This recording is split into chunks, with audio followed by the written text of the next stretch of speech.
Paris. City of love, romance and dreams. So they say. I used to say it too. But ever since that day, the day of the murder, I've always associated my beloved Paris with death.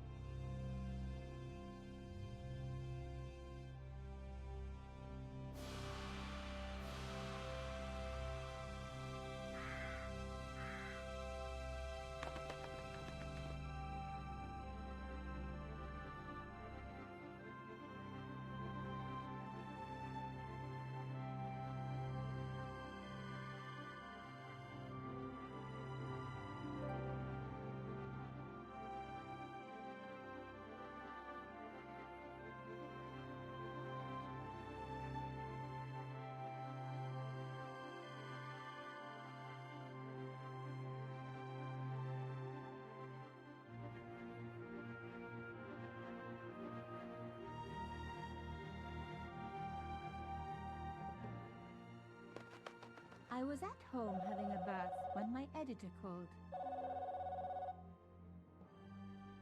Collard, get your ass over to the Palais Royale now. You got an interview. With Pierre Carchon. Yes, the Pierre Carchon. No photos, so leave your gear at home. He asked for you personally. Don't ask me why. Anyhow, this could be big, so if he makes a pass, don't forget. Just smile, say yes, and keep taking notes. So charming and so very apt. Pierre Carchon was a media king, a national hero, and one of the most infamous adulterers in Europe. He and his wife Imelda were just one step down from royalty. Whoa, I hate mimes, but unless you humor them, they don't go away.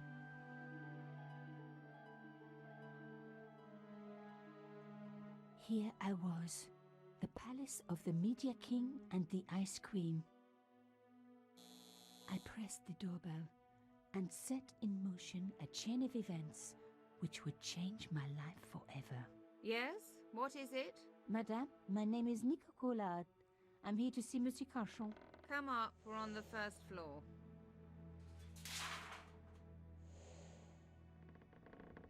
Madame Carchon, it's a pleasure to meet you.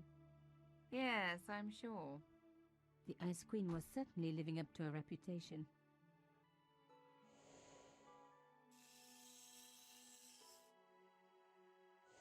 Will you be staying for the interview? Mademoiselle, I know little of my husband's business affairs, and I care even less. I certainly have no intention of watching him pore over yet another pretty little journalist. Pretty? You're too kind, madame. Ah, the talented and very beautiful Mademoiselle Collard.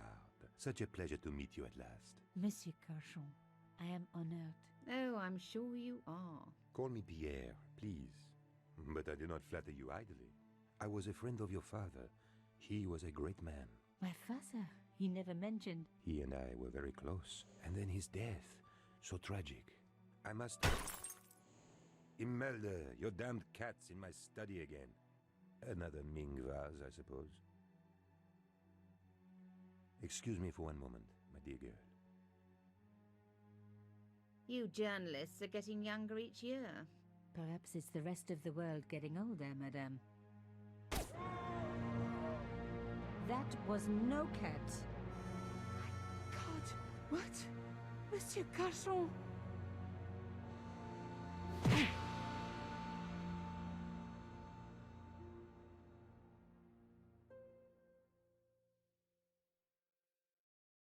He's dead. I must call the police. You'd better stay here. There was a man. It was the mime. Do you think he... Well, I believe we can rule out suicide, don't you? No wonder they called her the Ice Queen. She would have been top of my list of suspects if I hadn't seen the attacker myself. And if I hadn't come across a couple of murders just like this already. One of the most important men in Europe murdered And here was I, Nico Coulard, alone at the scene of the crime. Should I wait for the cops? Or start my own investigation? It was a no-brainer.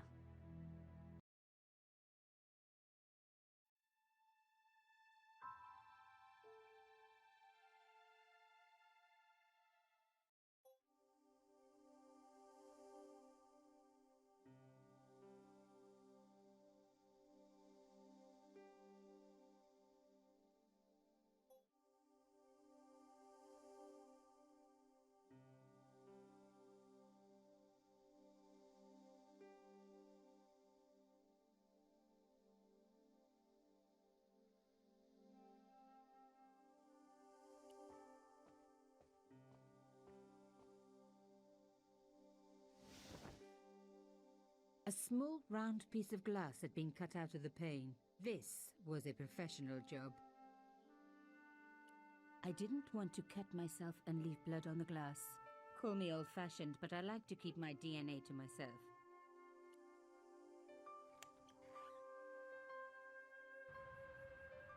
The killer must have used a ladder to reach the window. He was long gone. Guess he folded that ladder up, popped it in his pocket and took it with him.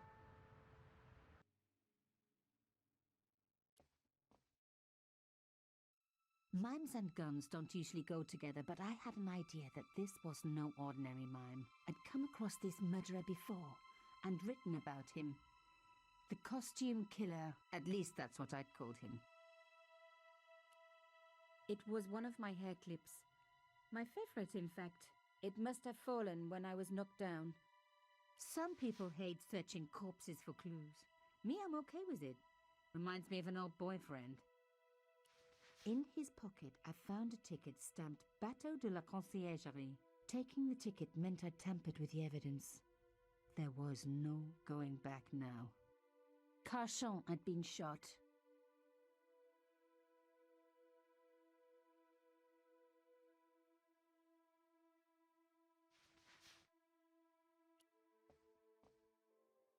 The police could turn up at any minute. Somewhere there were clues to the murder, and I needed to find them.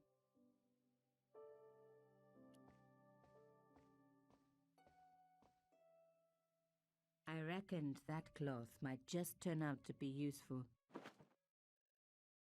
Even my fingernail wouldn't fit into such a small hole.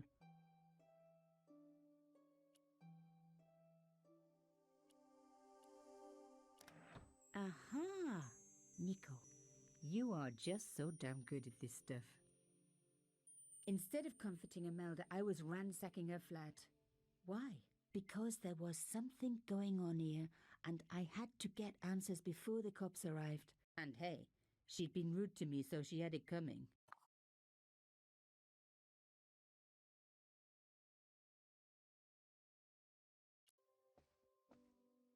It was a tube of acrylic paint. French ultramarine. Just the color I was after for my bathroom. I'm sorry, I have to go. Someone is... Young lady, what are you doing? Oh, this paint. It's my favorite color. For God's sake, keep the damn stuff.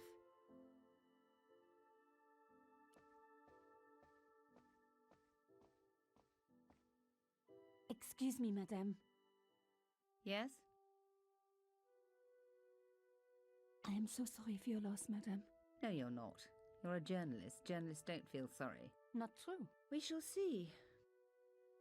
Why did your husband send for me? What did he want to discuss? I have no idea. His business was his business. He never told you anything. No, and frankly, I preferred it that way. How did your husband know my father? I have no idea. You didn't know him? Thierry Coulard? Pierre knew a lot of people I didn't know, most of them women. Why would a mime want to kill your husband? Pierre had plenty of enemies. Half the husbands in Paris for a start. This is quite a scoop for you. I suppose you're already inventing the headlines. Just because I am a journalist. Don't patronize me. You're all cut from the same cloth. Do you have any moral sense at all?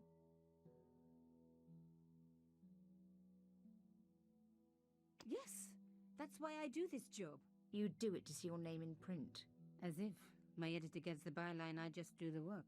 Well, don't expect my sympathy. The police will be here soon, madame. Is there anybody you would like me to contact? Family, friends? No, I have no family. Pierre and I were... He was all I had, really. Not much, was it? The dutiful wife. That was my role. He never talked, never let me in. I know one thing, madame. What? If you want to find out who killed your husband, then you let me do the job, not the police. Why? How do I know I can trust you? Your husband invited me here today because he needed me. I think he knew somebody wanted to kill him, and he knew I could help. I doubt it was your database he was after. You're wrong.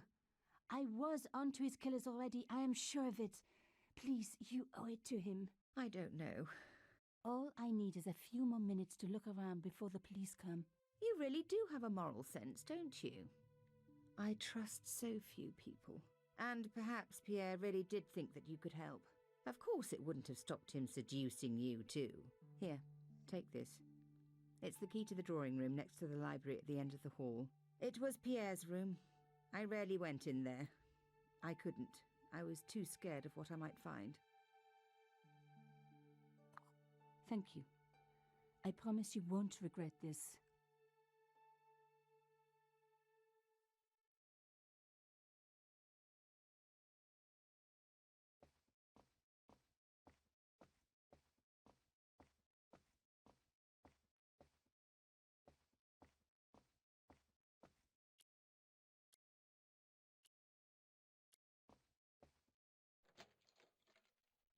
Now we were getting somewhere.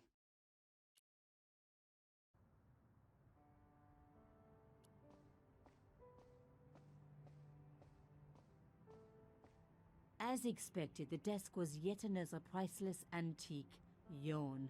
The blotter and in tray had clearly been placed with mathematical precision. My heart skipped a beat. It was a carved elephant.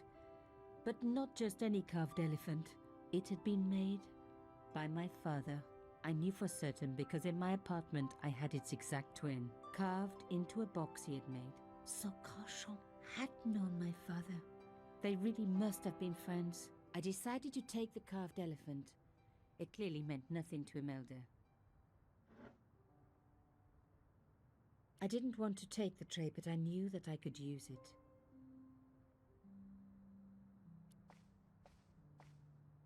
I didn't need a sheet of blotting paper. Not while it was blank.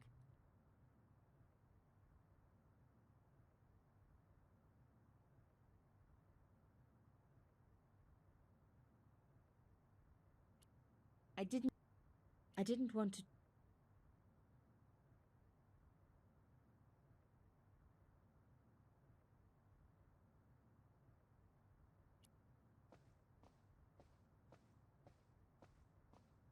The painting showed the Carchons together. Or did I read that in a fortune cookie? There was the very faintest of clicks.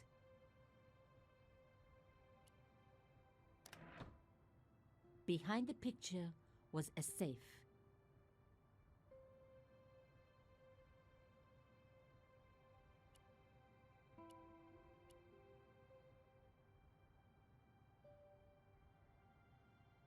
The safe was locked.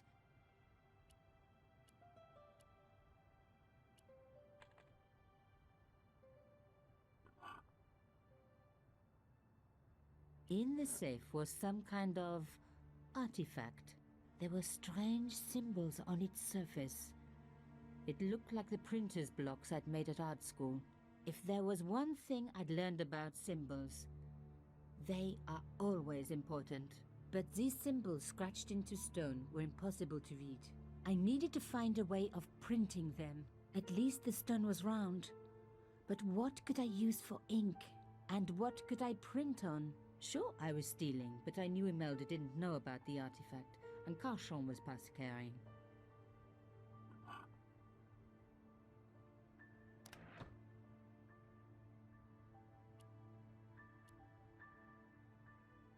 I smeared the paint all over the cloth.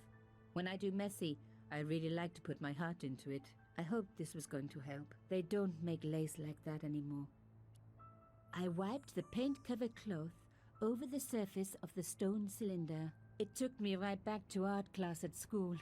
And Maurice, my gorgeous art teacher. Such a shame they had to fire him. Ah well, concentrate, Nico, concentrate.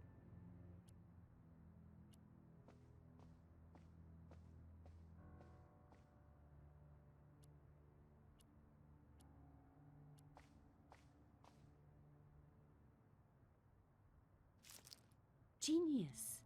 The roller and the paint worked just as I planned. But what did it say? It was some kind of coded message. It read, subjudice.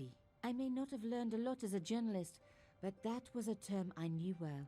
It means a legal case that is before the courts. Below it was a sequence of letters that made no sense. I suddenly realized there was a connection between the boat ticket and the coded message. The boat ticket was stamped Bateau de la Conciergerie. The Conciergerie on the Ile de la Cité, by the river, housed the ancient law courts. So, subjudice could in this case mean literally under the law courts, below the Conciergerie. I was pretty sure I'd found all I could here. And besides, all this opulence was making me pine for my regular life of poverty. This was a huge story. It was also one heck of a puzzle with a lot of pieces missing. But I was going to crack it. And if I could just remember the name of that fancy prize you get for being an ace journalist, I was definitely going to win it this time.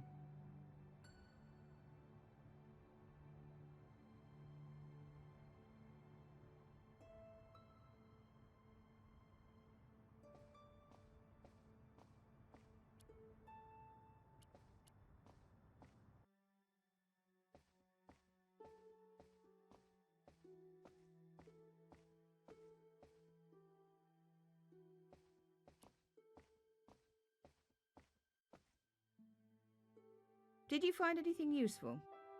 This carving, do you know anything about it? It was Pierre's. What does the statue have to do with... Please, I need to know. He was given it by a friend, something to do with Africa. He never explained any more. No, but I think it was important to him, always on display. Why? It was carved by my father. Oh, I see. I didn't know. Imelda, I will do everything I can to find the killer. Thank you, my dear. And if the police ask, don't worry. You were never here. Subjudice was the key. I was going to have to find a way under the Conciergerie. I decided to head straight for the quayside on the Ile de la Cité. If there was a way of getting under the Conciergerie, it would have to be from there.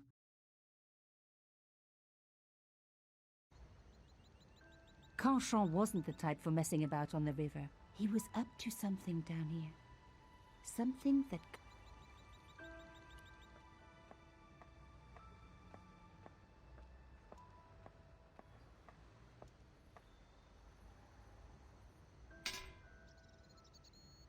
The fence wouldn't move.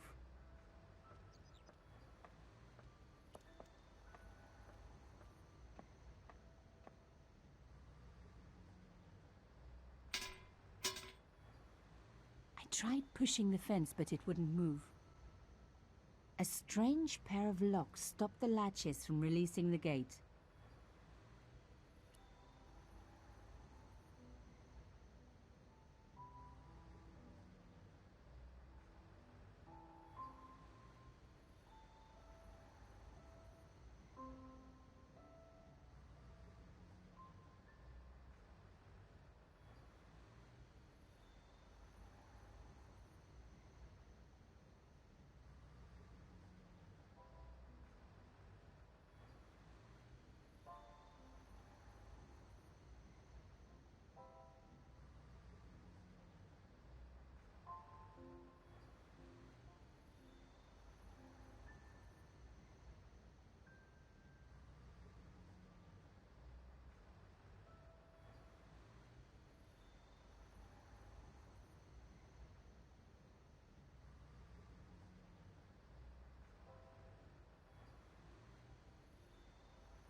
Yes, one down. want to go.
Nothing like a good convent education for honing your lockpicking skills.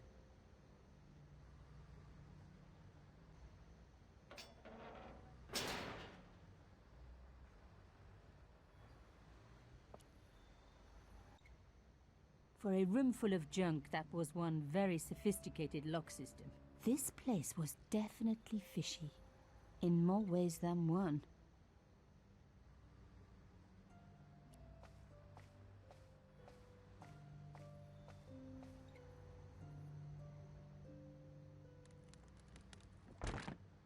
Oops.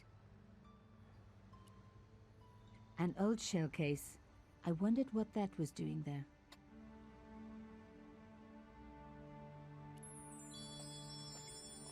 The words sinister and Dexter were carved on either side. Now any good convent girl like me knows the old Roman for left, right, left, right. But what did it mean here?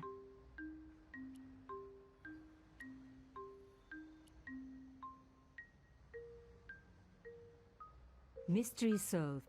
Carchon's stone cylinder slotted into the hole with a satisfying click.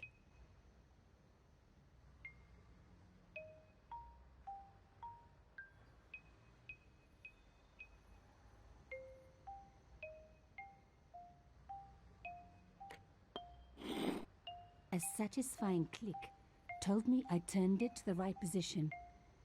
It felt like tumblers in a safe. Another click, another step closer.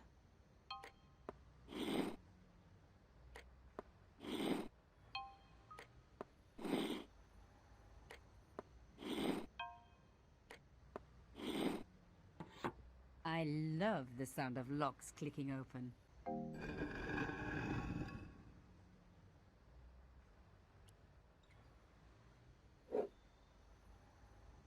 I removed the stone cylinder.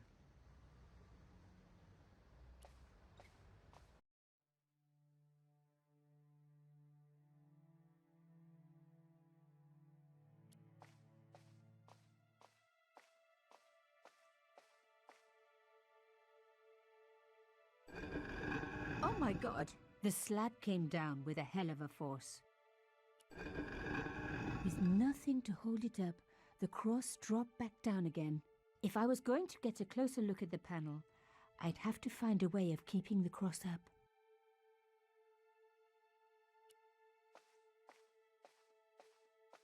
The panel wouldn't move.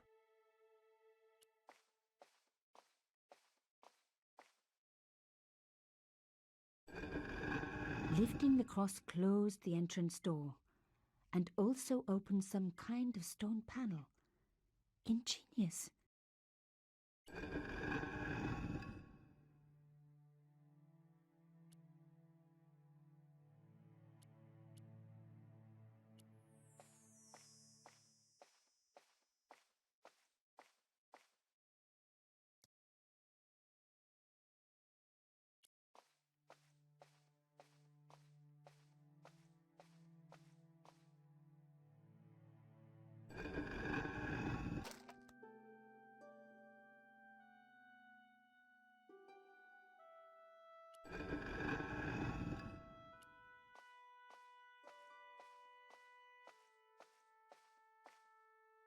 The stone slab had flattened one end of the shell case.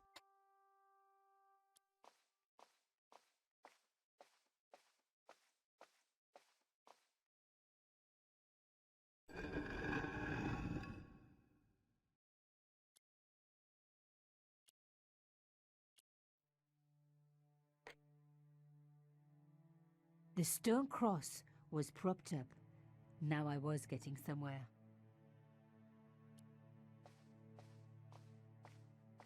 I touched the slot. Nothing bad happened, which was good. I've always been attached to my fingers. This slot was designed for something specific. But what?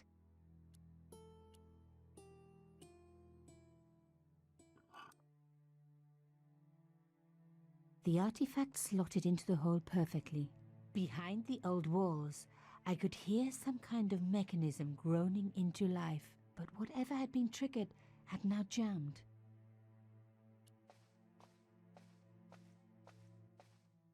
I removed the shell case.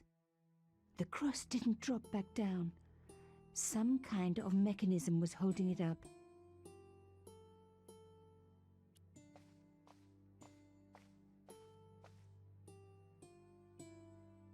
The gap was too thin for me to get a grip. I needed something thin enough to prise the door open.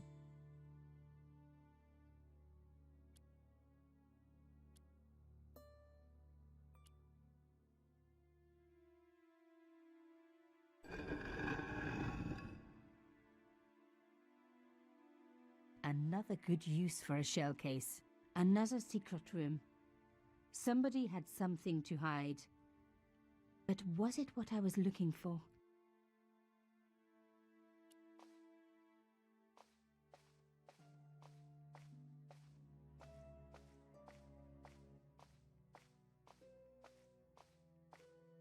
Wow! Through the darkness, I could see that this was a stateroom. But for what purpose? And how did it tie in with Carchon?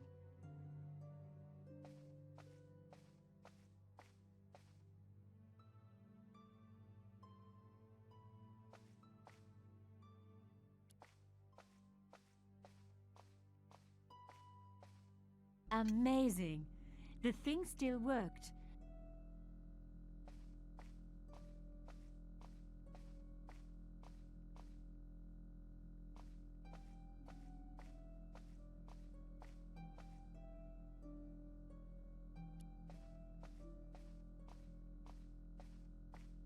It was pretty clear from the lack of dust that someone had been working very recently at this desk. Oh my God!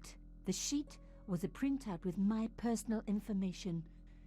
Everything from my favorite food to my waist size. They were right about chocolate, but come on guys, I'm a size 10. There was even a picture of me, taken with a telephoto lens. Carchon wouldn't have taken these pictures himself. This was big. And organized. I was part of it. And people were getting murdered. This was the article I'd written about the costume killer. My suspicions were right. Carchon had cut it out. 2 businessmen had been killed. One in Italy, one in Japan. In each case the killer had worn a costume. A penguin, and then a snowman. But that wasn't the only link between the 2 murders. Both the victims had been big media do-gooders, and I proved they were just the opposite. So, how did they fit in with Carchon? The dregs at the bottom of the mug hadn't dried out or gone moldy. It wasn't more than a day old.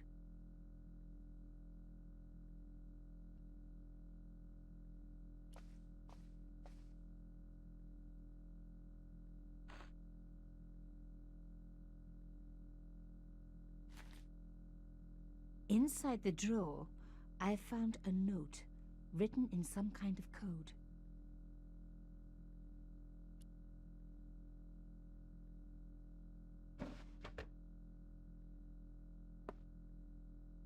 Damn, don't you just hate it when that happens?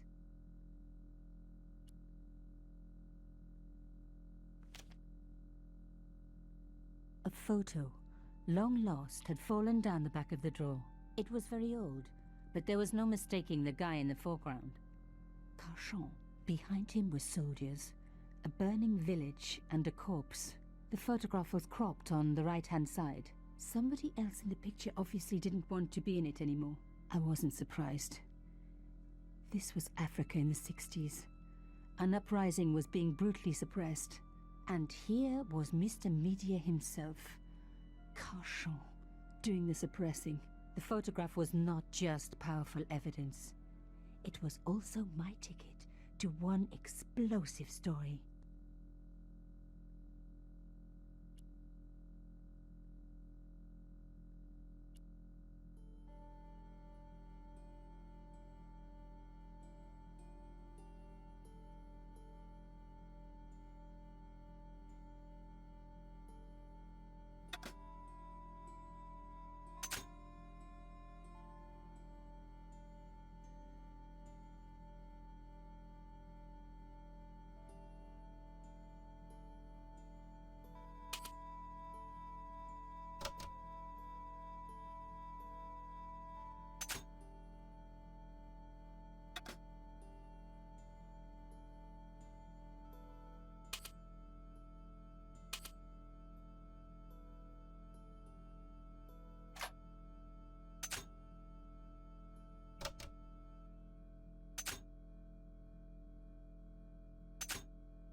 I had decrypted the note. It read, Pierre, full report to follow.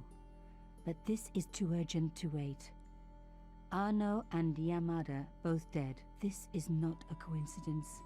Indeed, it seems that all of us who came together in July are in danger. Take great care. X. I wasn't the only one to make the connection between the costume killer murders. I'd been right all along. That was why he had asked to meet me. But what did I know that he didn't? I had enough for a story. An amazing story that was going to make my reputation and blow Carchon's to pieces. I needed to get home fast and start typing.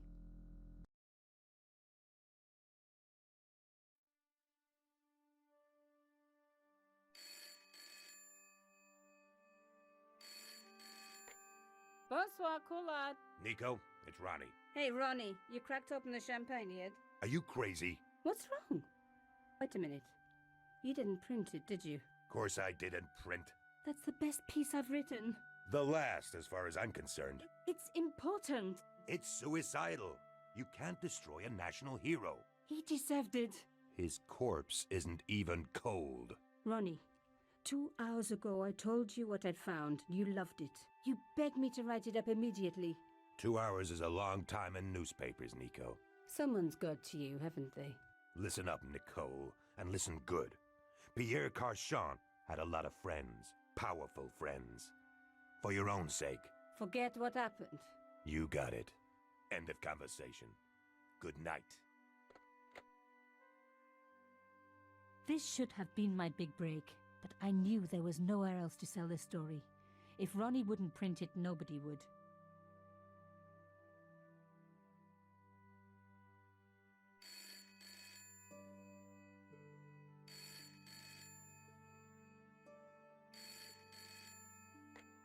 Bonsoir, Collard. Mademoiselle Collard, my name is Plantard. I need to talk to you about your story. Your Pierre Carchon story. How did you know about that? There are people out there, madame, who will be very upset by this story. Oh, really? Well, it's their lucky day. It's been spiked. Yes, I know.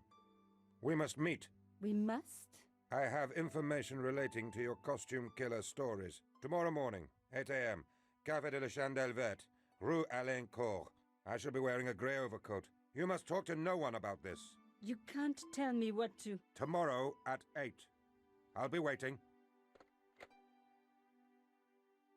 People complain about newspaper articles all the time, but not usually before they're printed. I was beginning to feel scared. This guy, Plantard, could I trust him? Should I meet him or forget the whole business? I didn't have an answer.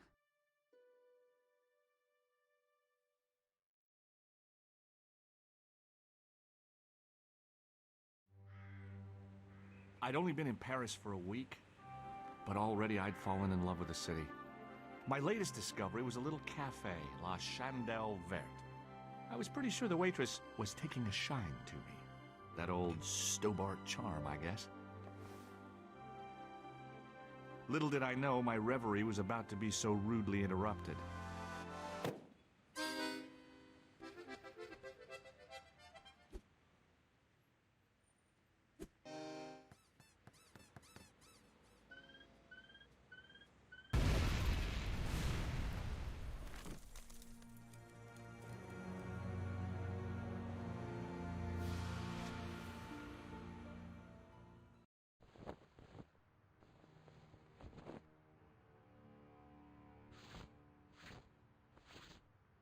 As I picked myself up, I was really angry. One minute I'm on vacation, the next minute some clown's blown me up. I knew right away what I was gonna do.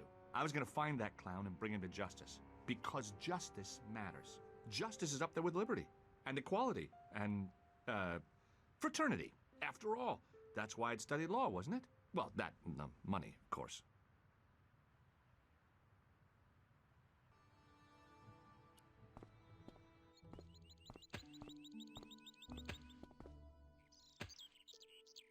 Freeze! Hold it, right there. Whoa, don't shoot. I'm innocent. I'm an American.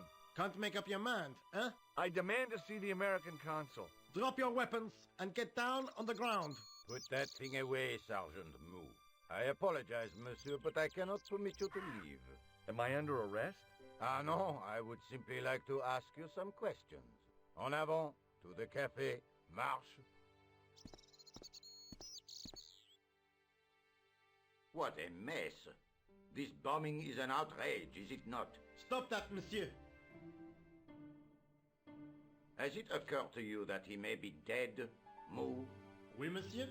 But I prefer to look on the bright side. Besides, I recall a case where the killer escaped by feigning death. However, in this case, the man is quite dead.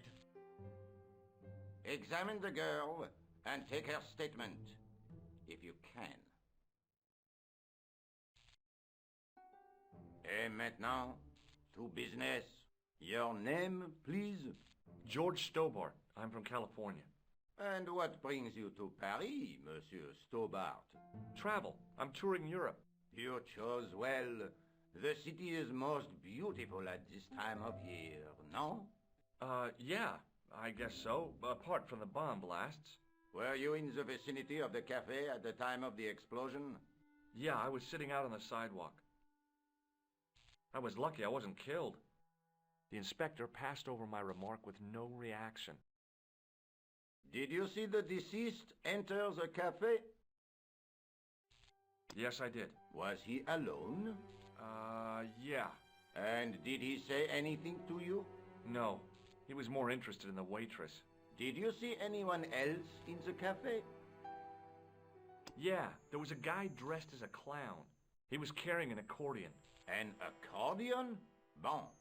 The picture is forming in my mind, and it is not a pretty one. Is the girl all right, Mou?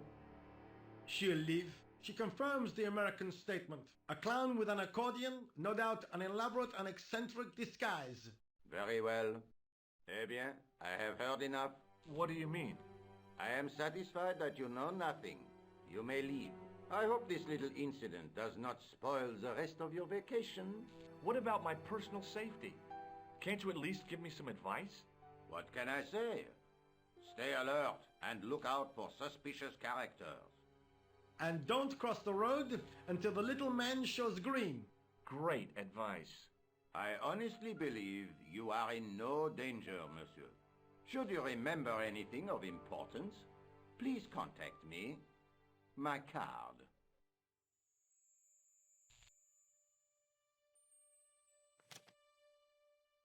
Thanks. That is all. You may go. There's not much to go on, monsieur. On the surface, no. But what lurks inside the subconscious? If the door can only be opened... Are you serious, monsieur? I thought your interest in psychic detection was purely academic.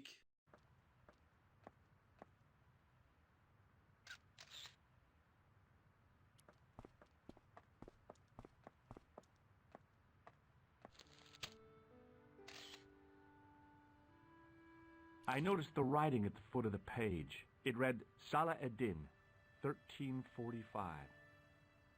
The leading article referred to the visit of a Nobel Prize winner from some unpronounceable Eastern European state.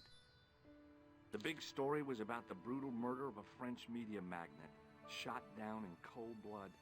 The guy oozed confidence, like a regular French statesman. The column was devoted exclusively to rumor, gossip, and sensationalism. The leading article referred to the visit of a Nobel Prize winner from some unpronounceable Eastern European state.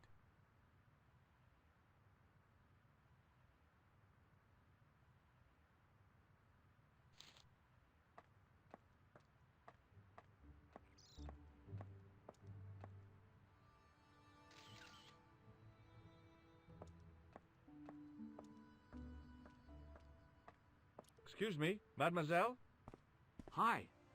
My name's George Stobart. Oh, an American by the sound of it. Yep, that's right. On vacation in Paris. Some vacation, huh? You were here when the bomb went off? Sure was. Sat right out in front of the cafe. Did you notice a middle-aged man, maybe 60, with a hat and overcoat? I couldn't believe it. She hadn't even asked how I was feeling. Yeah, he went inside just before the bomb exploded. You weren't related to him, were you? Oh, no, nothing like that. I'm Nico Collard from La Liberté. What is that, some kind of nightclub? Oh, no, it's a newspaper. You're a reporter? I'm a freelance photojournalist. Say, you could interview me about the bombing. An eyewitness account, minutes after the outrage that shook the whole of Paris. You know, real-life drama, human interest, that kind of stuff. I'll just stick to the facts, thank you. Did you see who planted the bomb? I know it sounds crazy, but he was dressed like a clown. A clown? It's him again. Who was the guy you were supposed to meet? His name was Planeta. I didn't know him, but he called me last night. He said he had a story which would interest me. He asked me to meet him at the cafe. I guess I'll never know what he wanted to tell me. Well, not unless you have Rosso's gift for psychic interrogation. How did Plantard get your name? Through the newspaper, La Liberté. I'd written an article linking two unsolved murders, one in Italy, the other in Japan. The cases were remarkably similar. A wealthy victim, no apparent motive, and a costume killer. Plantard said he could supply me with more information. Somehow the clown must have known about our appointment. Do you know a police officer called Rosso? Rosso? Our paths have a knack of crossing. If I didn't know better, I'd say it was deliberate. Have you seen Rosso? Is he here? He's inside, attempting to question a witness with his psychic powers. That guy is weird. Yeah. Have you met the clown before? It's a long story. I have plenty of time. I don't. Why won't you tell me about the clown? Why do you want to get involved? Because he almost killed me. Isn't that reason enough? I guess so. Listen, I'll give you my phone number. You help me with my story and I'll let you in on what I know. And let's get one thing straight right now. This is strictly business. Okay, it's a deal. I have to go develop these pictures. I'll be on phone with you. Fine. I'll see you soon.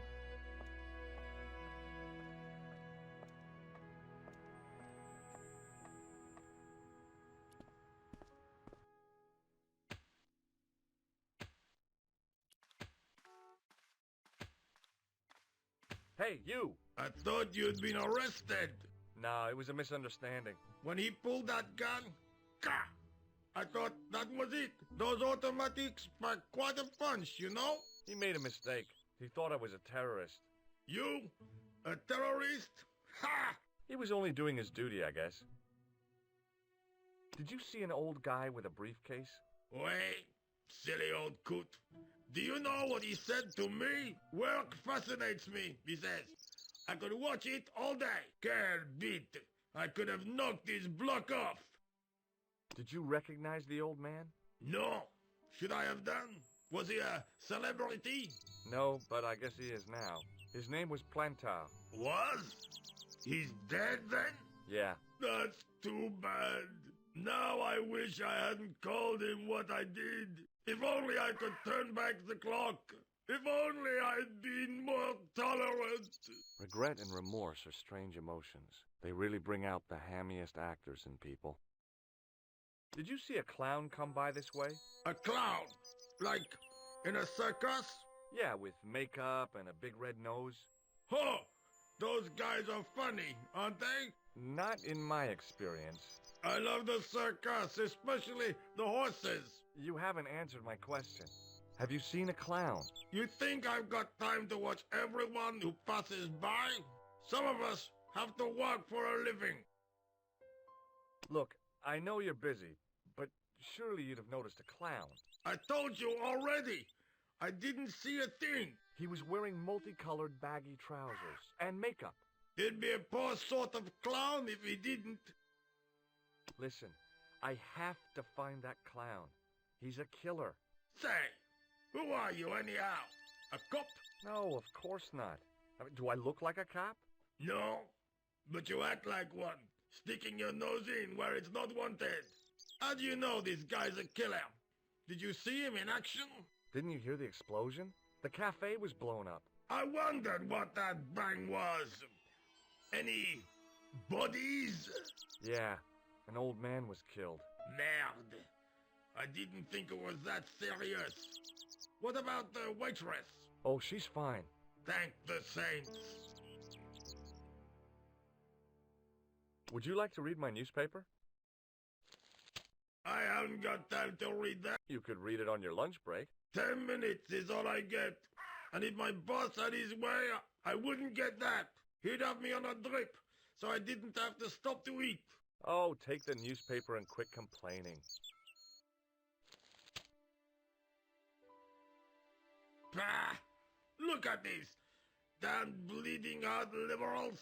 Tcha! Save the dolphins. Catch them and eat them, I say. All that fuss over a bunch of fish. Nah, that's more like it. Look at the size of those. Like champagne bottle corks, no? Ah, what's this? Saladin running in the Prix de l'Arc de Triomphe. It's a racehorse? A horse? A legend. Bucephalus reborn, mon ami. Like a streak of lightning she is. Do me a favor, won't you? Keep an eye on my hole. I'm off to put some money on that nag. What about your toolbox? Stuff it. Help yourself.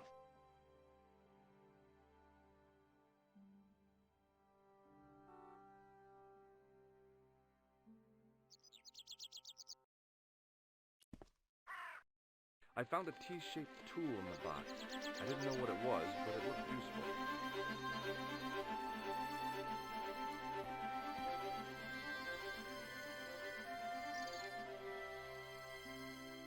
It was a huge and weighty-looking engineer's telephone.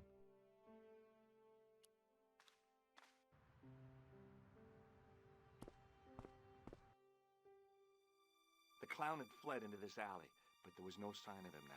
I was intrigued by Nico and what she could tell me about the explosion.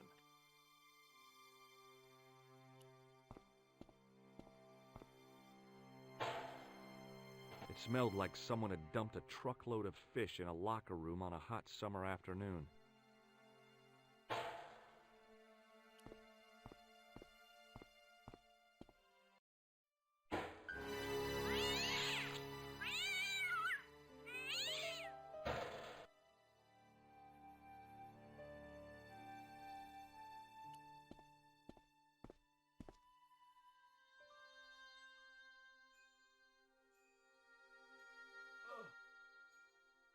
The cover was too heavy and awkward to lift with my bare hands.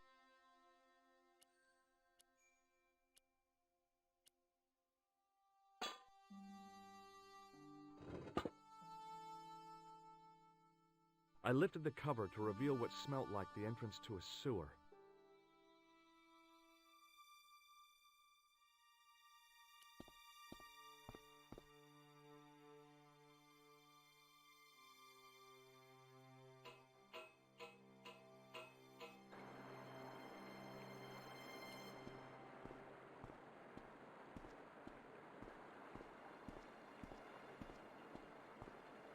As I picked up the plastic ball, I realized it was intended to be worn.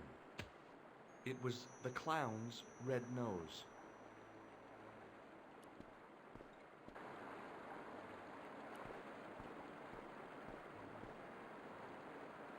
I scooped up the sodden tissue.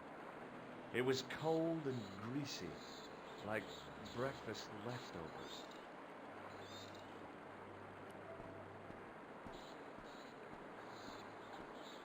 I took hold of the scrap of material and unsnagged it from the spike.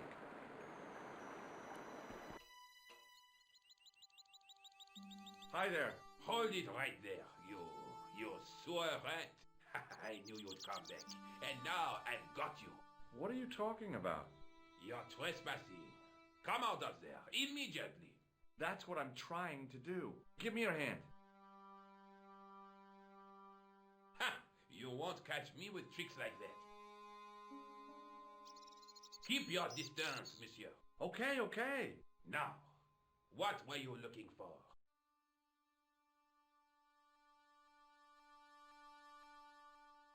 Terrorists. The meanest, nastiest, dirtiest bunch of guys you ever saw. Ah, Englishmen without a doubt. The filthy dogs. The day they opened that tunnel was a bad day for France, I'll tell you. If I still had the full use of my faculties, I'd march right over there and tell them so. Well, whoever they are, they blew up the cafe. What? The café? Blown up? Mon Dieu, that is awful. The guy who did it was a calculating, cold-blooded killer. He was disguised as a clown. I followed him into the sewer, and I think he came this way. Ah, mon Dieu. Then, the man I chased, do you think that man and the clown are one and the same? Well, yes, it had crossed my mind. Ah, that still does not explain what you are doing down the sewer. For all I know, you are in league with him. Oh no, I'm just a tourist. Most tourists are content with the Eiffel Tower, the Louvre, or the Pigalle. I didn't realize my waste pipes were such an attraction.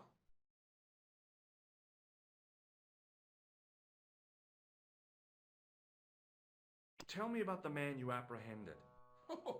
What is there to tell? He was a typical criminal type. Just like you. Do you know the waitress at the cafe? Oh, she isn't hurt, is she? No, she's fine. Oh, thank heavens. A poor girl like her isn't safe with the likes of you roaming the streets. Can't you understand? I'm not a gangster. I'm an American tourist. Ah, that's what you say. Does the name Plantar mean anything to you? No, it doesn't. Who is he? The man who was killed in the cafe. I'm gonna find the guy responsible. I'll find him. Even if it means following him down every sewer in every city in Europe. Bravo! Ah, you need some sensible boots. You won't get far in those stupid sneakers. Was the guy you saw carrying a briefcase? Well, I didn't notice. Now are you going to leave? Or do I have to call the police? Perhaps you'd like to take a look at my card? Mm-hmm. What is this? Inspector Augustin Rousseau? What does that say? Hominoid Division? A homicide. I think the ink's smudged. Mm-hmm. Then you are not a tourist. Okay, I'm not. I lied to you, and I'm sorry. Don't apologize, monsieur. You know, I had a feeling there was something different about you. It is your posture, your poise. Oh, yes. There is no mistaking the bearing of a disciplined man. And I should know. I was in the army, you know. When I was your age, I was fighting for my life in the African desert. How can I help you, Inspector? Tell me about the man you apprehended. He was a mean one, monsieur. He grabbed me in an armlock. His face suddenly next to mine. His grip was like iron. But he did not know what he was up against. Oh no. He made a big mistake when he took on one of the desert hyenas. Yes, I get the picture. Do you know the waitress at the cafe? You can't suspect her, surely. Just answer the question, please. Yes, I know her. Quite well, you could say. She came to work at the cafe 7 months ago. I look forward all week to the relief she gives me when she visits. Really? So you'd miss her if she wasn't there? Oh, mais oui. Who else would I find to cut my toenails? Does the name Plantar mean anything to you? No, it doesn't. Was the guy you saw carrying a briefcase? Why, yes, he was. Clutched in his arms like a baby. That belonged to his victim. Oh, what do you think was in it? Drugs? Stolen jewels? I don't know. But the killer thought it was worth a man's life. Nothing is worth that, monsieur.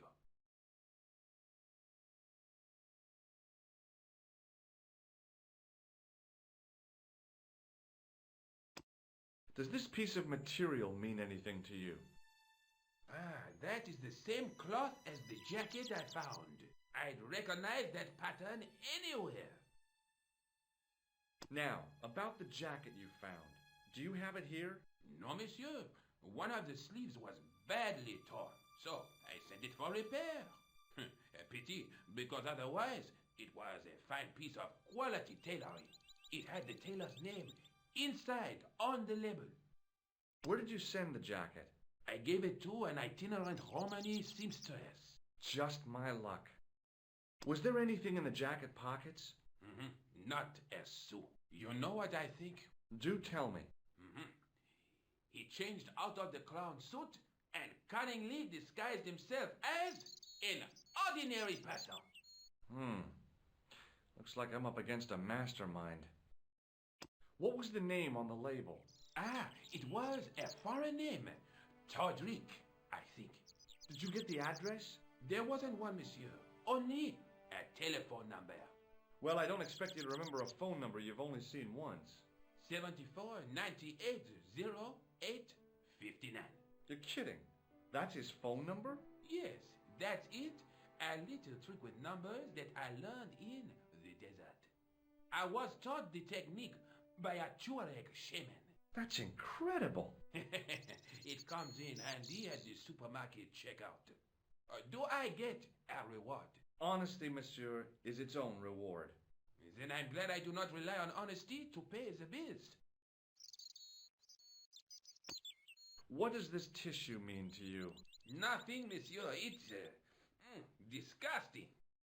What on earth possessed you to show it to me? Someone has emptied their nostrils into it. Take a look at this false nose. That looks like a clown's nose to me. Precisely. He must have dropped it in his panic. Unless he wanted you to find it. Why would he want to do that? To put you off the scent. This is what I used to open the manhole cover. I have one just the same as that, monsieur. I will fetch it if you like. No, don't bother. Oh, it is no bother, monsieur. Nah, forget it. Just trying to be helpful, monsieur. I have to be going. Thanks to your help, the citizens of Paris can sleep a little easier tonight. Vraiment? I was only doing my duty, monsieur. Good luck, Inspector. I hope you catch that killer soon.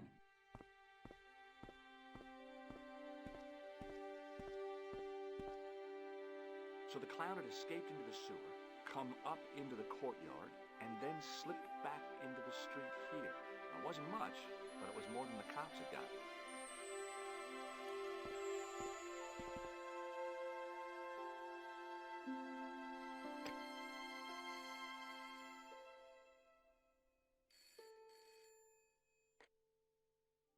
Hello, Nico Collard.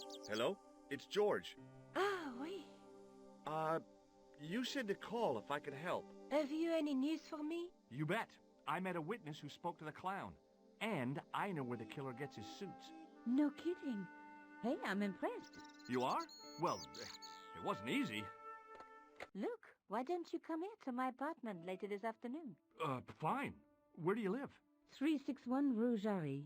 Okay, I'll come over. I was used to working alone, but I had to admit it felt good with George on the case too. But there were some things I was going to have to do alone, and fast. I needed the answers to some questions. Who was the costume killer? And why did he murder Carchon? Why did Carchon ask for me to interview him? How did he know my father? And why was my editor so scared? There was some kind of secret war going on out there, but who was on which side? One thing I did know. I wasn't going to get the answers sitting at my desk.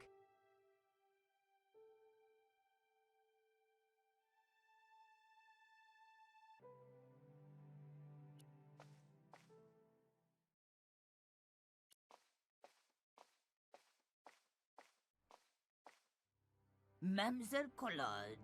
Oh, hello there. Don't tell me I'm going to meet a tall, dark man. No, I don't think so. Why would you say that? Oh, just a wild guess. Anyway, your cousin's female and very pretty. What? Your cousin from Marseille. How could you forget her so soon? She was only in your apartment yesterday. Ah, really? Such a charming young girl. Isn't she? And in my apartment, you say? She let herself in, of course. She's got a key. Suddenly, everything made sense. My apartment had been bugged. That was how Plantard knew all about my article. How did I know?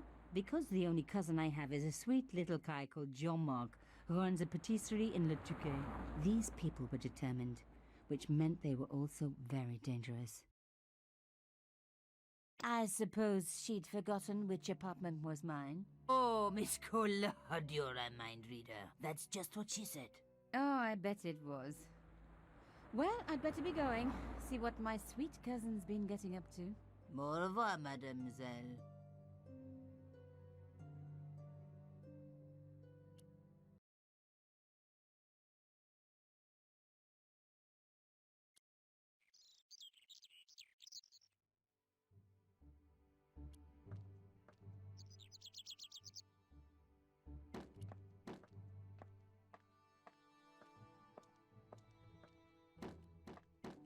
Hello, could I ask you some questions?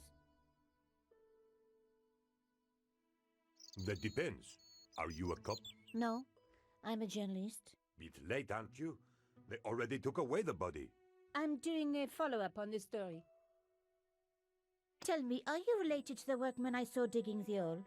Don't talk to me about flambage. Pah! Okay. He just won a fortune on the horses and he won't give me a cent. Well, it's his money. When he was broke, he was happy to touch me for a loan. Brothers should look after each other, he used to say. He's changed his tune, now he's brassed up. You're doing a fine job. Damn right I am. You should be writing about me, not that idiot that got blown up. The heroes who pick up the pieces when disaster strikes. Exactly. Well, give me your best smile and maybe I'll put your picture in the article. Oh, right. Just give me a minute to do my hair.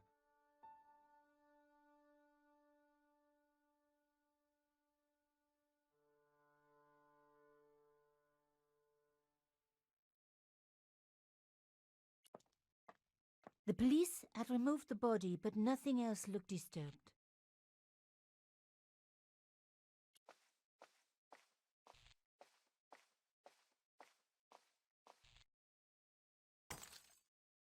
Oops, stupid thing.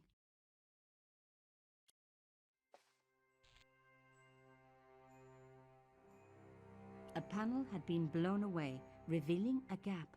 From this angle, I could see that something had been lodged in the gap behind the pipes.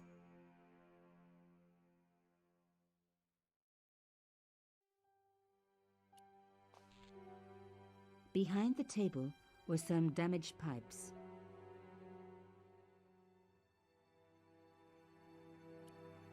Voila! The police and forensic teams had missed a vital piece of evidence.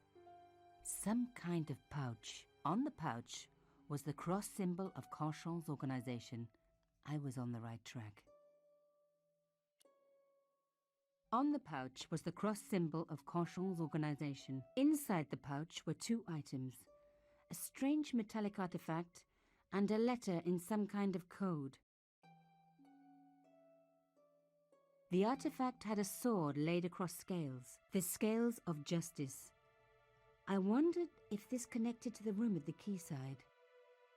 Another coded message using the same cipher system. So, Planeta was involved with Carchon.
Planeta.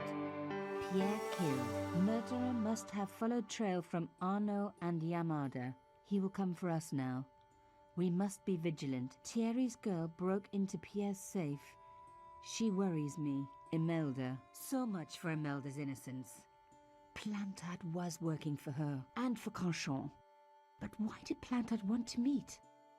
Was it a trap? Or maybe he was in too deep and needed me to tell the story, whatever the story was. One thing was clear.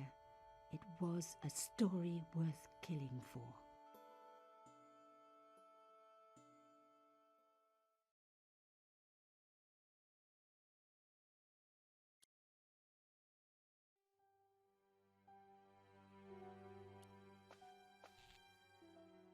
Hey, what about my photos? Oh, of course. How could I forget? Well, I'm waiting. Get your camera out. Camera. Oh, I forgot. It broke. Alors, they should never send a woman to do a man's job.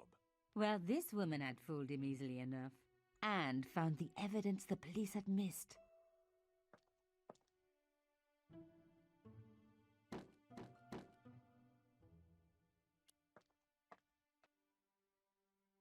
The had pointed back to the quayside.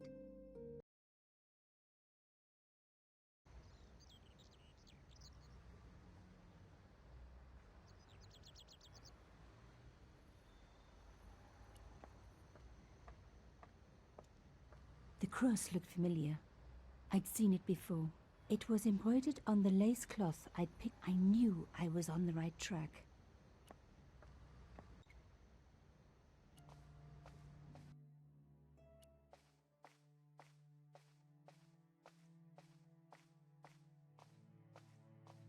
The slab was too heavy for me to lift.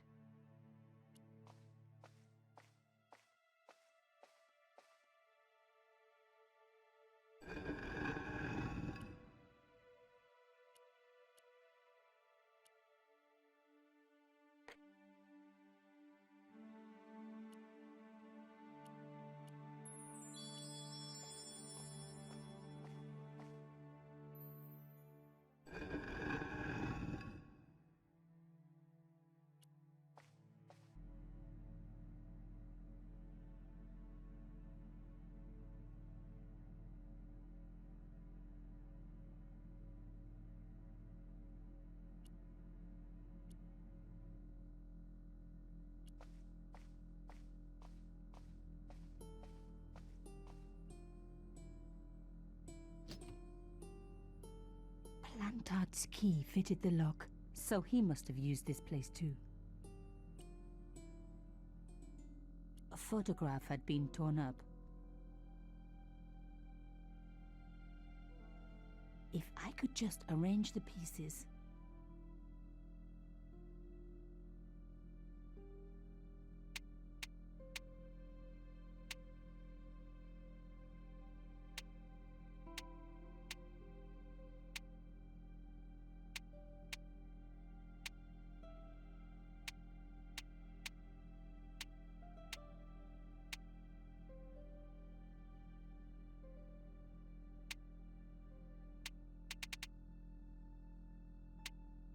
Oh my God, it can't be.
There was no doubt about it. It was a picture of my father.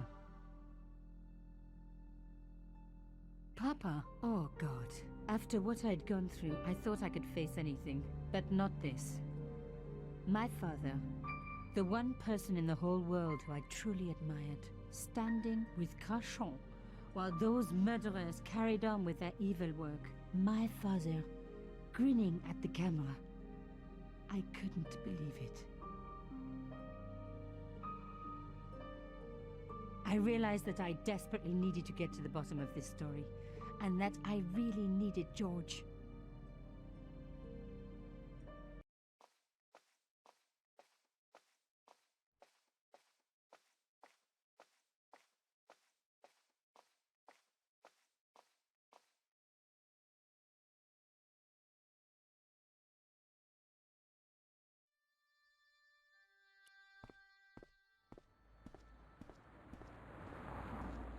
Oh, hi. Bonjour, monsieur. Would you like me to foretell your future? No thanks. I'm very good. It only takes a minute. Thanks all the same, but I'm not superstitious. Besides, if it only takes a minute, that's not much of a future to look forward to. Do you know a young woman called Nicole Collard? Yes, I do. She lives upstairs from me in the apartment block across the street. The door isn't locked, but you'll need to give it a gentle nudge. It sticks, you see, because of the damp. The landlord said he'd fix it before winter sets in. He's been saying that for 3 years.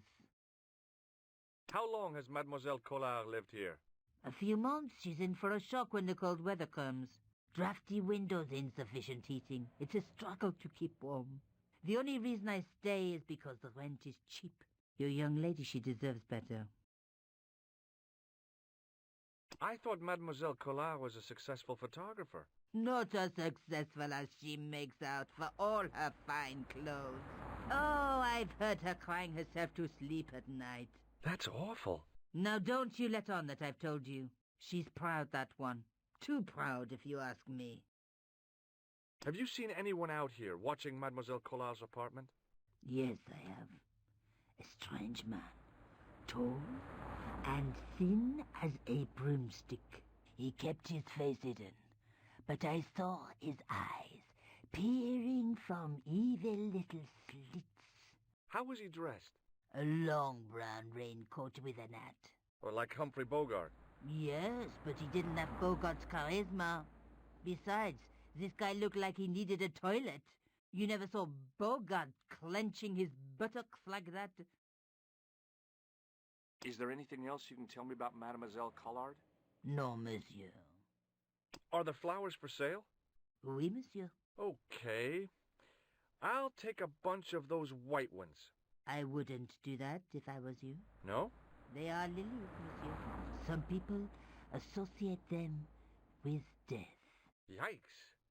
Well, thanks for telling me. What other flowers do you have? Dahlias? What do they signify? Insecurity? I don't want to give her the wrong idea about me. What about the tall yellow ones? Those are iris, the flame of passion. And the little yellow ones? Sensuality. Well, they're no use to me. I want to make an impression, not jump down her throat.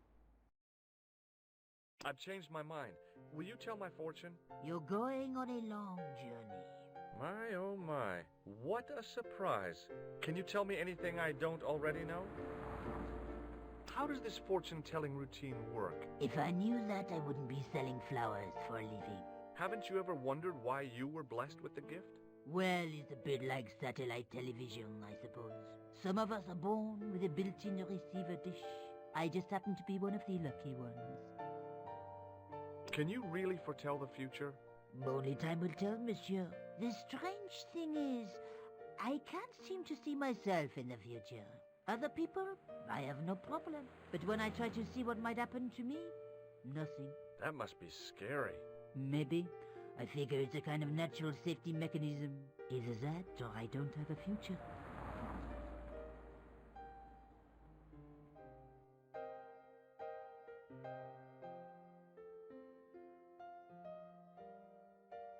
See you later. That's right, monsieur. You will.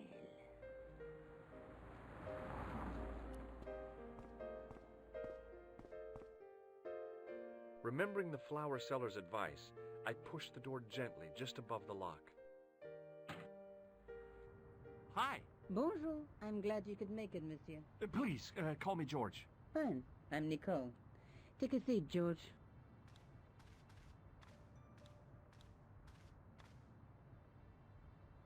Eh bien? And what have you been up to? I've been exploring the sewers underneath the cafe.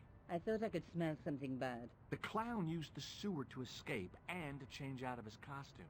I guess he was in a hurry. He left his jacket behind. And? I got his tailor's phone number. You had better luck than I did. Luck, she said. Luck. Hard work, I'd call it. What happened? My editor told me to drop the story. Can you believe it? But you're not going to do that. Oh, no. I'm going to find out what's behind these killings. It just doesn't add up. It almost feels like some sort of conspiracy. The police in 3 different countries have kept very quiet about the murders. The press don't connect them at all. They blame them on political, religious, or militant minority extremists. Well, that covers just about everyone. Tell me more about yourself. There's nothing much to tell. Well, how'd you get into photography? I guess I owe that to my father. He bought me my first camera. I was 8, and my parents had just split up. Did you live with your father? Yes. My mother went off with her new boyfriend. I didn't mind. Papa was all I needed. 4 years later, he died in a plane crash. Oh, I'm sorry. It's all right. I don't mind talking about him. He was more like an older brother, really. Always joking and laughing. Papa always wanted me to study art. That's why I went to college. Did you learn about photography at college? God, no. I couldn't afford the materials. We were billed for everything we used. Paint, canvas, paper. Most of my year turned to minimalism. It was cheaper. I used to go poaching in the park for squirrel hair. The only time I wasn't hungry was the term I did printing. I used to eat the potatoes. You're making fun of me, aren't you? Oh, no. Tell me more about the clown's previous victims. The first was Arnaud Bellotta, the millionaire pharmaceutical baron. He made his money from amphetamines in the post-war slimming and diet boom. Imagine it, millions of housewives literally speeding their butts off. The only witness in the case was his Filipino au pair. She swears he was lured to his death by a snowman. What about the clown's second victim? Yamada, the controversial Japanese politician. He inherited his fortune from his father's electrochemical consortium. How did he die? At the hands, or should I say flippers, of a giant emperor penguin. A snowman, a penguin, and now a clown.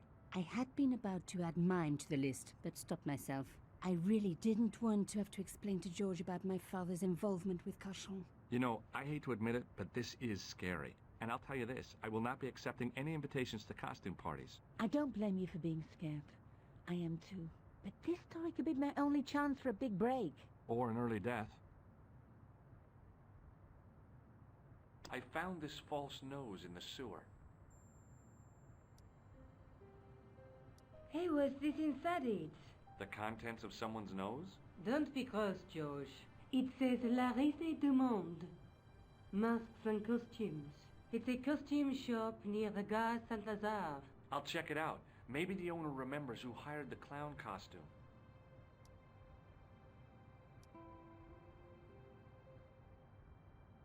I found a piece of material near the cafe. When I showed it to the concierge, he recognized it right away. It's very distinctive, all right. Just wait until you see this. I developed the film I shot at the cafe. Here, George, it's an enlargement I made. Look what that guy's wearing. Checkered pants. The same material as I found in the sewer. That's right. This guy shouldn't be difficult to find. Oh, no? Take a close look at his right cheek. A scar in the shape of a horseshoe.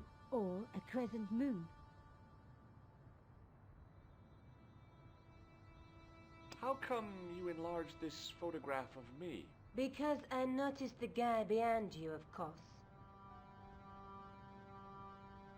I have to go. Okay, I'll see you later.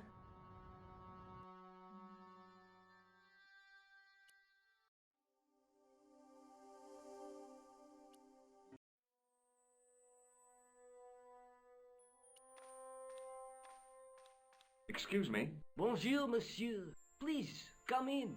Welcome. Leave the mundane world behind, for in these four walls, fantasy is king. I don't want a costume.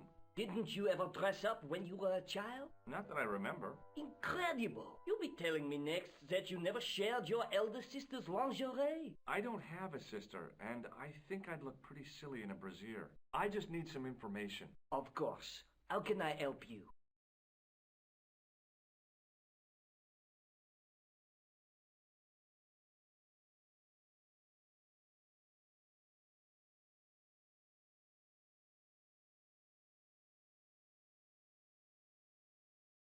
Have you heard of a man named Planeta?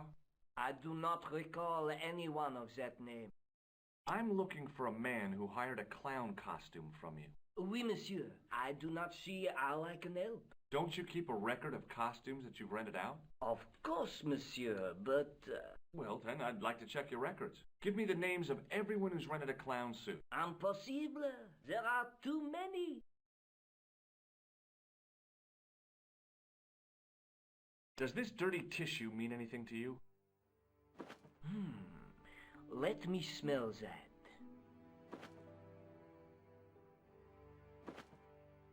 Bestheimer's number 7 white pancake. Theatrical grease paint, right? Oui, monsieur. La crème de la crème of Thespian accoutrement. Have you sold any of it recently? Yes, 2 cans.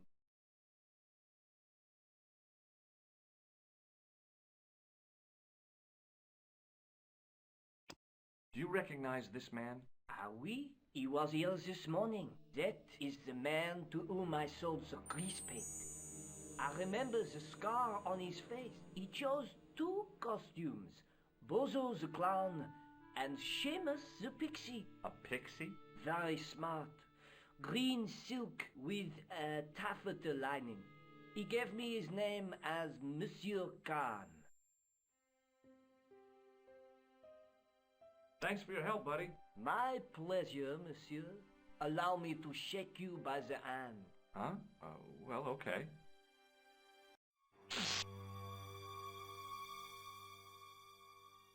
What are you trying to do, kill me? You did not find it amusing? I never saw the funny side of electroshock therapy. Eh bien, it is yours to keep. A gift? Do I need a license? No, but I give you a word of warning, monsieur. What? Remember to switch it off before you visit the toilet.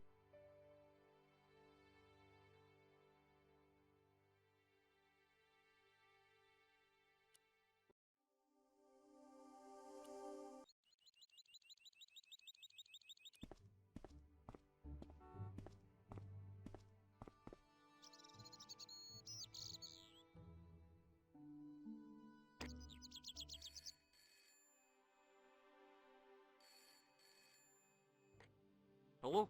Who is this? Hi. My name's George Stobart. You don't know me. Correct, Mr. Stobart. I don't. What can I do for you? Well, I'm trying to trace one of your customers. Could I maybe come over and talk to you? No. No, that's not possible. Oh, okay. Forget it. Listen, all I want is a name. What are you talking about? Who are you working for? I guess you might say I'm acting in the interests of truth and justice. Ah, thank God. I thought you were the police. There are innocent lives at stake, Mr. Todrick. Lives that you could save. You're collecting for charity, yes? No, I'm not. All I want from you is information. Go on. I'm listening.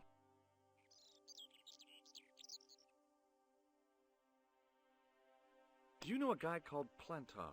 No, I never heard of him. Shall I tell you what happened to Plantar? How he was killed in cold blood? I told you, I never heard of Plantar.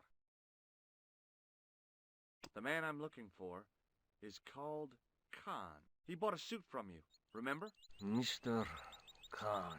Yes, I remember him. Yes, I delivered the suit to his hotel. The Hotel Ubu. I don't remember the room number. It was upstairs. The second room on the right-hand side of the corridor. Thanks, Todrick. That's all I wanted to know. Now I've got you, Mr. Clown.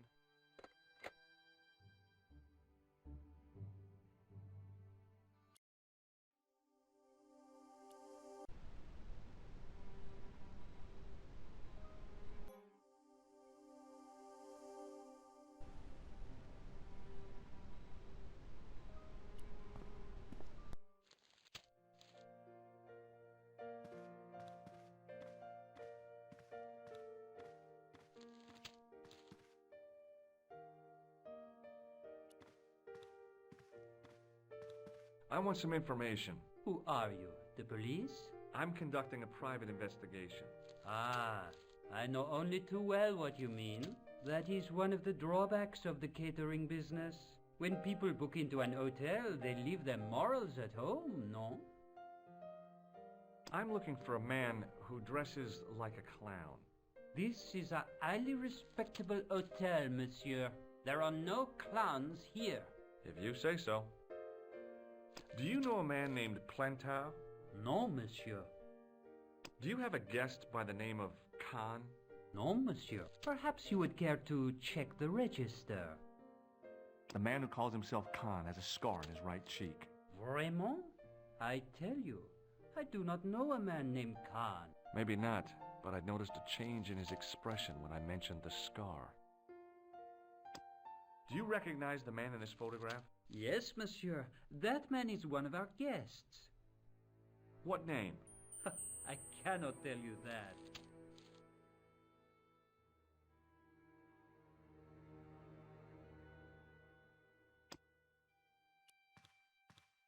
Excusez-moi, monsieur. What? You are trying to steal that key, no? No way.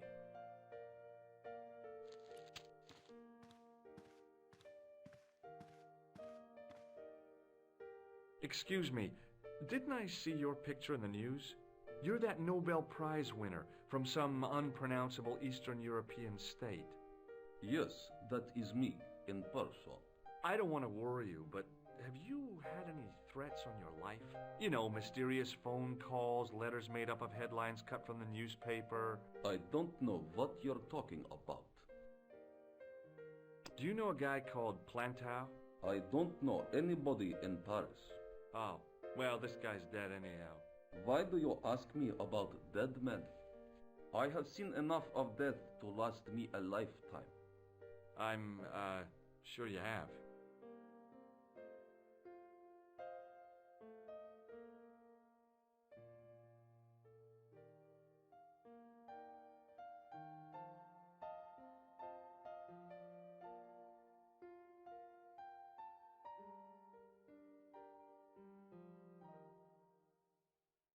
Have you seen a clown? I beg your pardon? The clown. A guy in funny pants. Have you seen him? My pants are from England, Marks and Spencer. They are a pleasure and a comfort to wear, with much support. I'm real glad to hear that.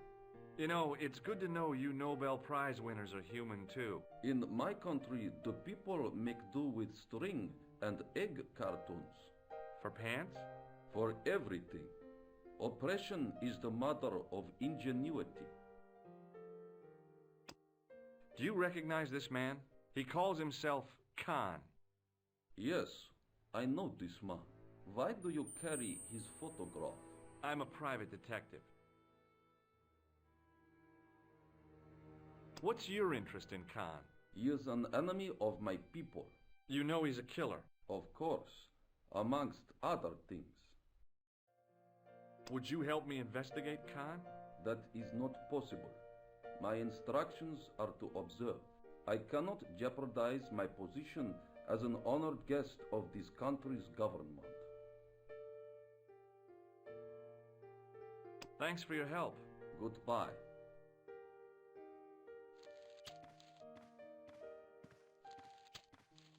Hi there, ma'am. Well, hello. What can I do for you? I'm looking for a man. You disappoint me, my dear. For one foolish moment I thought... But never mind. Aren't you going to tell me your name? George. George Stobart, ma'am. How sweet! I once had a stable boy called George. I am Lady Piermont. The common reaction is to kneel and stutter, but it's not obligatory. A real lady? I mean, you're an honest-to-God aristocrat? Oh, I don't know about that. Few of my ancestors are honest, not even to God. I can trace my family back to the Normans, but don't let that intimidate you, George. Beneath that impressive pedigree, I'm just flesh and blood. The blood may be blue, but the flesh is the plump beef of old England, so to speak. You appear distracted, George. Is there any way I can help you?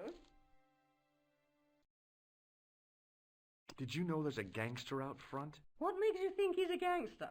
The Italian suit and the bulge in his pocket? I know plenty of men with Italian suits and bulges in their pockets. That doesn't necessarily make them gangsters. I'm looking for a murderer. Good heavens! You're a private detective. That's correct, ma'am. What's the term you Americans use? It's on the tip of my tongue. I believe what you're thinking of is dick. Precisely. Have you come across a man who calls himself Khan? I am familiar with only one person named Khan. Genghis Khan, the legendary Mongol barbarian chieftain? No, darling. Kevin. Kevin Khan? I never heard of him. I'd be most surprised if you had, darling. He's a pharmacist in Hemel Hempstead. Organises fundraising for the Rotarians. Lovely man. Does he have a scar on his cheek? I really wouldn't know, sweetie. Are you here in Paris on vacation? No, darling, I'm on holiday. I needed to get away after Algy's funeral. I didn't realize you were mourning the loss of a loved one. I'm not. He was my husband. I'm sorry to hear about your husband's death. You wouldn't be if you knew him, my dear. It gave me the opportunity to take a well-deserved holiday. Daphne suggested a change of scenery. Paris, she said. A wild romance is just what you need to take your mind off the inquest. Well, the closest I came to romance was being wooed by a drunken Breton chef. I must say I was disappointed with his coq au vin. Not at all what I was expecting. I was thinking of cutting my holiday short, packing my bags and heading back to Hemel Hempstead. That was until last night. What happened to you last night? I was stricken, Mr. Stobart. Cupid's arrow has cleft my bosom. They couldn't really miss. It was just as I'd always imagined it should be. The intimacy of candlelight, romantic music tinkling across the room, and then a stranger's glance. Those brooding eyes, that suave manner, those tight trousers. He was the man I'd been waiting for all my life. I'm glad he finally turned up after all these years. Ah, but it wasn't to be. He was merely toying with my affections. And if I ever catch up with him, he's dead.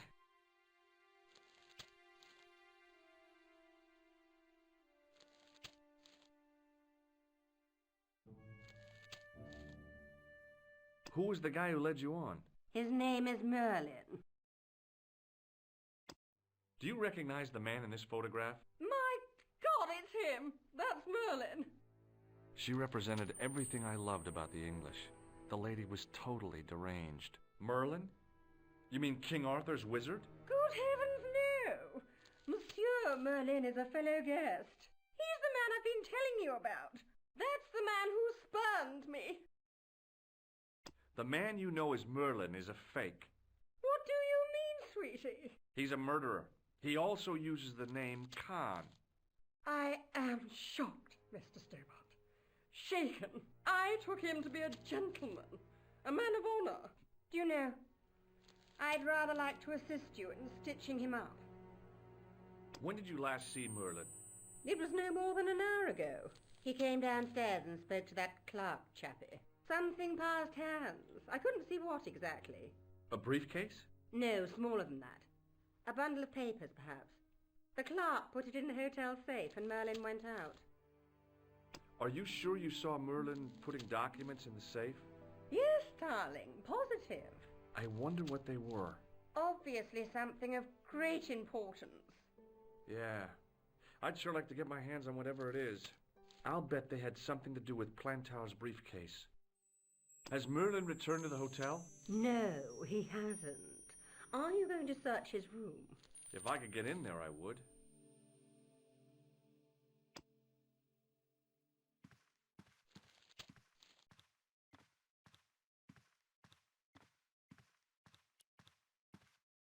There was no one registered under the name of Khan, but the name in the book for room 22 was Merlin.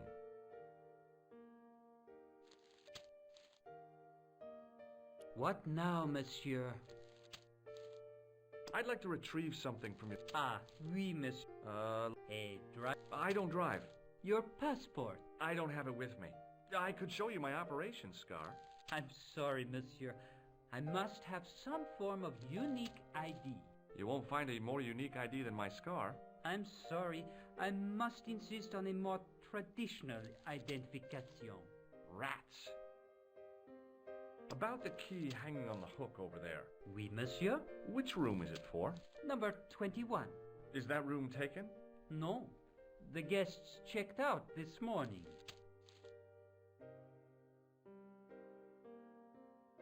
I'd like to check into room... That is not possible. How come? You said it was vacant. It is reserved for another guest. Rats. No, monsieur. Dutch. I believe Khan, the man with the scar, is also known as Merlin, the man who has taken room 22. What of it? What do you want? Access to his room. Do you have a license, monsieur? Huh? A private investigator's license? Well, not exactly, but I can explain everything. I am sorry, but without credentials, I cannot help. I insist you give me the key to Merlin's room. I cannot do that, monsieur. This guy Merlin is a menace. So you say, monsieur. He's not only a danger to society, but to your guests as well. He has toyed with the affections of Lady Piermont. Ciel! Are there no depths to which he will not sink? Precisely.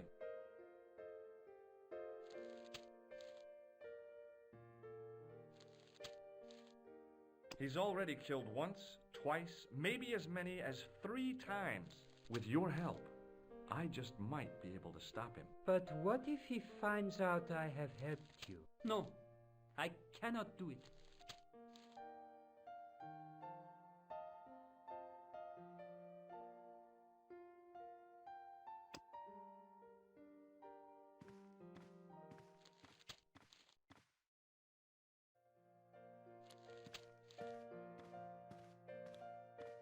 Hi, ma'am. Hello, George. What can I do for you now? Would you distract the clerk while I borrow a key? Are you asking me to aid you in a criminal act, darling? Oh, no. It's the key to an empty room. And why, may I ask, do you wish to gain access to an empty room? Do you plan to squat? No, ma'am. Scouts honor? I was never in the Boy Scouts, ma'am. Oh, you should have been. What were your parents thinking of? It's a fine way for a boy to get licked into shape. Now tell me, why do you want to get into that room? It's next to the room the killer is using. Ah, so you plan to eavesdrop on Merlin? I was hoping there might be a connecting door. Well, how can I refuse?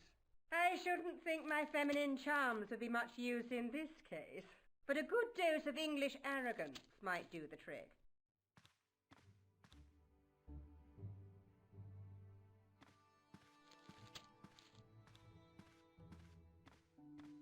I say! You there? Flunky! Oui, madame. Listen carefully. You do understand English, don't you? But of course, madame. Good. I wish to deposit some jewellery for safekeeping. I understand. Are you quite certain? Oh, bien sûr, madame.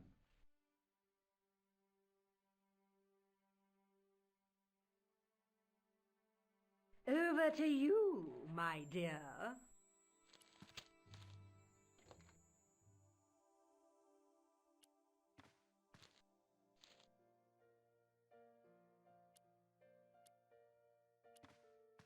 Maybe it wasn't the right room, but this was the right key.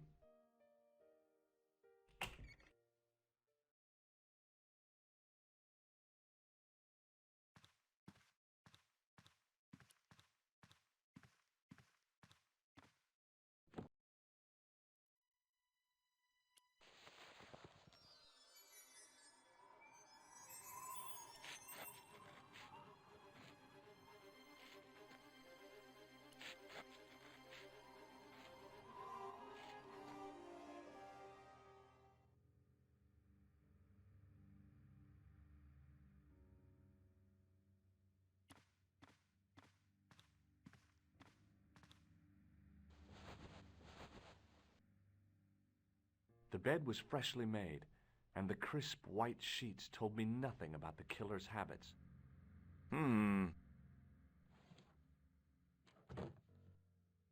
It was the battered leather briefcase I'd seen Plantar carrying just before he died. I searched the interior of the briefcase, but as I'd half expected, it was empty.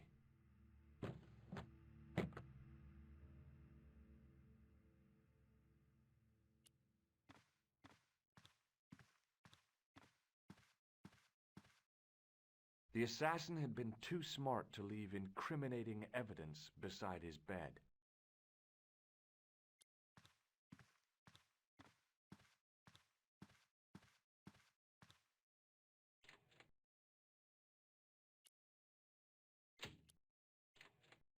The closet was a solid, impressive piece of antique furniture.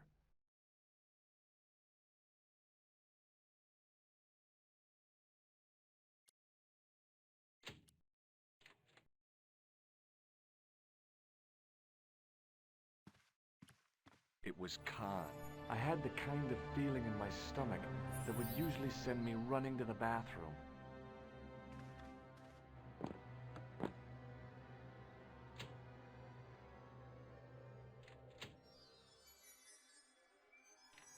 As Khan opened the wardrobe, I was sure I was dead. But he grabbed his pants quickly and didn't even see me. I didn't usually spy on men getting changed. But this guy was a killer, and I didn't want any surprises. He left his checkered pants on the bed.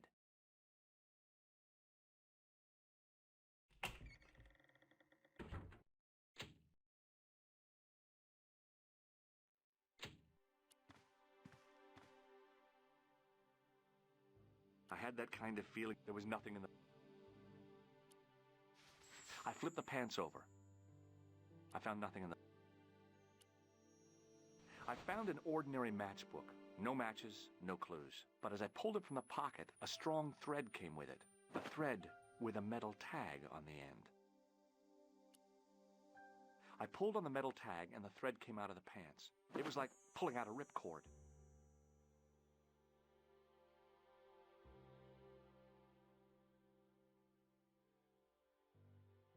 The pocket was empty. I found nothing. I turned the pants over. The pocket... There was nothing. I searched the pocket gingerly and found a pass card. It read, Thomas Merlin, Gruber Electronics Corporation.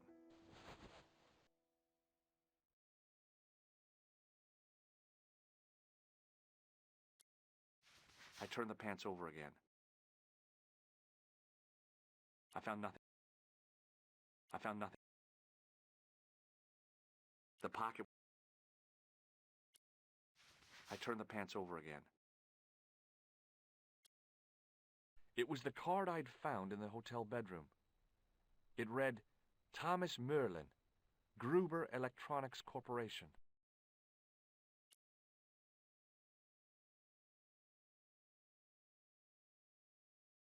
The pocket...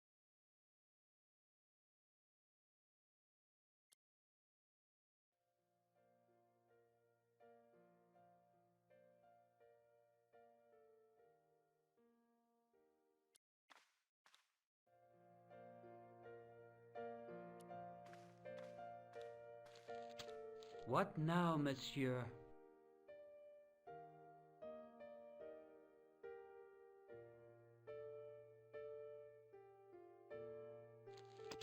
Does this pass mean anything to you? That is Monsieur Merlin's property. That's right. Merlin the murderer. I want to see what he's left in your safe. Impossible. I cannot betray his confidence, no matter what you say he's done. You're making a big mistake. Maybe. I can live with that. A murderer? Are you sure? Positive.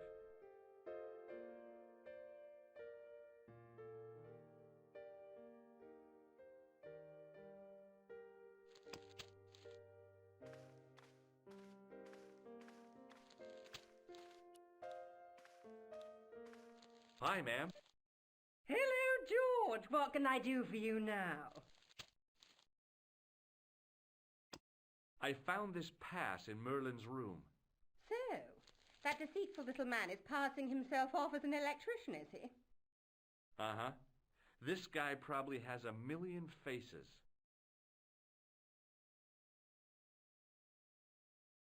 I showed the pass to the clerk, hoping he'd give me Merlin's papers, but he wouldn't buy it. He's too scared. I'll give him something to be scared of. Follow me, George!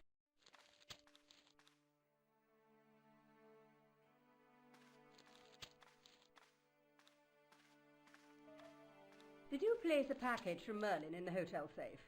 I did, madame. And did my friend here show you Merlin's identification? Indeed he did, but... What's the problem? He isn't Merlin. A mere academic detail. Give him the package. But that is against the law. I happen to be a justice of the peace, you silly man. I am the law. If he tries anything, shoot him, George. My pleasure, Lady Piermont. One moment, please. You know, I haven't enjoyed myself this much since Greenham Common. I don't know what I would have done without you, Lady Piermont. Voilà, monsieur. Le manuscrit de Monsieur Merlin. Thanks. How satisfying. An Anglo-American alliance that actually worked. The clerk had given me a tightly rolled sheet of parchment. I decided not to unroll it until I was safely back in Nico's apartment.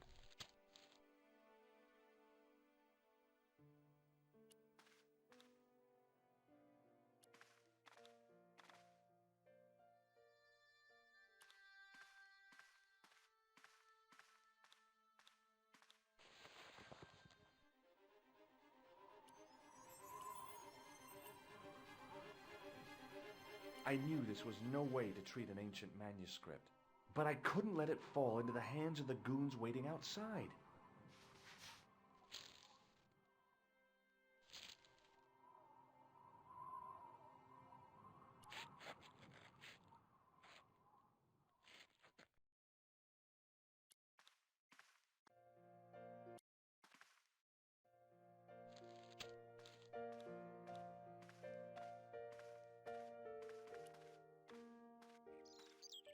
Just a minute, monsieur. What's your problem? No problem, if you cooperate. What do you want? Just a routine security check. Nothing to worry yourself about. Oh, well, all right. Search him, Flap. You bet. Hey, knock it off. Get off, you big ape. Nothing, Guido. Zilch. Our apologies, monsieur. What? I had to report you to the authorities. Randir, we are the authorities. You want I should break his arms? No. Let him go, Flap.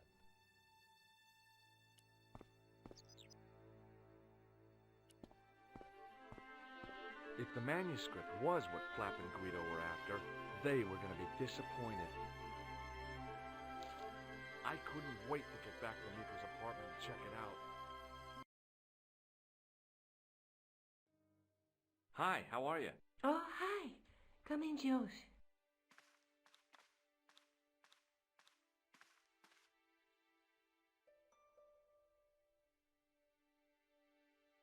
What are you doing to help trace the killer clown? Research, George. Yeah? You have a copy of the clown's yearbook? I have a telephone and lots of contacts. Oh, well, did you find anything useful? Not yet. I'm employing my first and most useful weapon. What's that? Patience. Oh, I've heard of that. Isn't it a substitute for decisive thinking? Do you have a boyfriend? Not anymore. There was someone. A guy in my final year, but it didn't work out. Neither did my degree. I'm sorry. I'm not. Tell me more about your family. When I was a little girl, I used to spend the winter with my grandfather and grandma. They were the best times, warm and safe in their tiny cottage. My grandfather rolled cigarettes while Grandma made hot chocolate and cakes. One day, he stopped his scrolling. He put the lid back on his tobacco jar and took me in his arms. I laughed and wriggled, but he hushed me to be silent. With his unshaven chin all scratchy in my ear, he told me his secret. What did he say? He said, I don't smoke, but she likes to think I do. What a weird old man. Don't call my grandfather weird. He was the nicest guy ever. I wish I was back in that cottage instead of this crummy apartment in this noisy city. You're just not going to believe what I've found. It's not another part of the clown's costume, is it?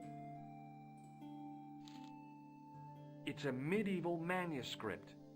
Khan left it in the safe at the Ubu. It's incredible. Is this what he took from Planeta? It could be, which means it's worth enough to kill for. Look there, two guys on the same horse. Oh, yeah. Maybe they couldn't afford one each. What of it? Have you ever heard of the Knights Templar? Their official seal was an image of two knights sharing a horse. Whatever this manuscript means, it's connected with the Templars. How come you know about these knights? I learned about them while writing an article on the Crusades.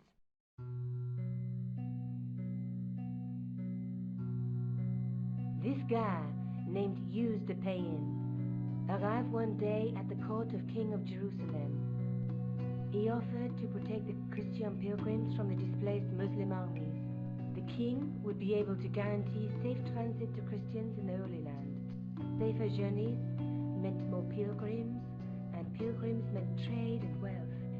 The Templars proved invaluable to the king as a mercenary army. It was said that they never asked how many the enemy numbered, just where they were.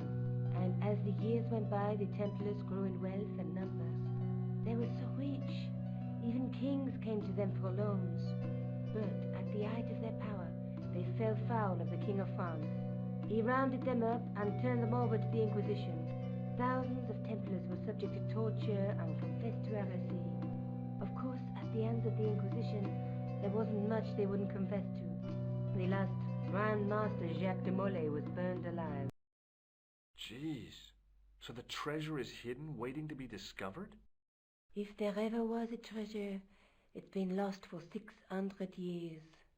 Anyway, we're supposed to be investigating a serial killer, not a medieval treasure trove. But maybe that's what the clown and his accomplices are after. Maybe this manuscript is the key. You'd better leave it here for safekeeping. Let's take another look at the manuscript. There's a guy with a sword and a bull. The only mythological bull I know of is the Minotaur, but he was only half bull. I don't think I'd like to be half a bull, even if it was the bottom half. What's that object between them? It looks like a gem on top of a tripod. There's a guy working on a loom. He's weaving a carpet or a tapestry. Or a duvet cover. It's a clue to a place, I reckon. Somewhere famed for weaving and ships. Where folk live in barrels? It beats copper boxes. There's a woman looking at her reflection in a mirror, but the reflection has 3 hideous faces. She reminds me of the Wicked Queen in Snow White. She was the one who said, "Mirror, mirror on the wall," wasn't she? She made me cry so much when I was a kid. Mom carried me out of the movie theater. She didn't frighten me in the least. Like I said, I was only a kid. I didn't like the crocodile in Peter Pan either. A knight with a crystal ball. Now, there's something written on the scroll beside the knight. Yes, but it's written in Latin. Per disciplinam mea lux videbis. By my teachings, you will see the light. You speak Latin? Where did you learn a trick like that? A trick? I studied law, okay? I can read Latin. My, you're touchy. Tell me that again.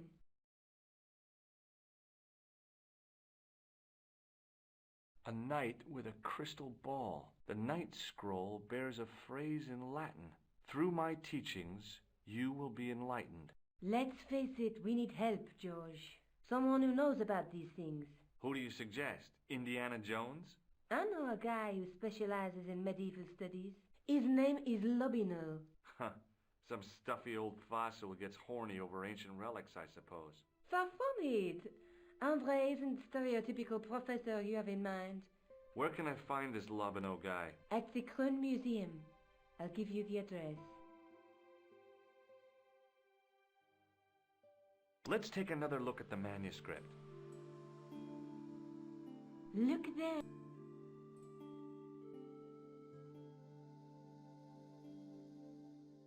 There's a woman, but through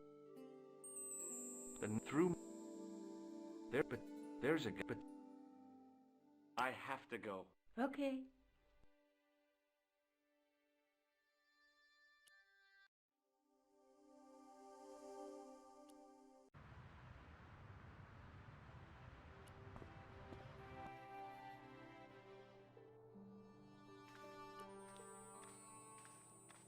In the case was a spindly tripod, blackened with age and pitted with rust.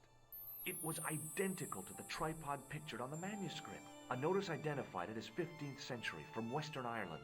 It had been found in Loch Marne at the site of a Knights Templar preceptory. Ireland! What's that? This tripod was found in Ireland. I will have to ask you to keep your voice down. I'm sorry, I was excited.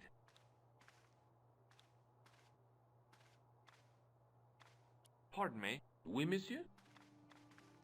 Are you Lobineau? Oh, no. Fancy you mistaking me for him. No. I am the deputy custodian. But Lobineau does work here. Work? I wouldn't go so far as to call it that. He studies here most days, but as you can see for yourself, not today.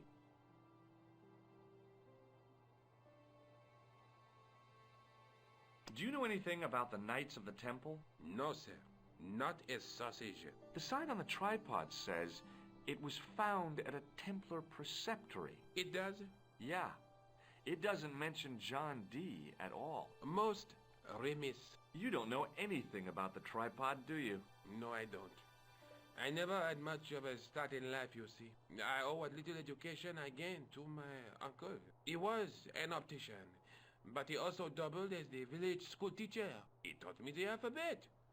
Well, 19 letters of it. The bottom row of the chart was too small even for him to read, so he left them out. Why don't you start over and enroll for adult education? You know, I never thought of that.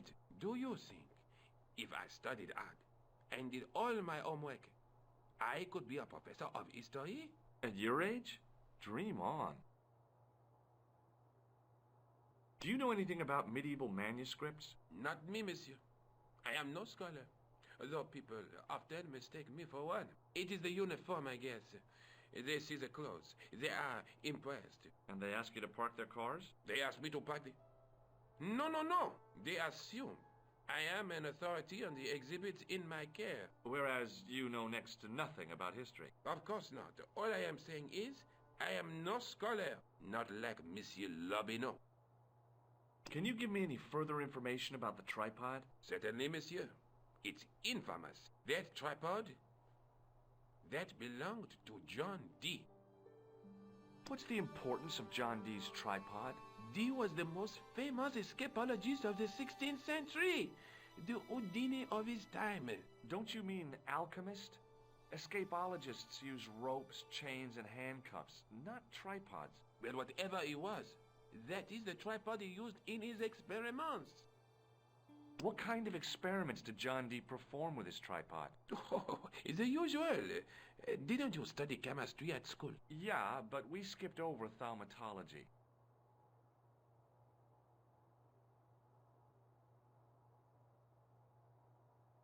Can I take a closer look at the tripod? What? Get it out of the case? Ah, no! That tripod is protected by a sophisticated surveillance system. How sophisticated? A painfully loud alarm bell. How is the alarm bell triggered? By the slightest pressure on or movement of any part of the case wherein that tripod is situated. It strikes me that to call your alarm system sophisticated is, well, stretching the truth a little. It has never failed yet. The sophistication is in its simplicity. Thanks for your help.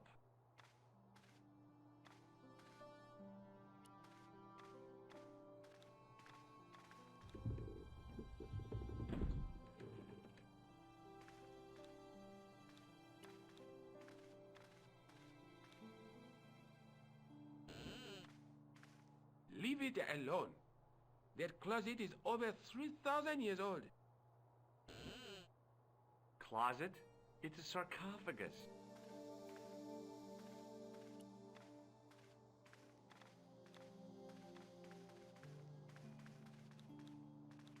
Attention! Please do not open the window, monsieur. Don't you think it's kind of stuffy in here? Better stuffy than dead. What's the problem? Fumes from car exhausts? Not just that, monsieur. There's a new burger bar opened up across the street. The Laughing Buffalo. So what's the problem? They cook their burgers on a charcoal grill. And the fat falls on the open flames. The amount of organic compound and smoke particles released is astounding. Since they opened, local air pollution has doubled. And it stinks like a funeral pyre. That is why I keep the windows closed.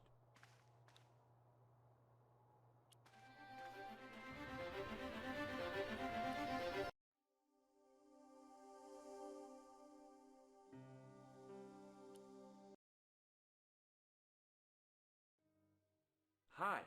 I've been to the Crew Museum. Did you speak to Lobino? No, he wasn't there.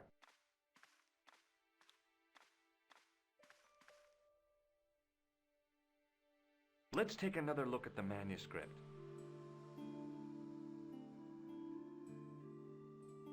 Look there. There's but the and the through there but there. I found the tripod. Where? In the museum. It belonged to the Templars. It was dug up in Ireland at a place called Loch Marne. I have heard of Loch Marne. I read an article about the castle. Take a look for yourself. A popular gossip magazine. You read that rubbish? No, I write it. Professor Nigel Pegram, excavating the medieval castle at Loch Marne. That's strange. What? He resigned his chair at Durham University in order to devote his time to the excavation. Not only that, but he canceled the filming of a 4th series of his popular television program. This site at Loch Marne must be awful important to him. He's a professor of history. They're all cuckoo. All the same, I'd like to talk to this Professor Pegram. How do you feel about a trip to Ireland? Disappointed. Huh? That I won't be going. I want to follow up the Belota case. If you really think Pegram's gem is important, why don't you visit Loch Marne? On my own? I'm not so sure about that. Where is Ireland exactly? Have you found out any more about the murders? Well, it may be nothing, but both the clan's victims visited Paris earlier this year. When? The 2nd week of July. They were both here at the same time. Did they meet? I don't know, but I can't imagine it was coincidence. I have to go. Okay, I'll see you later.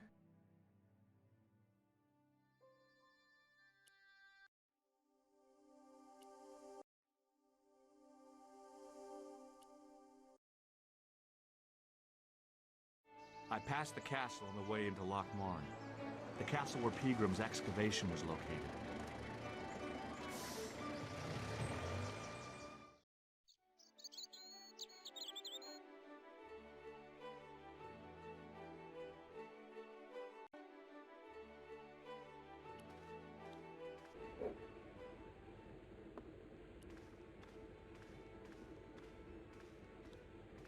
Top of the morning to you. I beg your pardon. Well, that's what you Irish say, isn't it? Do you want something? Or are you just flaunting your xenophobia? Well, I was trying to be sociable. Is it a room you're after? No, thank you. I don't plan to stay too long. Who does? Most folk take one look at Loch Marne and jump back on the bus. Have you served any, clowns recently? No. You're the first today. Do you know a man called Pegram? Indeed I do. Are you a friend of his, by any chance? Oh, no. I'm just trying to track him down. Me too. That son of a bitch should be locked away. Did Pegram stay here? Yes, he did. 6 nights plus breakfast. I'll try a glass of beer, please. Is this your first pint of real ale? Well, I guess so. What's real ale, anyhow? Beer that's brewed from natural ingredients to traditional methods. It shouldn't be kept under pressure or refrigerated.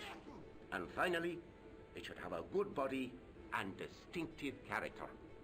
In other words, it's flat and worn with bits in, and it makes you fall over.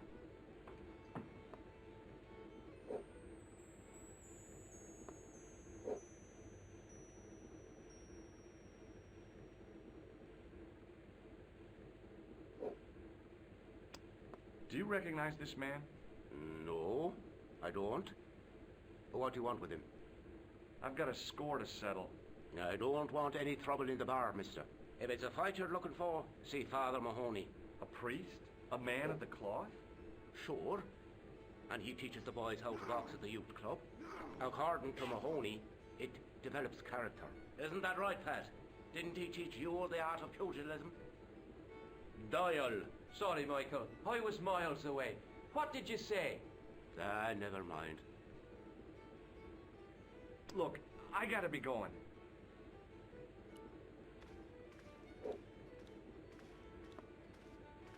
My name's George. Pleased to meet you, mister. My name's Fitzgerald. What can you tell me about the castle? There's nothing there. Just an old ruin. How old? I really couldn't tell you. Have you ever explored the castle yourself? I used to play there sometimes, when I was a kid. Then one of the little ones fell off the wall, broke his head and died. We didn't go there anymore. You haven't been up there recently? No. Do you know Professor Pegram? He's the archaeologist, isn't he? That's right. Did you work at Professor Pegram's dig? What gave you that idea? Can I get you another drink? Oh, no, thank you. I shouldn't be drinking at all. I'm on tablets for my nerves. More than a pint and I'll pass out. See you later.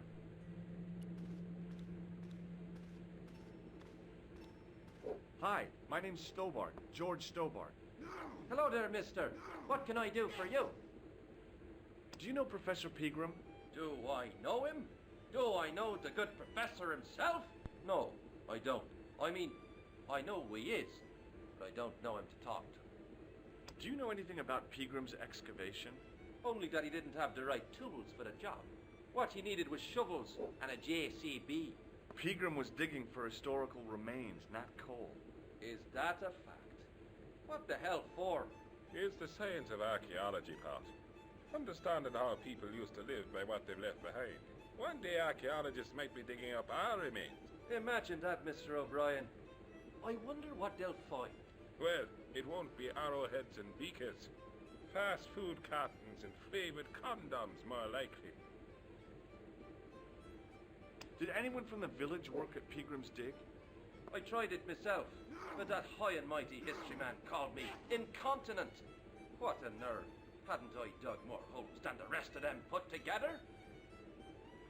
Do you remember seeing Sean Fitzgerald at the dig? Let me see now. I think me brain box needs a spot of lubrication. Can I buy you a drink? You most certainly can. Give me a drink for my friend here. Who? Doyle? Has he conned you into buying for him? Shame on you, Patrick. Same again. Just a point this time, Michael. 1 point of brown coming up. Do you remember Sean Fitzgerald now? I can picture the scene as if it was only last week. Come to think of it, it was only last week. Fitzgerald was there all right. Him and a bunch of students. He was speaking with the boss man. Can you tell me anything about the castle on the hill? Oh, I don't know much about anything. You should ask Mr. O'Brien here. He just joined up writing. Would you be one of them history fellas yourself? That's right. Professor Stobart, Miskatonic University. You're an archaeologist, and you're asking us about the castle. Excuse me, Mr. O'Brien. The gentleman was talking to me. How come you didn't leave with the others? I didn't know they'd gone. Oh, yes. Packed their spades and shovels and away they went. Seems I missed all the excitement. What excitement? Bye for now. Hello there. My name's George Stobart. Pleased to meet you, I'm sure. I'm O'Brien. Can I help you? Do you know Sean Fitzgerald? Yes, I do. What do you want with him? I want to talk to him about working at the dig. I can't imagine anyone employing Sean Fitzgerald on a dig. He wouldn't know a post hole from his elbow. Have you ever heard of the Knights Templar? I most certainly have. A remarkable institution. Did you know? They were the originators of our system of credit. Their financial empire stretched from the Atlantic to the Caspian Sea. With bases in so many countries, they had to establish new methods of fiscal transfer. So, the Knights Templar were nothing but a bunch of bankers. I don't get it. Are you saying these Templar guys invented bank charges? In a manner of speaking, I suppose they did. What a dirty trick. Didn't anyone try to stop them? Oh, yes. They were arrested, and many were burnt at the stake. Good. They bloody well deserved it if they were anything like my bank manager. What can you tell me about the castle, Mr. O'Brien? It's a fine sight now, isn't it? Dates back to the 10th century, you know. Most of the existing building was added much later, of course. Are the ruins open to the public? Oh no, it's much too dangerous. Anyway, there's nothing of interest remaining. How can I get into the castle? Well, those walls were built specifically to stop people getting in, Mr. Stobart. But I dare say you'll find a way, if you've the will. Can you tell me about the tripod which was found at the castle? Now, there's a bone of contention and controversy. It was dug up by an Englishman of the archaeological persuasion. Who was this Englishman? Professor Pegram, the same man who dug up the gem.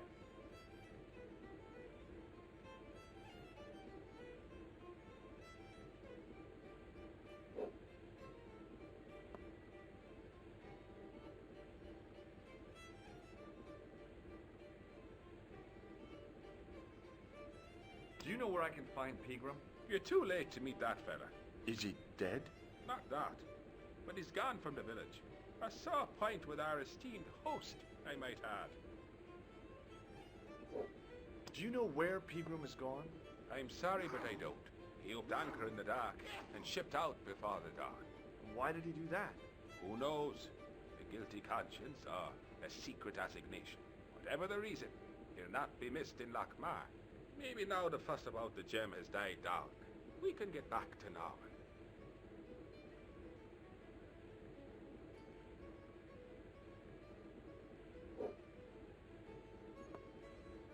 What can you tell me about the gem which Pegram found? Now there's a gem which should never have been taken. A man would have to be full of greed to covet that stone. What's your interest in the jewel? You're not a reporter, are you?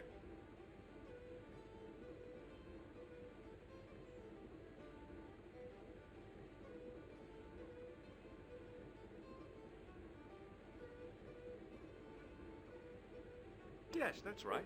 And not a bloody news hound. You'll find the people of Lochmar are a tight-lipped and cautious lot. Why? Have you got something to hide? It's just that we don't like to wash our dirty laundry in public. Why has Pegram's departure upset the landlord?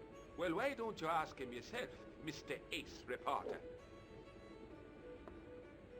Goodbye for now. Good riddance to you.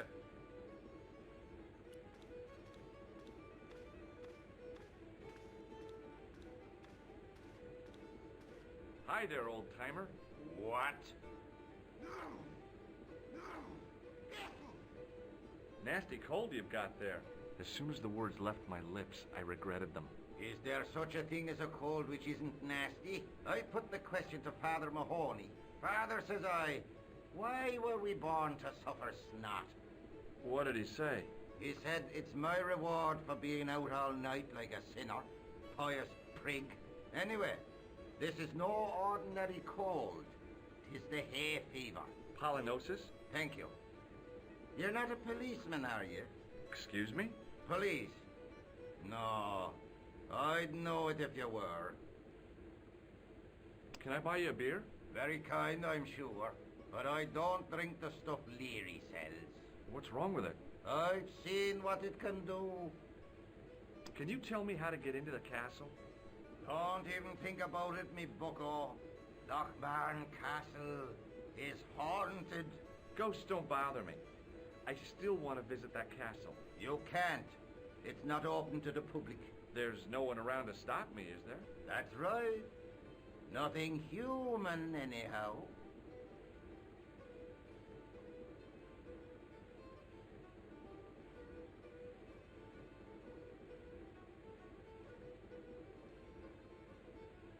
Have you ever seen the ghost? To be sure. With me very own eyes. Can you describe the ghost? It was horrible. A wee stunted beast. Long beak. Straggly, flappy wings. Are you sure it wasn't a wild animal? A rabbit or a skunk or something? Skunk? In Lochmarn? That'll be the day. No, that was a ghost, to be sure.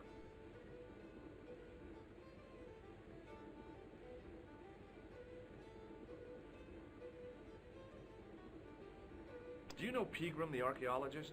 That's the scrawny fellow who was poking around at the castle, isn't it? No, I don't know him. What's that you're making? It's a necklace, me bucko. Oh, sure. Made out of steel wire? That's right. A necklace for my pretty one. When my little lover feels it round her slender neck, she'll be mine.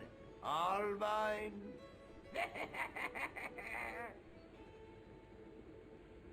I'll see you later.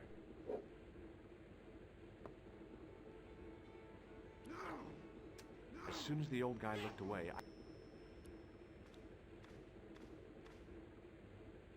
it was a beer-stained piece of toweling.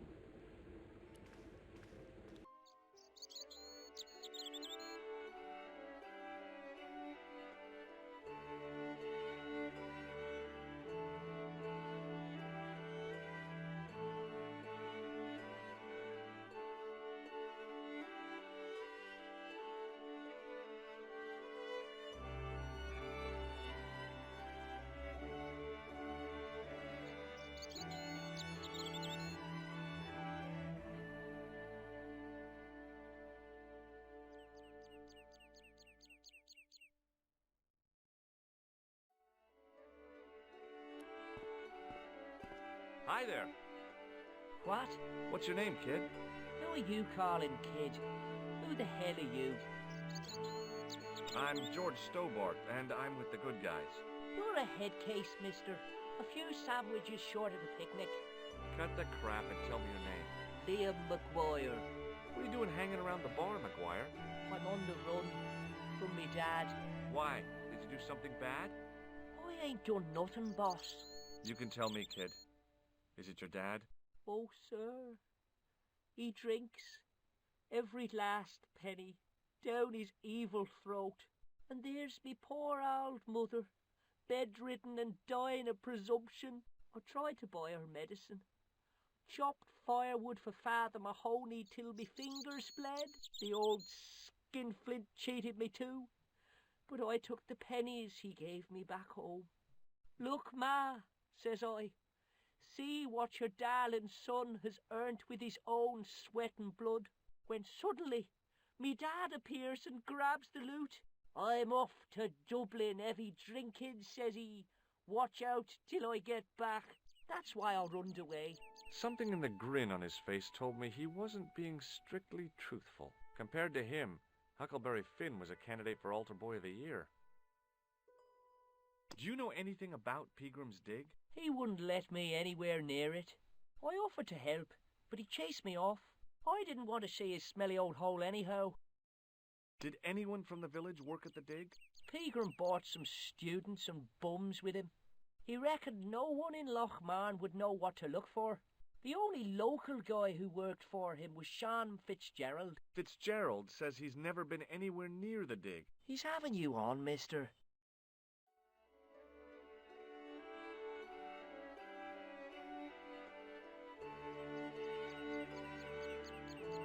What can you tell me about the castle, McGuire? What do you want to know? Well, can I get inside? No, it's locked up. Does anyone live there? No. Only, what do you want to know? Oh, nothing. You know something about the castle you're not telling me, don't you? No. What is it you're covering up? Is it something you're scared of? I ain't scared of nothing. I'll give you one last chance to tell me about the castle. Oh, yeah? And what if I don't? Then I'm taking you back to school. Oh, there's a ghost. It's called the Phantom of Lochmarn.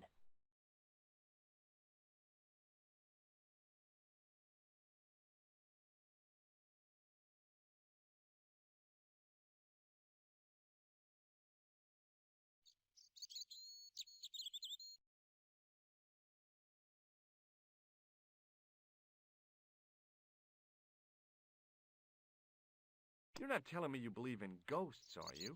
Mister, I seen it with me very own eyes. Last Tuesday night, I went up to see what that dig was about. I just reached the top of the wall when I hears this awful noise. What sort of noise? A horrible snuffling and snorting, like O'Brien's pig, only worst. It was coming from inside the castle. Did you find out what was making the noise in the castle? No fear. I just sat there on the wall like Humpty Dumpty. The moon was cracked and greasy like an old dinner plate. The yard was full of shadows. I could have been hiding anything. I would have gone home, but my legs had lost their stuffing. Did you get to see the ghost? Indeed I did. And a fearsome sight it is too. I sat on my arse, waited while the moon went down. Then out it comes from the shadows, all grey and tattered and hunched over like an old bent willow. Then I hears this spluttering and splashing and horrible laughter in the dark. I was so scared. Why, I fell off the bloody wall. I'm sure there's a rational explanation for what you saw at the castle. There is. The bloody place is haunted. Have you seen a guy dressed as a clown? Here in Lochmarn, they all dress like clowns. The man I'm looking for is a dangerous psychotic. Jesus. It's just like that film I saw. There's this clown, see, and he's after this kid who saw him kill a guy. He tries to warn the sheriff, only no one believes him. Then, while he's in the tub, the clown cuts him up with a chainsaw. My God, that doesn't sound suitable for a kid like you. Who are you calling a kid? I'm 25. Yeah, right. You're not a day over 14. Oh no, it's 25 that I am. Married with a car and 3 kids. 10 kids if you count the wives. Do you know a man called Pegram? Can you describe him like on the telly in the cop shows? He's an English archaeologist. I know the man you mean if he's the one. Can you tell me where I'd find Pegram? No, I can't, 'cause he's not here now, but if I sees him, I'll ask him. Do you know what Pegram was doing in the castle? Digging for buried treasure. Jewels and gold and skeletons, like in the films.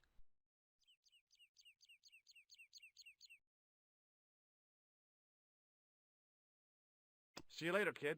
Okay, mister.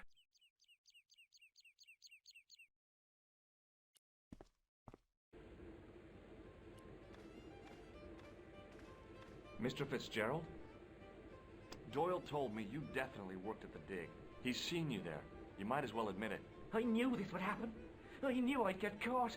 I need to talk to Professor Pegram, if he's still alive. What do you mean? Is he in danger? Yeah, you too, if I'm right. You're not from the Social Security. Hell no. What makes you think that? Well, I was claiming benefit at the same time I was working for Pegram. I'm not in a position to make judgments, Sean. That's between you and your conscience. All I want is to talk to Pegram about the gem. But he's not here. I know that. But he left that package with you, didn't he? So where did Pegram go? I don't know. I swear it. He came to see me early this morning. Said he was leaving. He asked me to give this package to a guy called Marquet. Show me what's in the package, Sean. I can't do that. Why not? I promised the professor. So what? You didn't have any qualms about your benefit scam. So where's the harm in taking a peek inside Pegram's package? You don't know these people. I can't. I don't dare. This is your last chance to show me the package, Fitzgerald.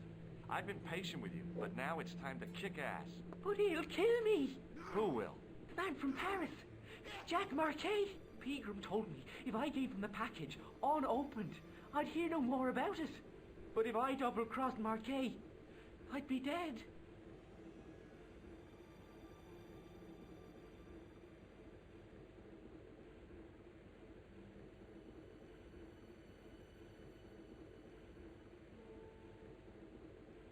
I'll deal with Jacques Marquet. Give the package to me. No. Why should I trust you? I don't know who to trust anymore. I wish I'd never even heard of the Lochmarn gem.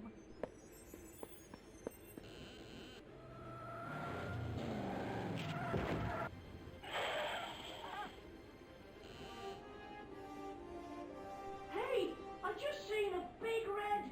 Get out of here, Maguire. Come back when you're old enough. What's the lad howling about? A big red sports car. Sean Fitzgerald's been runned over. Get out! Noisy little tyke. Maybe you should send out some medicinal brandy maker. Oh, yes? And who's going to pay for it? Not me. Me too, neither.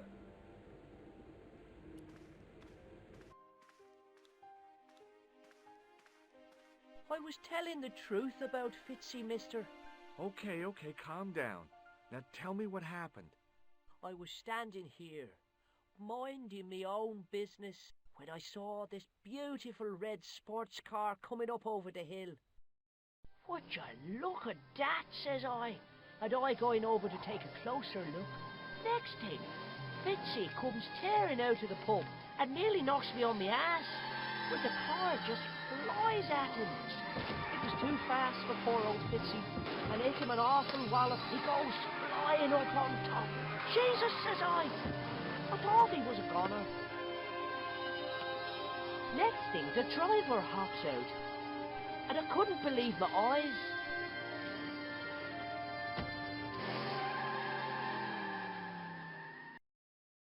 He was dressed like a bloody pixie.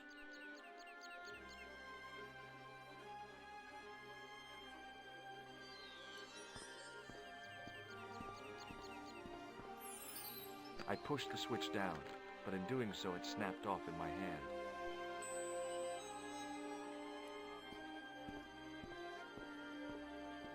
Hey, McGuire. What? Did this pixie have a scar on his cheek? I couldn't see. He was wearing a stupid mask. Are you a special agent?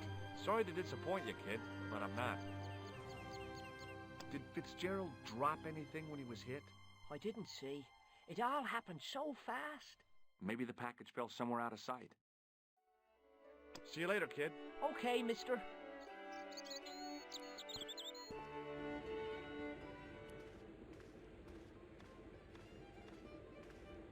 Excuse me. Yes, sir? May I have another beer, please? Certainly, sir. Same again? Yeah, please. How is this stuff made? That's the secret of the master brewer, sir. Each barrel is lovingly manhandled in time-honored fashion, suspended on skillfully tied ropes of the finest hemp, lowered into the cellar, utilizing the forces of original gravity, like manna from heaven. I'm sorry, but the pump appears to be broken. I could fix it for you. I don't think so. This is a job for a professional electrician. Oh well, at least the glass washer is still working. It's not my dear, is it? It just so happens I'm an electrician. Check out my credentials. Well, no. Isn't that marvelous? Here's a house bedeviled with faulty wiring of a wayward nature. Here's you, an electric man, with a little plastic card to prove it. I still want to see what you can do before I let you touch me beer pumps. You can make a start on the glass washer. When you finish that, will you take a look at the pumps?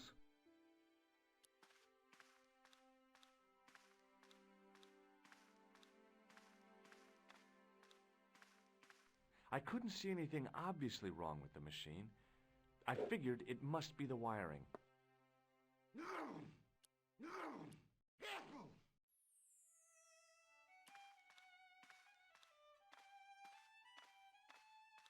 I couldn't see anything obviously.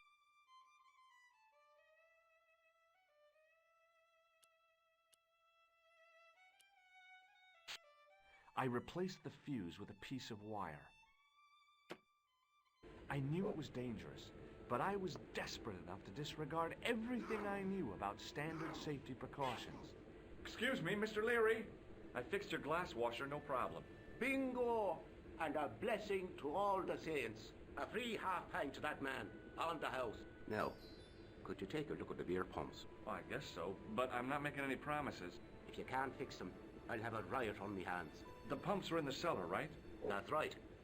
You'll find a flashlight down there somewhere.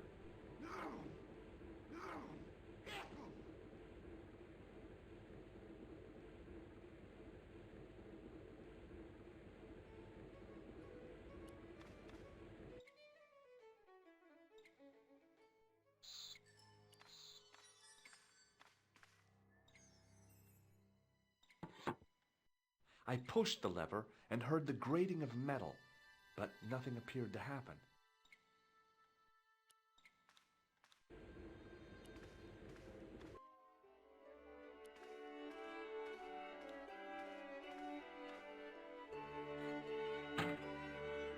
I lifted the trap door, and an overpowering smell of stale beer rose from the cellar below. I looked down on a stone-tiled floor, way too far to jump. Excuse me. There was a nasty feeling in my guts I usually associated with light opera. It was Khan. What's the problem? Did you see what happened here a few minutes ago? What was that? A man was involved in an unfortunate accident. I didn't see anything. What about the boy? He doesn't know anything either. The kid, well, you know how it is in these rural communities. Not enough genes to go round. I prayed McGuire had the sense to keep his mouth shut. Was the guy hurt bad? He's been taken care of, but he thinks he dropped a small parcel. You didn't happen to find it, did you? If I had, I would have taken it to the police. Of course. Thank you.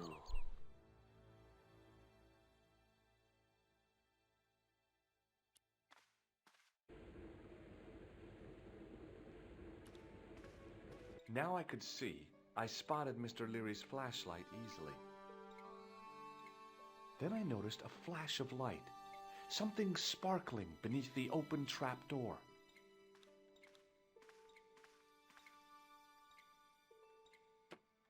It was Peagram's gem, all right. A large, uncut blue stone. I guess I was already under its spell. Did you find it? What? Whatever you was looking for. Yeah.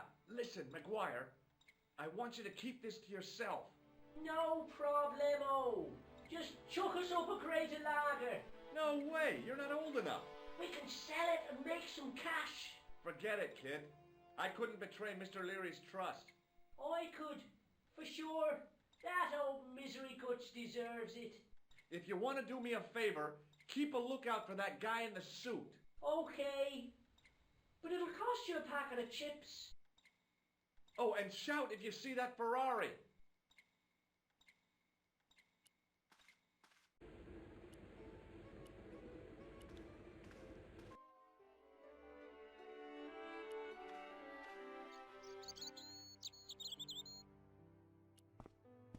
Hi, do you speak English? Well, now, what if I was to say no? An implication of cognizance shrouded in denial. A pretty poser of a paradox indeed. I gave him the look I'd perfected when I was 12 and was going to be the greatest hypnotist of all time. It was a killer. Are you attempting to hypnotize me, or is it the constipation you're suffering? I was a little out of practice. What can you tell me about the castle? Not much, I'm sorry to say. Most of its history is long forgotten. But if these old stones could only speak, what stories they'd tell. Stories to make your toes curl and your blood run cold. You know, this castle is said to be over 600 years old.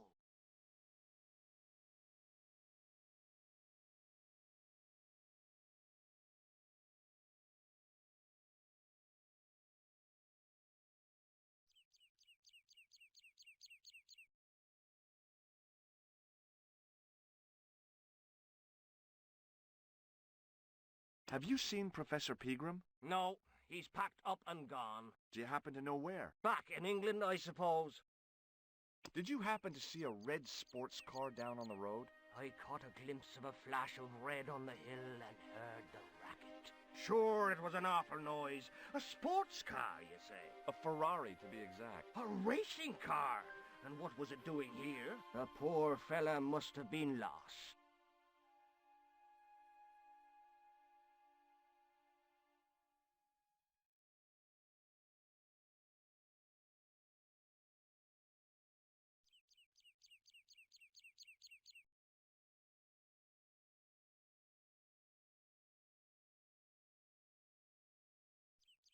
The driver of the Ferrari was involved in an accident. Is that so?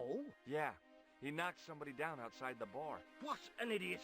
How could a thing like that happen? He was traveling too fast. So fast, he ran right under the car? I mean, the car was traveling too fast. But you'd have thought the idiot could have heard it coming. Maybe you know the guy who was hit by the Ferrari. His name is Sean Fitzgerald. Oh, I know him all right. That's me nephew, the idiot responsible for the stacking of my hay cart. Was he killed by the car? Oh, no, but he has been abducted. Well, that's a relief now.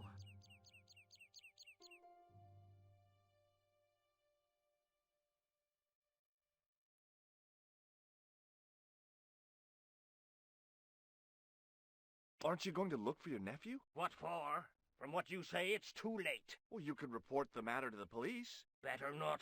Besides, what could they do? Well, they could mount a search. They have only the one bicycle between them. In a question of superior acceleration, I put me money on the Ferrari. I think you ought to know exactly what Sean has gotten himself into.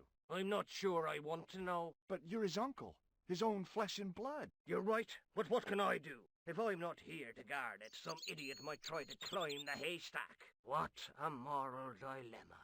Stay here and guard this potentially lethal agricultural construction, or to go off in search of the prodigal nephew, the very man responsible for said hazard? It'll need some thinking about. Why, there's no problem. You're right.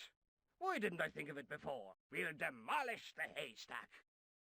You don't have to demolish the haystack to go look for Sean. I'll stay here in your place and warn anyone who's silly enough to climb it. Marvellous! I think I should start me inquiries in the bar.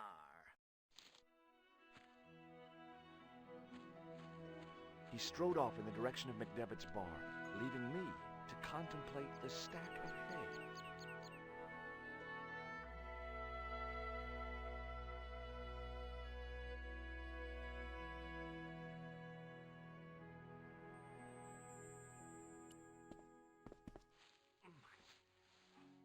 The stack of hay stopped, short of the top of the wall. Even if I stretched as far as I could, the wall was out of reach. What I needed was a slice or two of Alice's Wonderland.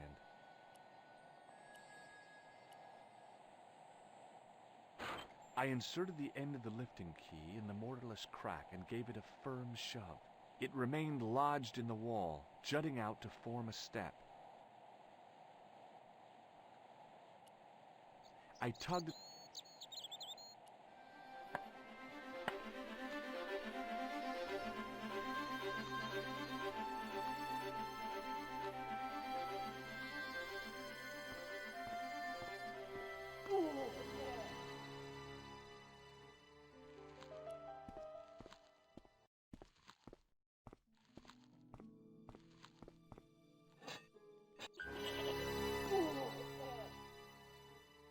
The rope by which the goat was tethered had become tangled on the old plowshare.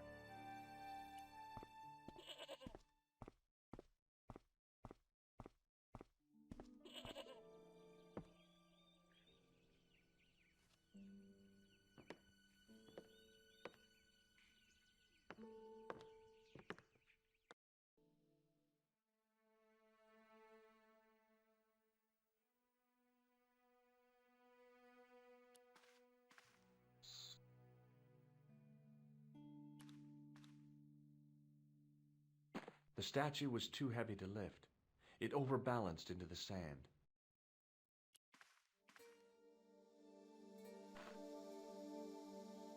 As I swung the stone upright, I noticed it had left a pattern of holes in the sand.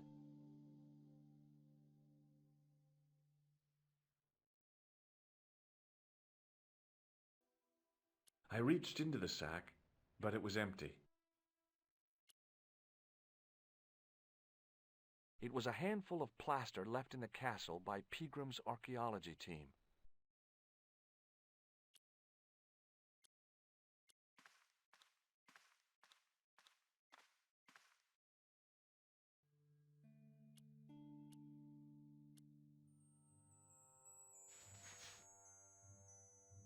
I sprinkled the plaster on the sand until the holes were filled.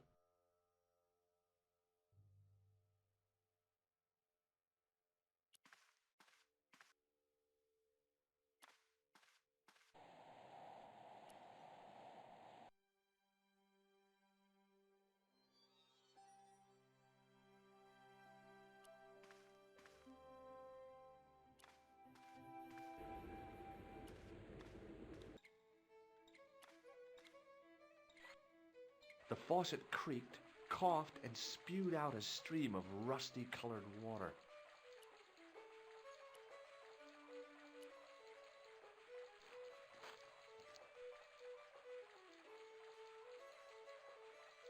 I held the towel under the faucet and soaked it with water.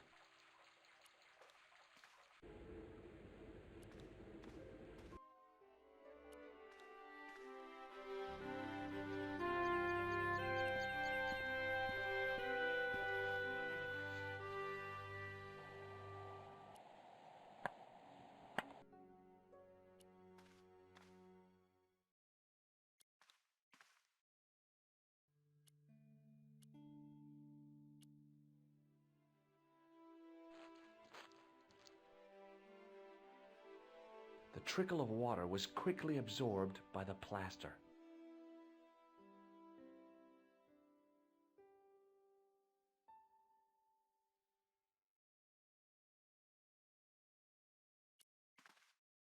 I eased the solid piece of plaster from the sand. Underneath, it had formed a perfect copy of the statue.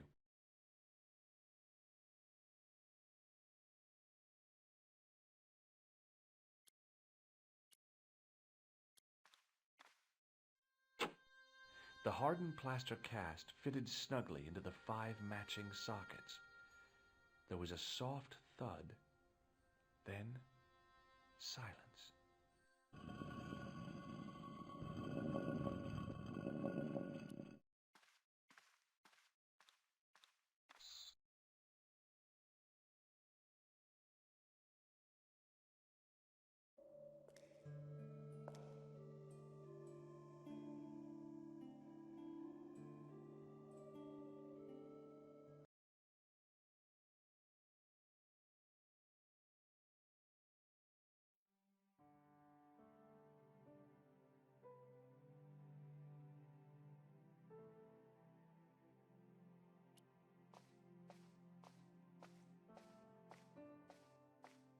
I had messages waiting to be played. You have 3 messages. Hey, Collard, it's me, your favorite editor. Guess what? I'm gonna give you a second chance. I need somebody to write the TV column. Pays lousy, so what's new? If you're interested, drop by the office. In fact, drop by the office anyway. We have to talk, Nico. That story of yours I spiked.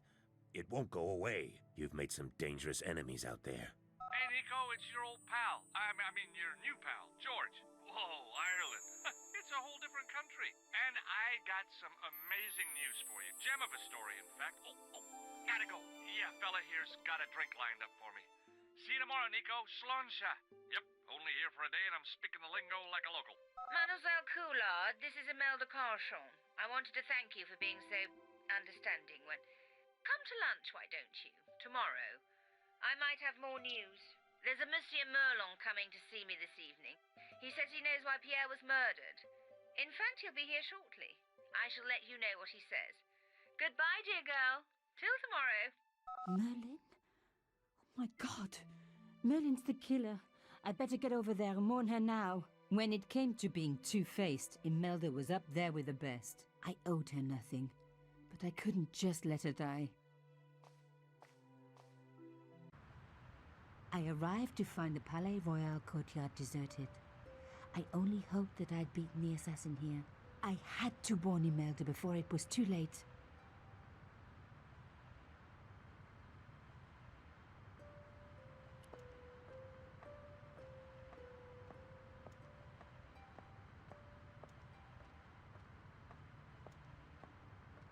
The intercom system wasn't working. Bad sign. Somebody had cut the wire.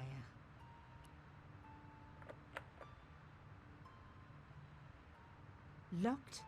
No way was I going to break through a door like that.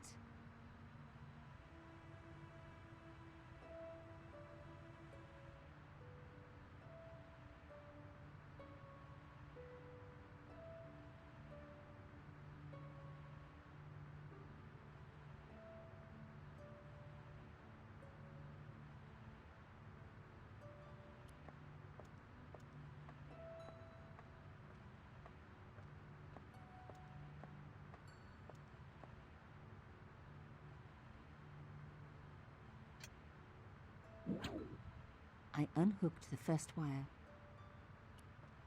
That broken window looked like the best way in.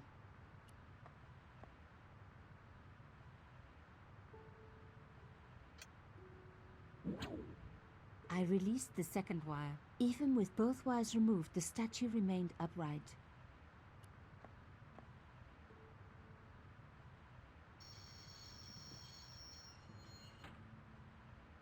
If I could deconstruct this, I could deconstruct anything.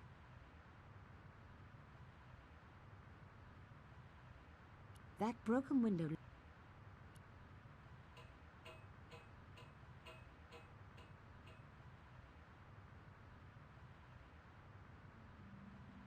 The plastic sheet was thick and strong. I'd need more than my hands to tear it.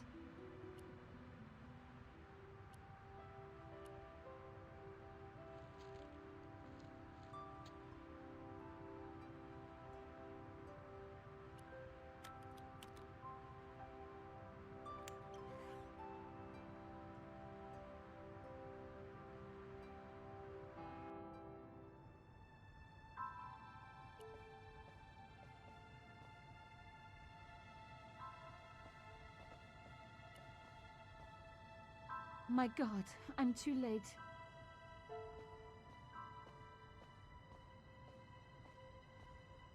Imelda. Oh no. Nico? Don't worry, you're going to be all right. You know that isn't true. It was Merlin, wasn't it? Dressed as a cavalier. How absurd. You came to warn me, didn't you? I must be crazy. Let me see you, Nico. All this time you were just using me. Which one is the real Imelda? You are an extraordinary girl. Thierry would have been so proud of you. You didn't know my father. So like him. Something about the eyes. I wish we'd had time to get to know each other. She was gone. She cheated me, lied to me, used me. But why? Even in death, Imelda looked the same. Beautiful, inscrutable. The Ice Queen alone in her ice palace. I opened it. Inside was a tiny gold key.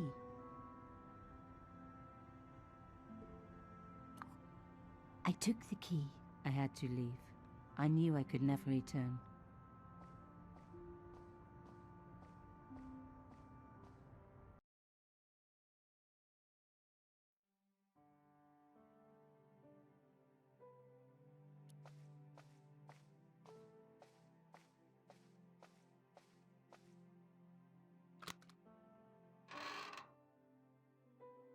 In the dim light, I caught the reflection of something metallic. A small, sinister-looking metal disc had been tucked under my father's box. It was a bug. Oh, chère cousine. You left me a little present. You shouldn't have.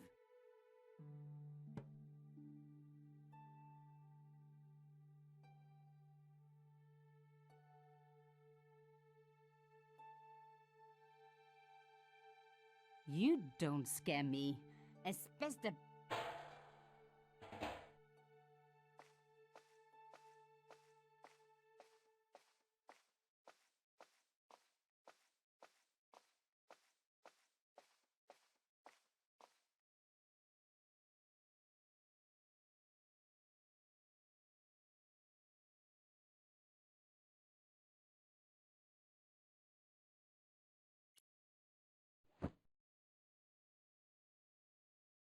The box was carved by my father. It never had a key. The elephant on the lid was a perfect match to Carchon's.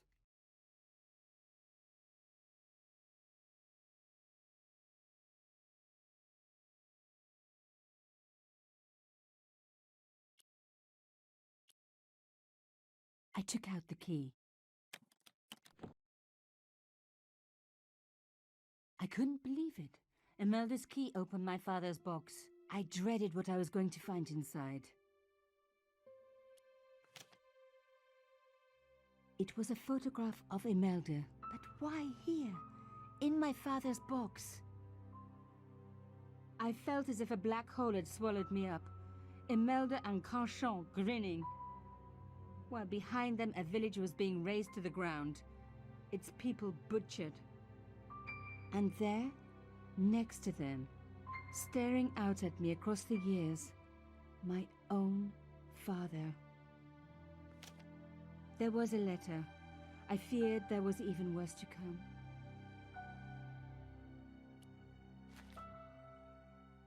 Hotel St. Georges, Algiers, Friday. My darling Thierry, by the time you read this, you'll be safely out of Africa. You need not fear.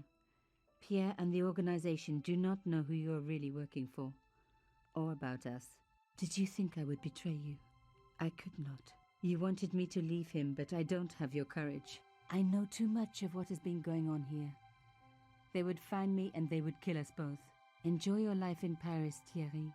Your life of honor, of patriotic duty. Do they give medals to spies? No, they'll just give you a phony job in an embassy somewhere. I could never share that with you. Imagine me, a diplomat's wife. So I must stay here with Pierre, the two of us bound together by what we have done to this country. Au revoir, my love.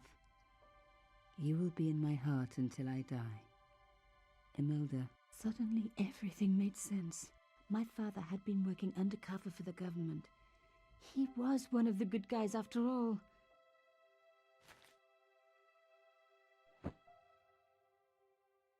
He and Imelda must have fallen in love. She'd found out who he really was, so he had to leave. It had broken her heart, but she had never revealed it to anyone. I knew I couldn't either. Whatever he was doing, he'd had good reason to keep it secret. I decided I would respect that and tell nobody.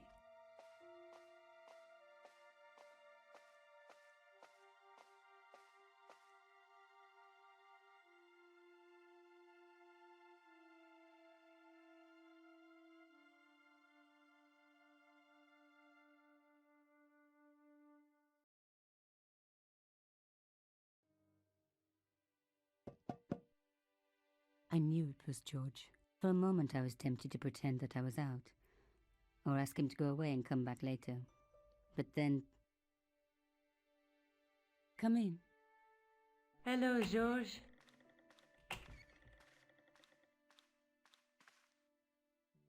So, where did you stay last night? At McDevitt's. I got to drinking with Doyle and a couple of the guys. That explains why you look so ill today. Did you get any sleep at all? Not much. I had to share the room with another guy. Did he snore? Hardly. He was dead.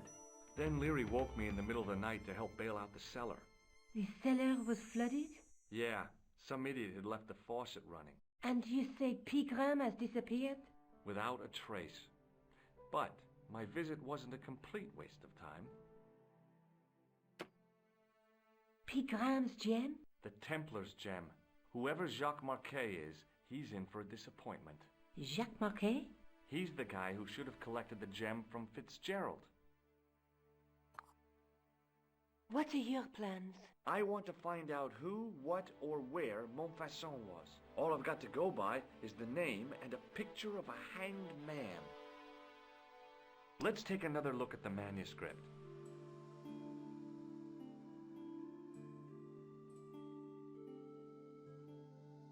There's a guy with a sword and a bull. Between them is a gem supported by a tripod. Look at...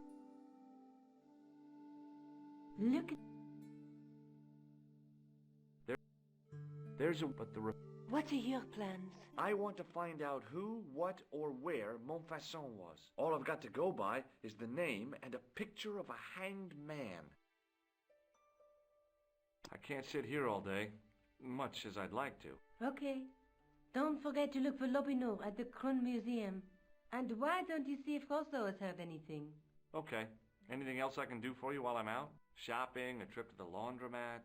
Just take care of yourself.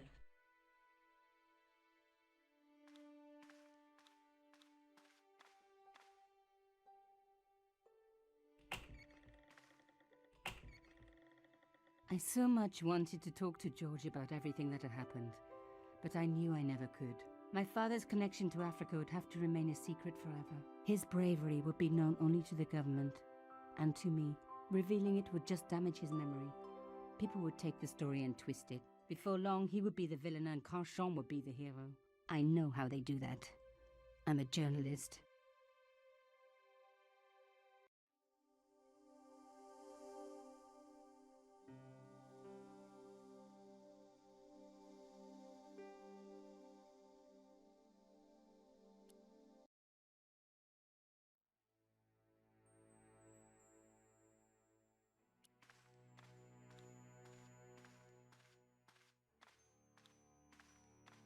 Sergeant Moo? Yes?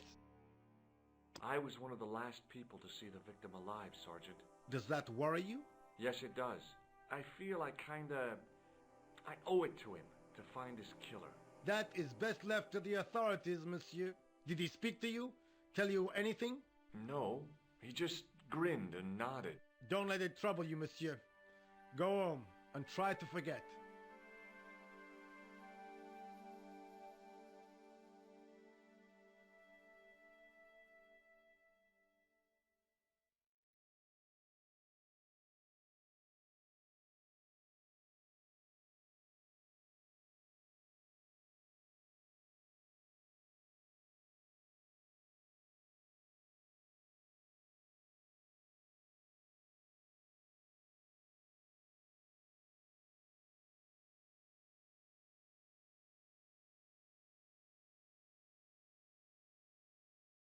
I know the identity of the dead guy.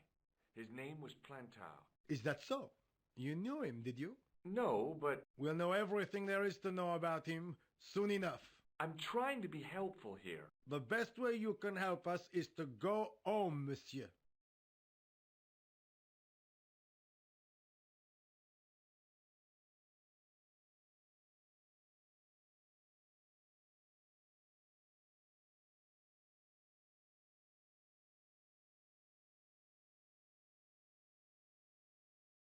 I'd like to report an assault. Yes, monsieur? Where is the victim? I'm the victim. I've been harassed by a pair of thugs. I see. And where did this alleged assault take place? Outside the Hotel Ubu. They stopped me as I was leaving and went through my pockets. Could you describe the suspects, monsieur? One looked like a gorilla, and the other looked like a weasel. Their names are Flap and Guido. Oh, I'll get them this time. Have you heard of a man called Marquet? Yes. He used to be known as the Mole of Montmartre. I heard he's been hospitalized, probably by one of his rivals. Which hospital was Marquet taken to? The Hagenmeyer Clinic, in the Avenue des Hérissons.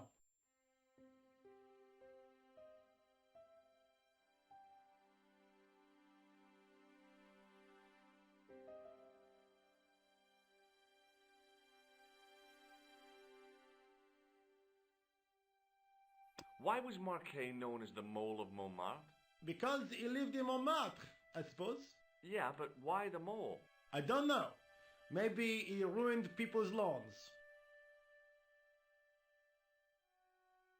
Do you know a man named Khan? He's a shifty-looking guy with a scar on his left cheek. No, monsieur. He also calls himself Thomas Merlin. I'm sorry, Monsieur Stobart. I don't know him. Has this man any connection with the bombing of the café? Yes. I believe Khan was the name he used when he hired the clown costume.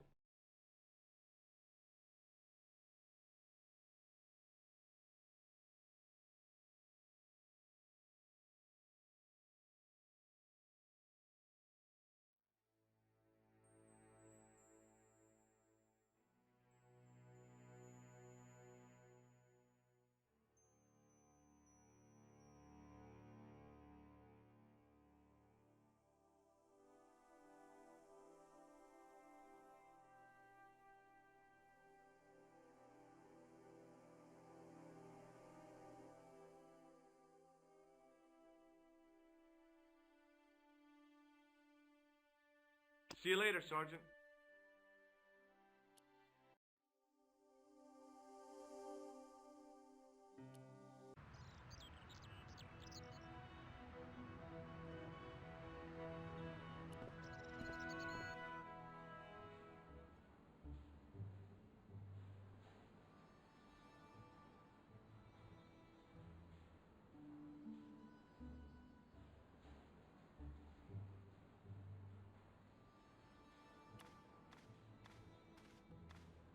Hi, my name's George Stobart.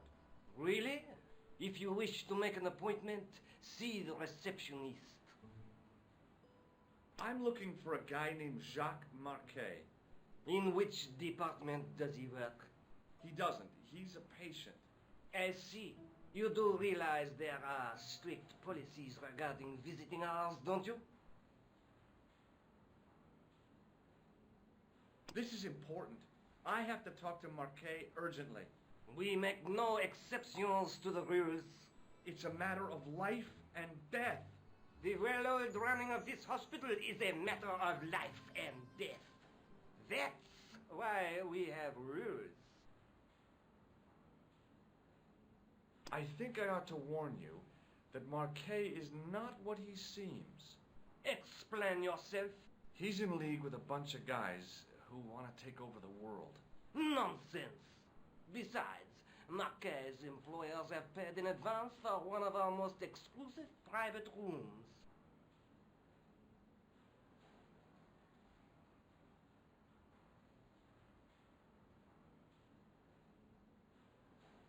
Could you tell me who Marquet's employers are? Certainly not. Thanks for your help. Excuse me. Yes, sir? Is this the Hagenmeyer Clinic? That's correct. I thought I was in a garden center. Oh, the plans. They were my idea. A little greenery to evoke the spirit of nature. How may I help you? I'm here to see Jacques Marquet. Oh, yes. Are you related to our client, sir? No, I'm conducting a private investigation. Then I can't help you.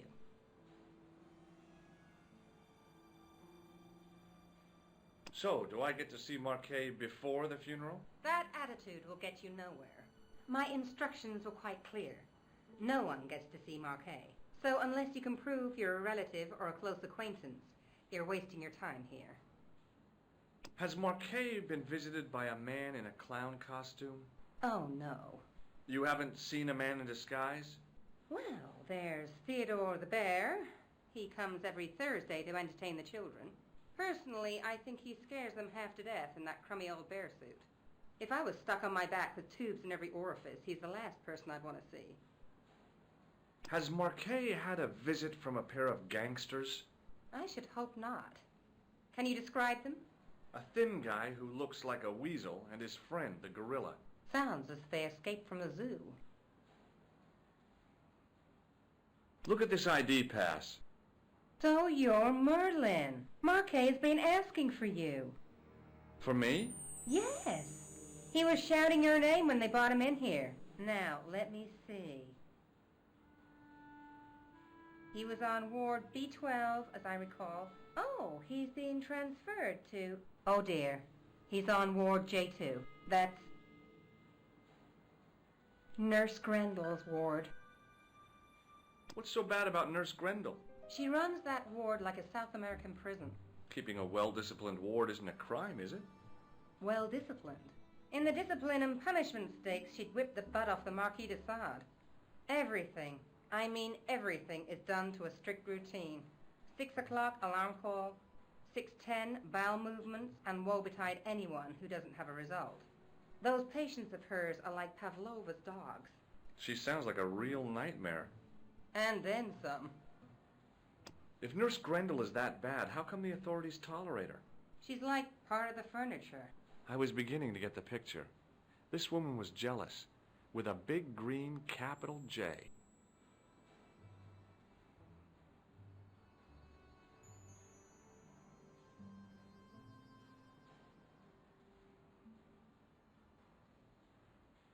How do I find Nurse Grendel's ward? Down the corridor on the left, turn right at the senior consultant's washroom. Right again at the executive coffee lounge. Bear left past the administrator's sauna. And turn left at the end. That's J2. And good luck.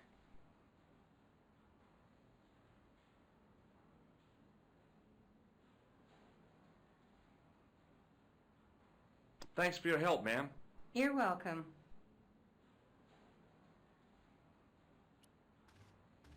As I turned the corner, I saw the source of the hellish noise which echoed through the corridors. It was an industrial polishing machine with an odd-looking guy in tow.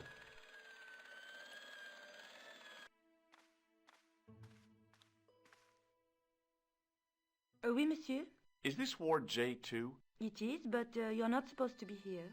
We have strict rules about visiting hours. Can't you make an exception? I've come all the way from California.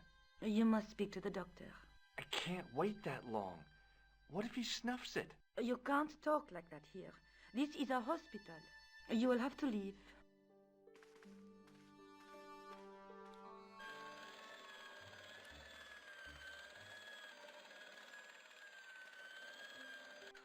Hey now, you can't go in there.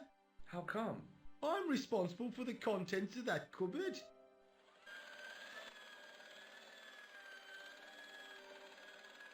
Hello. What's that? I said hello. Oh, hiya. I'd like to talk to you for a minute.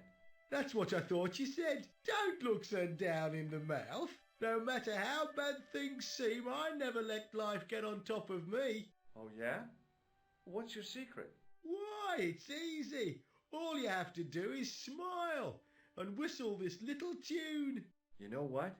If you start whistling, I'll bust you in the teeth. It's a deal.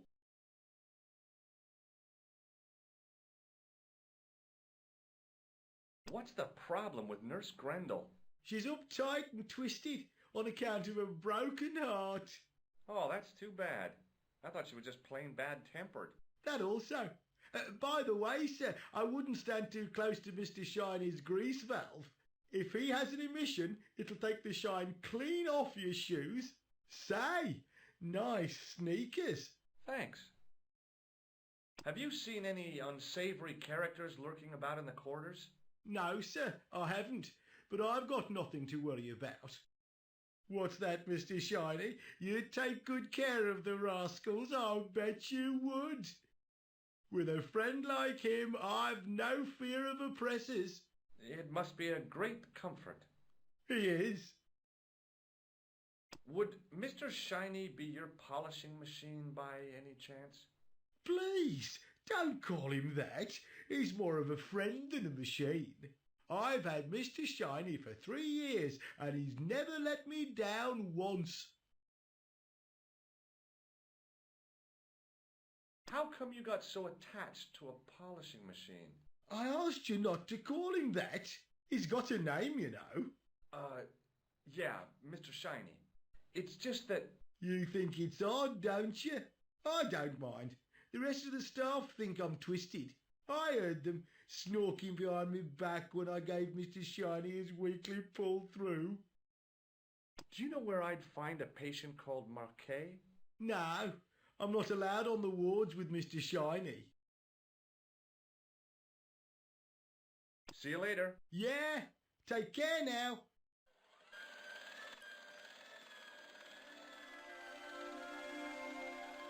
As I tugged the plug out of the socket, the polishing machine coughed, spluttered, and died.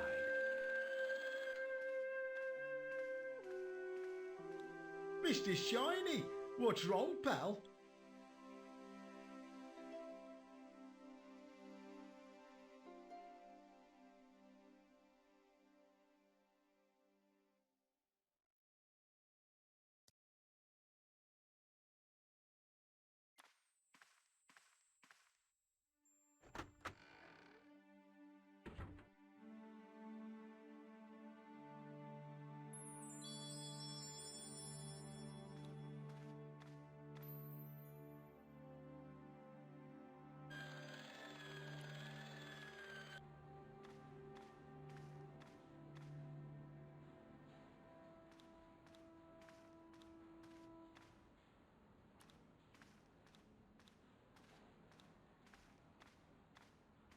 Excuse me, sir.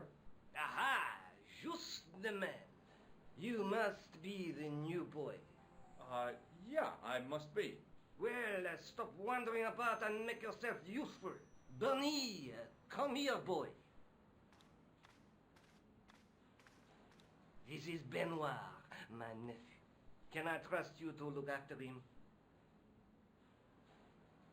He is fresh out of medical school. It will open his eyes to see a real doctor on the job. I'll bet. Show him around. Let him see some real suffering.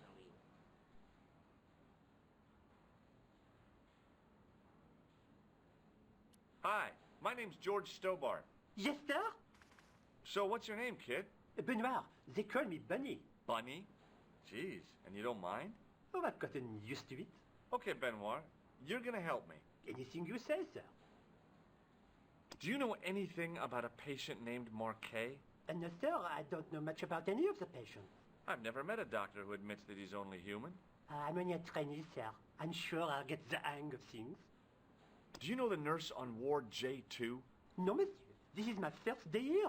I can't wait to get my hands dirty. I was talking about treating my first patient, of course. I didn't mean I'd get my hands dirty with a nurse. Shut up, Benoit. Okay, sir.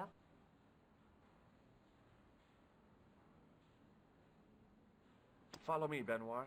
I'm right behind you, sir.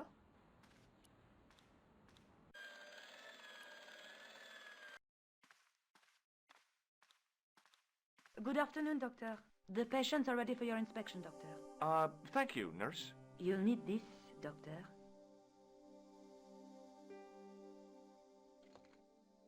She gave me a long, narrow metal box and a stunning smile. Thanks. Could you take a look at the client in bed number 3 now? His name is Eric Sopmarsh. Do you have any clowns on the ward? Why, yes, we do. A professional clown. I'll bet he lightens the place up. Hardly. Monsieur Boissy has been in a coma for the last 3 months. What's wrong with Boissy? He was involved in a very nasty accident. A silly stunt involving a unicycle. His current condition is due to post-traumatic shock. It's unlikely he'll ever perform as a clown again. It's an ill wind that blows nobody any good. Do you have a patient named Marquet on this ward? Oui, monsieur. He is in the private room at the end of the ward. He has been placed in strict isolation. Why is Marquet in quarantine? If you wish to know more, you'll have to speak to Herr Hagenmeier. All I know is that Marquet's room is strictly out of bounds. Do you know who paid for Marquet's room? No, of course I don't. Preferential treatment like that must cost an arm and a leg. That's not my concern, monsieur.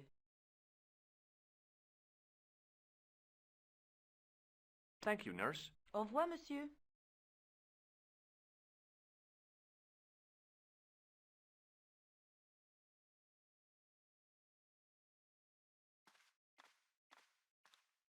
Doctor!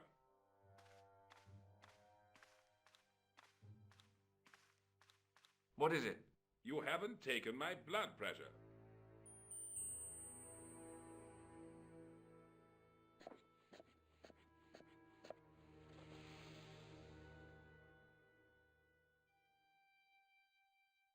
Seems fine to me. You're not doing it right. Of course I am.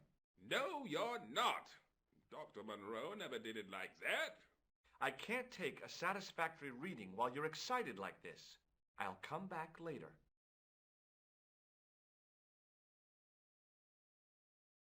Hey, Benoit. Yes, sir?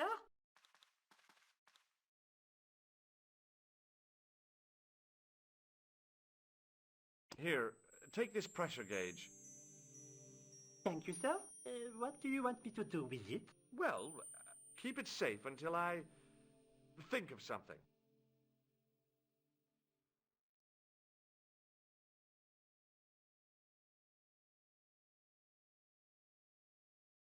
Follow me, Benoit.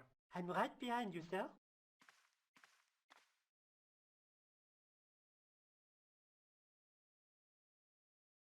Hey, Benoit. Yes, sir?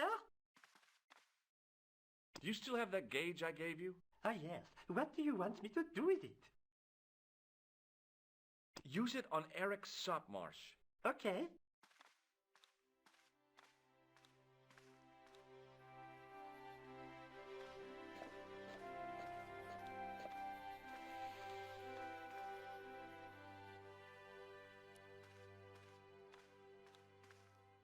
I'm Dr. Stobart. Bonjour, docteur.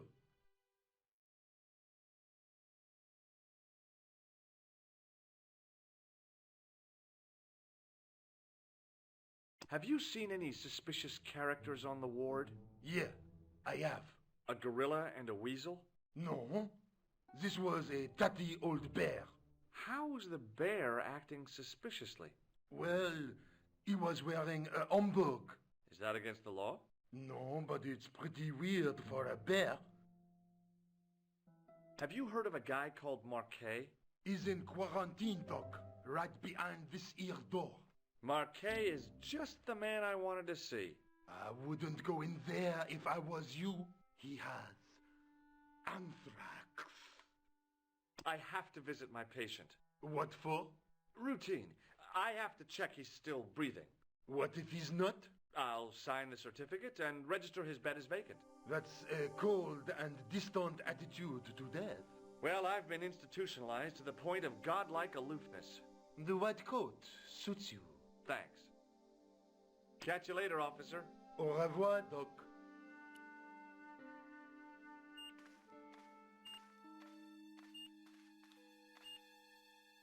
Marquet? Yes, I am Marquet. I've been expecting you. You have? Well, what are you waiting for? Get it over with. I just want to know what I should do with the gem. The Lahmar gem. Yeah, right here in my pocket. I thought you were one of the assassins. Not me. I never inhaled. So, you were sent in my place? Yeah. You could hardly make the trip to Ireland in your condition. What should I do with the gem? Deliver it to the Grandmaster. Quickly tell him that I have found the tripod right here in Paris. You have it? Not yet, but it's being taken care of. I hired a couple of stooges with a flair for petty crime. Would that be Flap and Guido by any chance? You know them as for Klausner. He has gone off to Syria on a wild goose chase. They have geese in Syria? He has a theory about the location of the...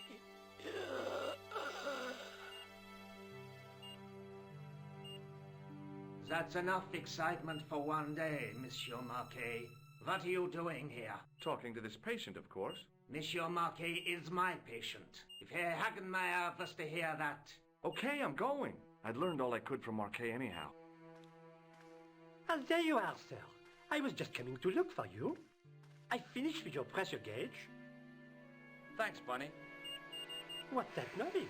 It sounds as if someone's having a cardiac arrest. It's all right. The doctor's in there with him. Are you sure he was a doctor? Oui, monsieur. He showed me his ID. It was Dr. Braille.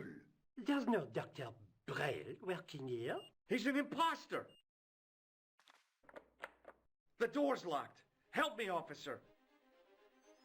Stand back, monsieur.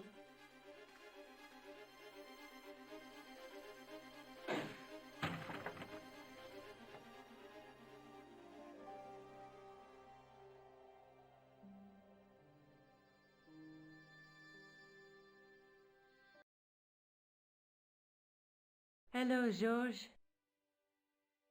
I found Jacques Marquet. Did he talk? Yeah, he talked. For the very last time. He's dead. Yeah, killed in cold blood by a bogus doctor. That's despicable. What kind of guy would pass himself off as a doctor and take advantage of a dying man? Was it Khan? No, I don't know who he was, but it certainly wasn't Khan. He got away, out the window. Have you ever heard of the Hashi Ashin? No. Marquet said that they were his biggest enemy. His biggest enemy was the bogus doctor. Don't remind me. That guy was evil. He had wild, staring eyes like a dead fish. I'll never trust a doctor again. Do you think the assassin was responsible for killing Marquet? I don't think so. He could have finished him off the first time. Besides, Marquet would have recognized him. He was pumped to the gills with sedatives. He wouldn't have recognized the 4 horsemen of the apocalypse unless they'd introduced themselves.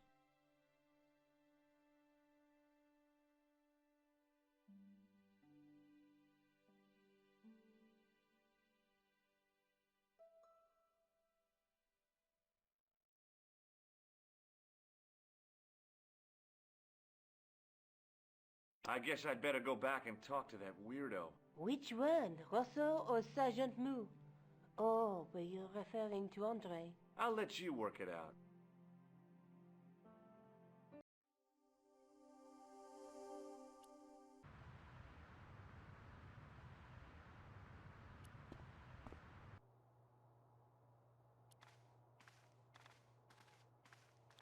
I beg your pardon. Are you Andre Lobineau?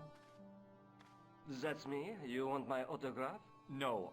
I was told you may be able to help me. Help? My name is George Stobar. I'd like your professional opinion. Well, okay. Shoot. Does the name Montfaucon mean anything to you? Sure. It was the most grisly spectacle in Paris until the Revolution. A public toilet?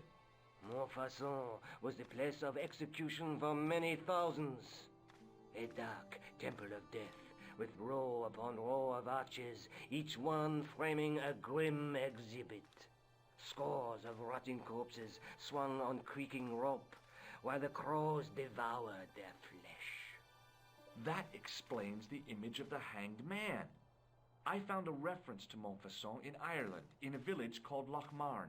Lochmarn? That's where Pegram was digging. That's right. He'd left the excavation before I arrived. Do you know Pegram well? Not really. I met him at a conference. I would have liked to talk to him in depth, but I didn't have time. When was this? Oh, back in the summer, July, I think.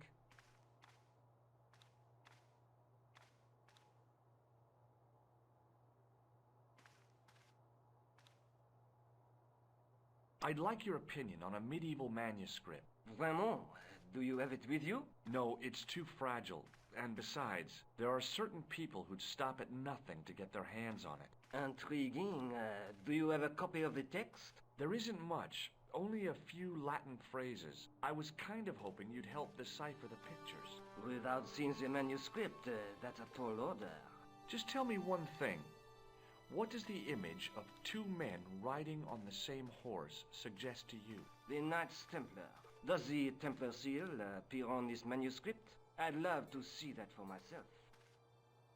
The manuscript is being looked after by a friend. In Paris? Yeah. Not far from here, in fact. Well, just give me the address and I'll come round and take a look. I'm not so sure about that. Maybe I should check with her first. A female friend? Yeah, she's a woman. This friend who has the manuscript? Oui, the anonymous girlfriend. She lives at 361 Rue Jarry. Ah, I know it well. I'll drop by. Just as soon as I can. Can you tell me anything about the Knights Templar? I sure can, Georgie. Soldiers, diplomats, mercenaries, monks, bankers, you name it, the Templars fit the bill. The greatest fighting force in Christendom, the militia of Christ. Jeez.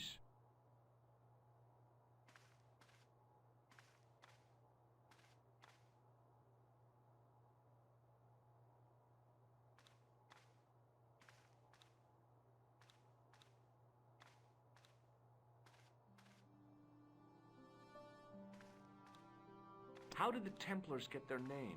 From the building in which they set up their headquarters. The King of Jerusalem gave them part of a mosque on the Temple Mount. It was said to have been the site of the original Temple of Solomon. The order became known first as the Knights of the Temple, and later as the Knights Templar. You're a mine of information, Andre. Glad to be of help, Georgie. How come the Templars became so wealthy? There was a constant stream of new recruits to their ranks, many from noble families. They were required to swear a sacred oath of poverty, chastity, and obedience. So, their money, goods, and lands were donated to the order. The Templars soon held land in France, Scotland, England, Spain, most of Europe, in fact. The poor Knights of Christ became the wealthiest power in Christendom.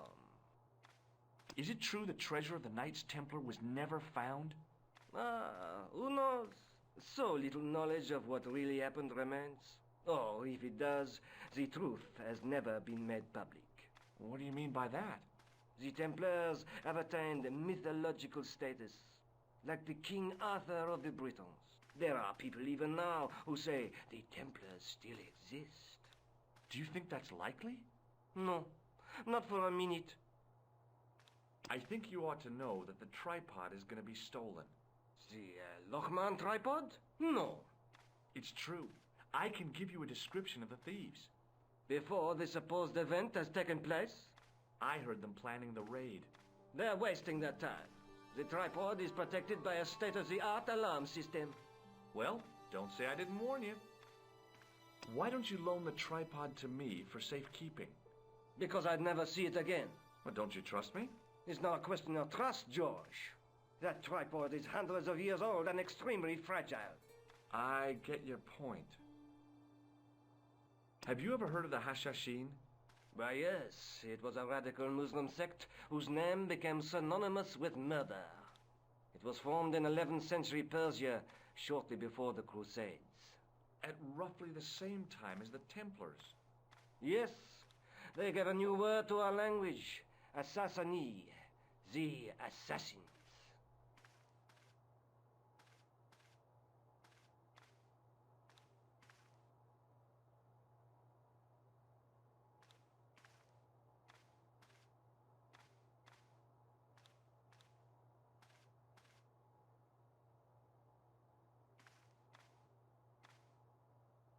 How did the assassins get their name? From the legends surrounding the secrets of their initiation rites. A young man who sought to join the sect was given hashish until he drifted into dreams. He awoke to find himself in a fabulous garden with everything he could wish for. The freshest water, the most delicious food, the choicest hash, and the most delectable women imaginable. Cool. Do you have the address? I haven't finished the story. There was a price to pay for this taste of paradise. Wouldn't you just know it? The young man would wake the next day to find himself back in the real world.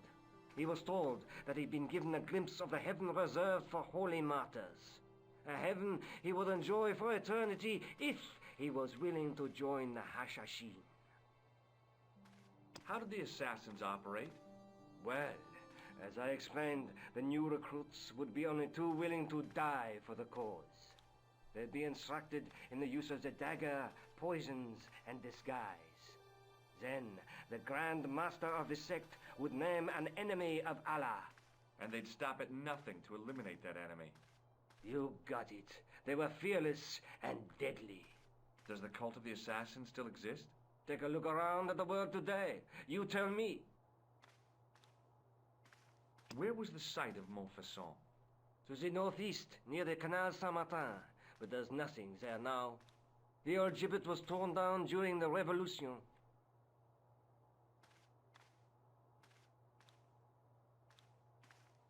Thanks for your help, Andre. You're welcome.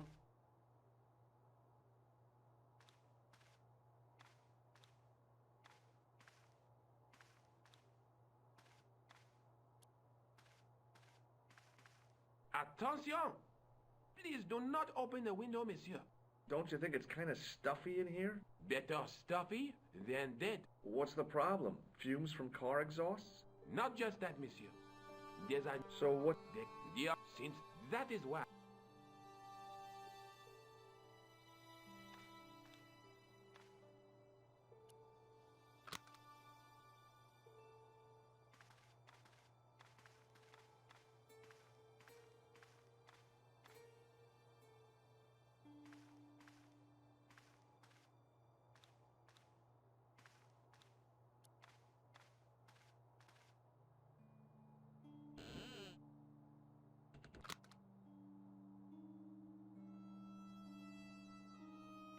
It is closing time, Monsieur Lobineau. Already, there just aren't enough hours in the day. More than enough for me. I can't wait to get home and put my feet up. Eh bien, see you tomorrow. Good night, monsieur.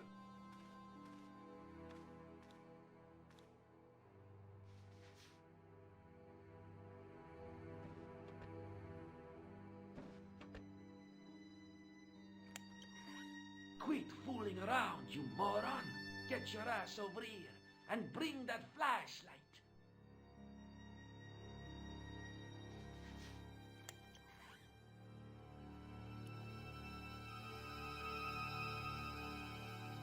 What the? Who's there? Let's get out of here!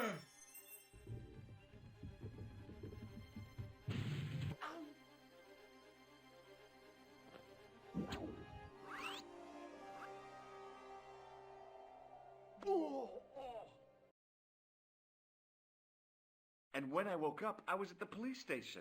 Luckily, I managed to persuade Rosso I was innocent. Poor George. What a mess. I bungled the whole thing. I don't think so. You made a pretty good job of distracting those two crooks. Yeah, but the killer got away with the tripod. No, he didn't. He's not the only one who can dress up in costume. You mean it was you who stole the tripod? Oh, hell, Nico. I could have been shot. Those dogs are more likely to shoot their own feet. I just wish you'd told me your plans. We're supposed to be in this together. And how come you dressed up like a pantomime cat? Don't sulk, Georgie, please. Oh, rats. And don't call me Georgie. Oh, I really thought you'd be pleased. After all, we've got the tripod.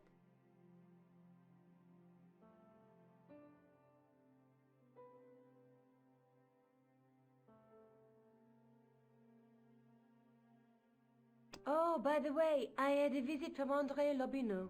Oh, yeah. I hope you didn't mind me giving him your address. Not at all. It was lovely to see him again. He was over the moon when I showed him the manuscript. It's not often he gets that excited. He made a sketch of the knight's crest to take back to the museum. I believe he's identified the family who bear that crest. I sure hope so. I'd better get back to the quest.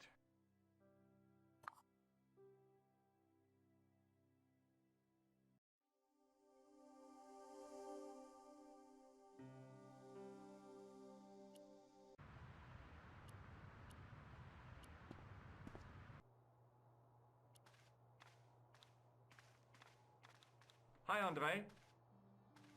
Hello, Georgie. Hey, I visited Nico's apartment. Yeah, she told me you came by. Ooh, quite a fine Georgie boy. I didn't expect anything quite so sexy. I hope you're referring to the manuscript. Oui, of course. What did you make of the manuscript? It dates from the time of the Crusades.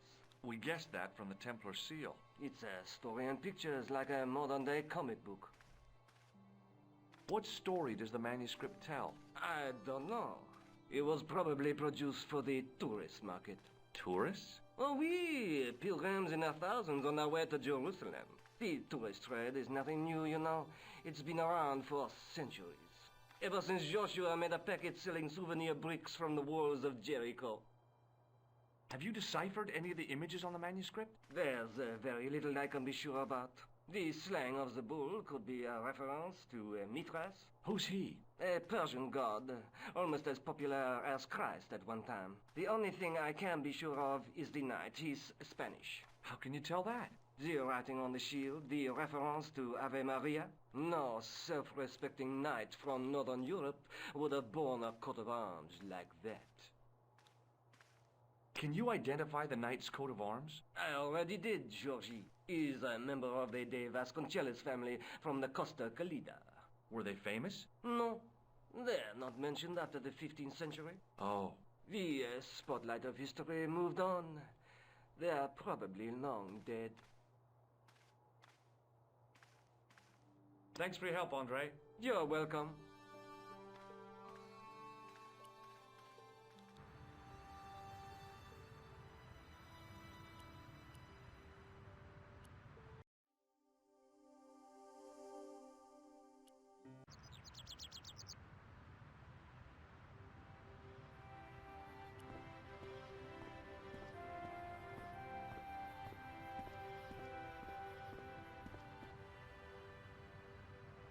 I couldn't open it with my bare hands.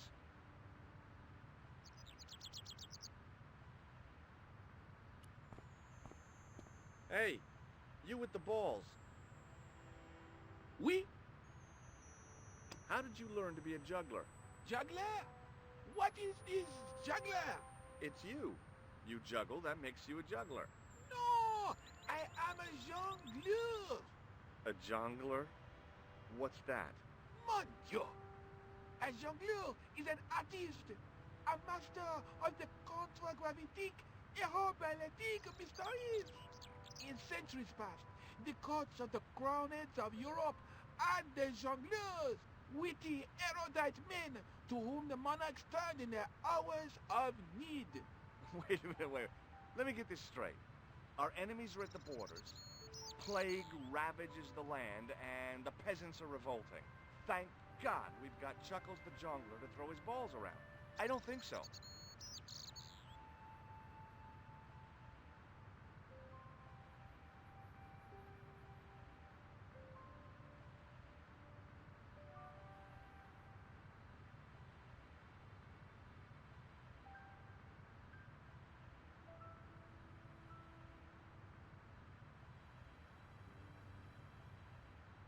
That juggling doesn't look so difficult. Oh, it does not, does it not? Perhaps you feel you could do better, no? I'll give it a try. Be my guest. I had no idea what I was doing. But this guy was obviously an idiot, so how difficult could it be? A lot more difficult than I thought. That's how difficult.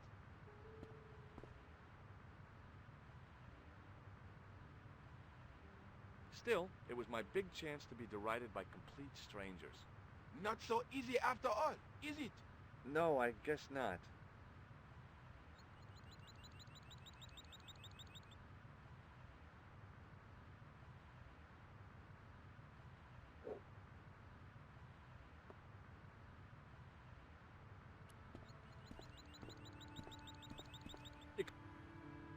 What do you know about the Knights Templar? Les Templiers. Only that they were excommunicated in 1312 and hanged in their dozens within this very square. Boy, what they teach in the police academy these days. No, monsieur. I read it on that board over there. Shouldn't you be off directing traffic or something? You have seen the Parisian traffic, no? Yeah, so? I could direct the traffic. The most dangerous, the east side of Rome. Or I can sit here and enjoy the sun, the architecture, and the Sauvignon. Which would you choose? Yeah, but I'm not a policeman. What happened to duty? An excellent question, monsieur. Does this red nose mean anything to you? Ah, you are a clown. Do I look like a clown? No, although you juggle like one. Now, if I'd known you were a clown, it would have been amusing, and not a humiliation for you. What do you mean? Whoever heard of a plainclothes clown? He had a point. So you're saying that if I juggle badly with a red nose, I'd be the king of comedy. But if I juggle badly without it... You look like a pathetic loon. Oui, monsieur, you have it. I'll see you around. Oui, monsieur. I'll be there.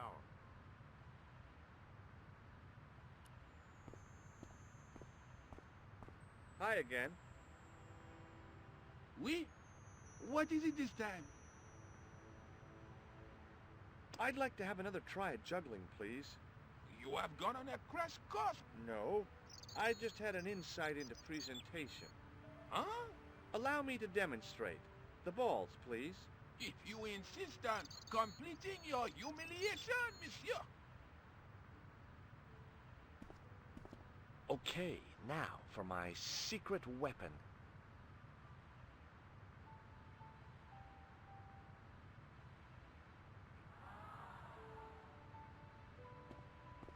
The juggler was speechless with rage. You could have mistaken him for a mime.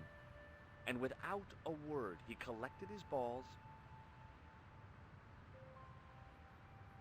and left in a fury. Hey! You forgot one of your balls! Hey! But he didn't hear. Better still, deprived of his entertainment, the gendarme decided maybe he ought to do some policing for a change.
My medieval French isn't much, but the few words I understood seemed to say, "This is where the gallows used to stand." Maybe. The inscription was hard to read, but I made out Templier and something about innocence.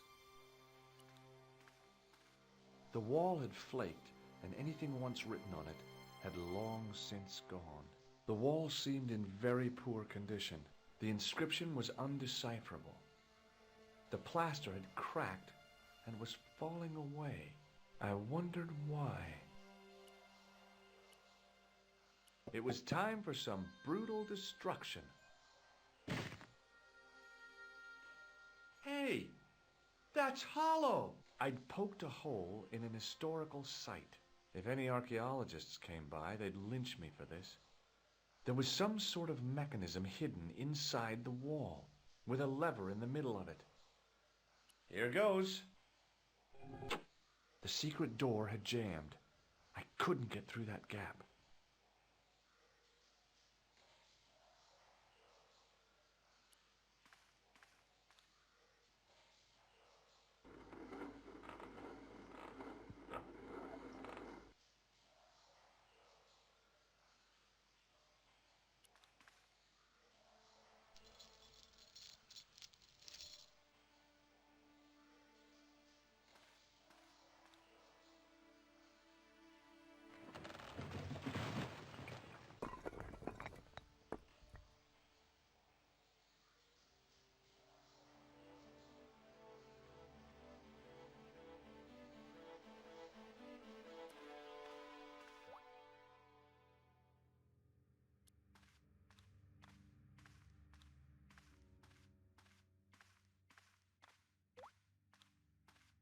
At the bottom of the steps, I could see a glow.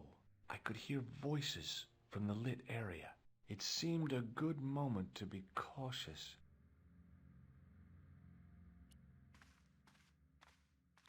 In the beginning was the end. An end wrought by our enemies began our darkness. In the end will be a beginning. An end to our enemies heralds our new day. Report. The military establishments are in flux. The end of the Cold War has left them with no clear goal and as obvious targets for budgetary cuts. We have successfully promoted a sense of betrayal in the upper echelons. They feel that the politicians have cast them adrift. The pattern is emerging. Our time is now. Good. Mademoiselle? Governments are giving the corporations more respect than their own citizens. A groundswell of dissatisfaction and dissidence is growing. The corporations are becoming too large and complex for their own executives to control them. A blind belief in market forces is accelerating this trend the world over. The pattern is emerging. Our time is now. The global population's belief in those that govern it has never been lower. We have inculcated a sense of immediacy and action over forethought and planning in all the major governments. They are acting on hasty decisions that cannot be completed or revoked without appearing foolish. The pattern is emerging. Our time is now. Excellent. The tired old governments are dying a slow death from their own incompetence and our machinations. Professor, where is the broken sword? As we discussed last time, with the loss of the manuscript, our search is as a corollary hindered. And as discussed last time, you have been furnished with a dramatically increased budget. What have you been doing with our money, Professor? We are working on the principle that the Templars, that is to say our predecessors, Hold on. These are the Templars? must have left a trail when they were hiding the clues to the sword of Baphomet's location. I have a small army of historians and archaeologists ferreting out that trail. I trust these historians and archaeologists are more trustworthy than your friend Pegram. Pegram was loyal. He tried to protect the Lochmarn gem when the Hashashin came near. And failed. And don't call that Syrian maniac the Hashashin. He's an assassin. Plain and simple. That's not what he believes. He actually thinks. Silence! Do I have to remind you that we have a sacred duty? A trust? When Philippe attempted to destroy the Order, we lost the sword and our power with it. Now we have the opportunity to reforge it. But time is short. We need results, not petty bickering, not excuses. Now, Professor Baphomet.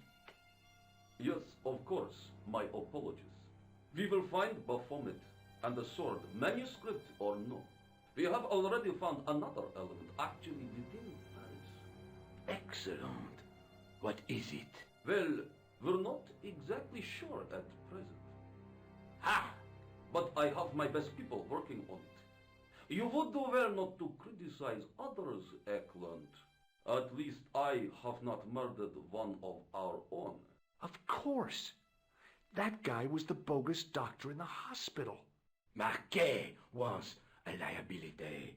Eklund dealt with him on my orders. I beg your pardon, Grandmaster. I did not mean to. Have you any good news for us, Professor? We already know 3 of the elements. We know that Klausner had obtained the lens before he vanished. Where was he? Syria. We know that he arrived, but after that, nothing. The assassin. I fear so. It's a shame. Klausner was a good operative.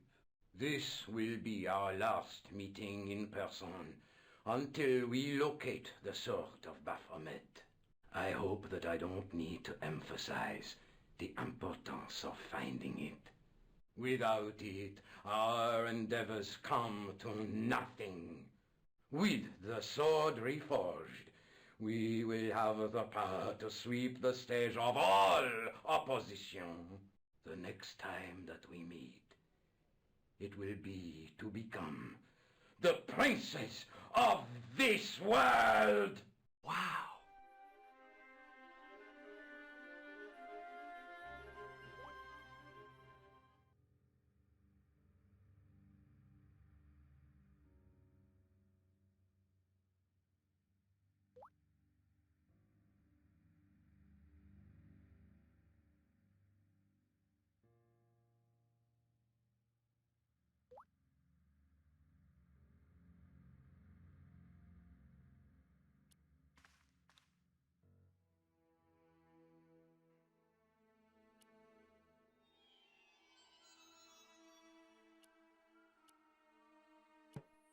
The tripod's feet fitted neatly into the notches on the top of the stump.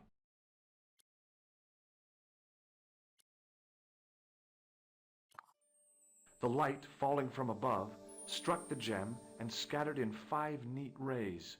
And each ray picked out a letter. Starting from the left, I could read M-A-R-I-B.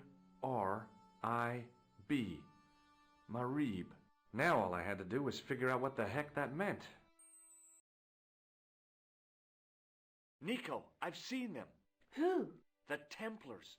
I spied on their meeting in the catacombs. And you saw the Knights Templar? I saw a bunch of guys masquerading as Templars. They're after something called the Sword of Baphomet. The bogus doctor was there, the guy who killed Marquet. The manuscript is the key, just as we thought. It shows the way to the broken sword, whatever that is. And how does the assassin fit into all this? He's out to stop them. These Neo-Templars, they're men and women in influential positions. Don't you see? Plantar was one of them. The assassin killed him for the manuscript, to stop them finding the sword. But now we have got the manuscript. Yes. So, how do they hope to find the sword? I don't know. They said something about a lens and a guy called Klausner who's gone to Syria. But they didn't seem to realize the significance of the very site of their meeting. You see, after they'd gone, I discovered a stone pedestal and a carved inscription. I set up the gem on the tripod, directly below a beam of light. The gem split the beam and lit the letters M-A-R-I-B. Marib is a village in Syria. Then the Neo-Templars are ahead of us. Klausner beat me to it. You're not thinking of going there yourself, are you? Why not? These guys are crazy and dangerous. That reminds me, you should leave the gem here. Okay. What about the tripod? I'll send it back to André, anonymously.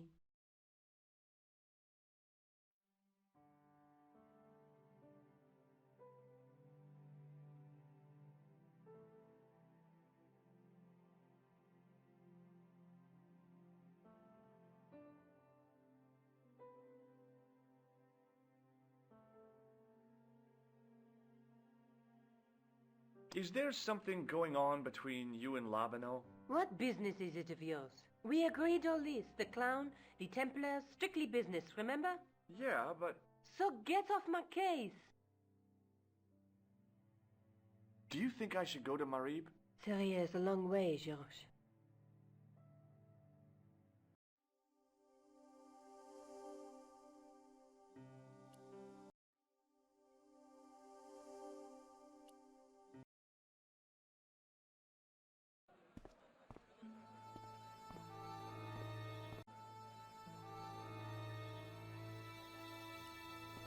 Hey there, young fella. Speaky you the English? Speaker you the Anglaise? Parlez-vous anglais? Yes, si, and indeed oui, and rather better than you by the sound of it. My name is Nico. Welcome to my grand emporium of quality merchandise.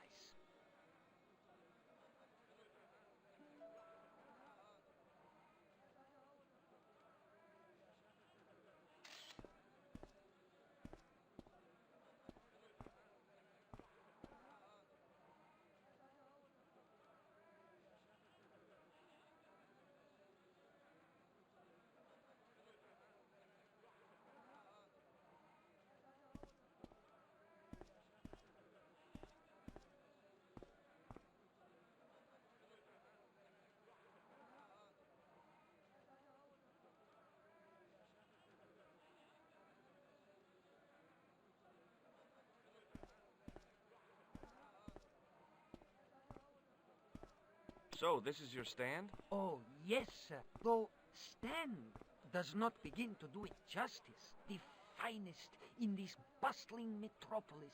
This is a bustling metropolis? Well, not per se, no.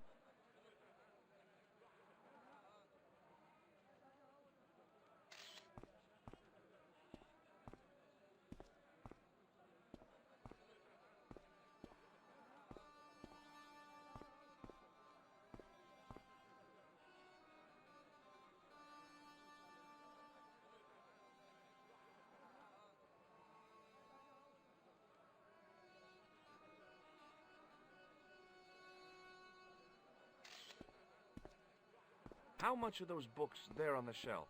Have you any Syrian pounds? I think I might have a couple of Irish pund. Then they're too expensive for you, sir. You speak very good English. Thank you, sir. I learned from tapes that my uncle procured. Oh, a language course. No, sir. Jeeves and Wooster. Gussie, Fink, Noto, Aunt Agatha. What ho?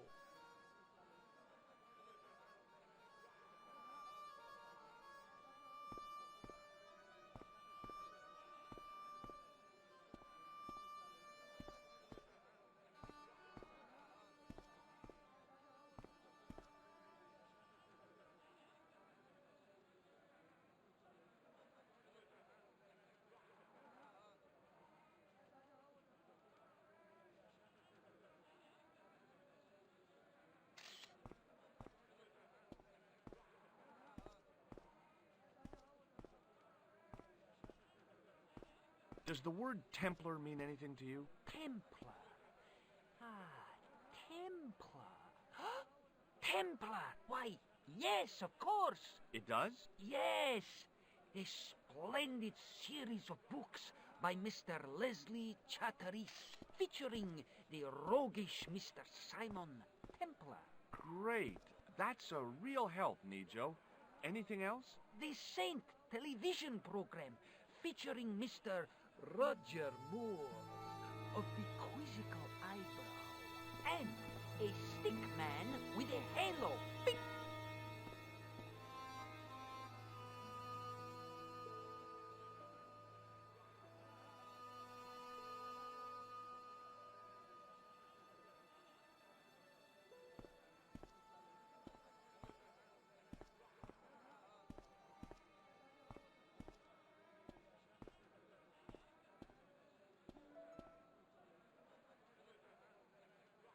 So all Templar means to you is Roger Moore. I only watched it for the stick man with the halo. Bing!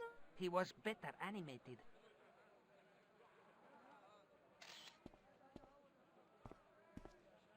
So I'm correct in saying that the word Templar doesn't mean much to you.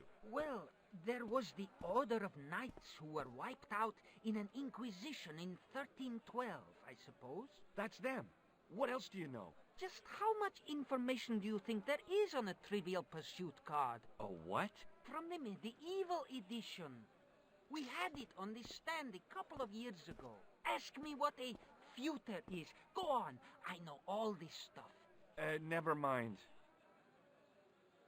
What do you think of this, eh? Oh, sir, what a splendid plaything. One day, when I am rich, I am going to build a world-renowned collection of brightly colored balls. Are you serious? In deadly earnest. People will come from far and wide to see my... Yes? ...collection. The Rockefellers and the Gettys can keep their hordes of so-called fine art. But answer me this. What good is a Picasso, I ask you, if you cannot bounce it off a wall? You may have a point. Okay, forget about the Templars for a minute. What do you know about knights? Like the Crusaders, they came to the East on an insane and pointless mission. They sacrificed thousands of lives, including their own, for insensate pride. How anyone can find them romantic confounds me. So long, Nico. Toodle pip, sir.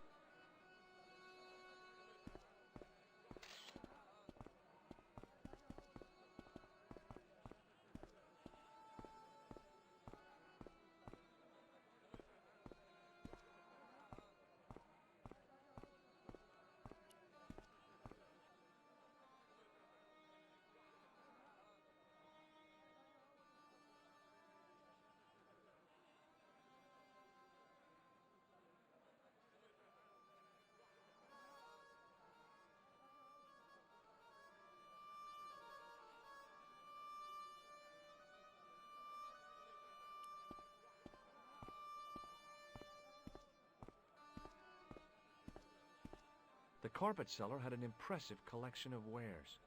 If I had the time and the money, I might have bought a couple of rugs.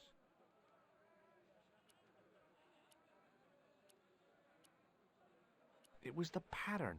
I'd seen that pattern somewhere recently. The matchbook bore a pattern of swirling color and the words, Club Alamut.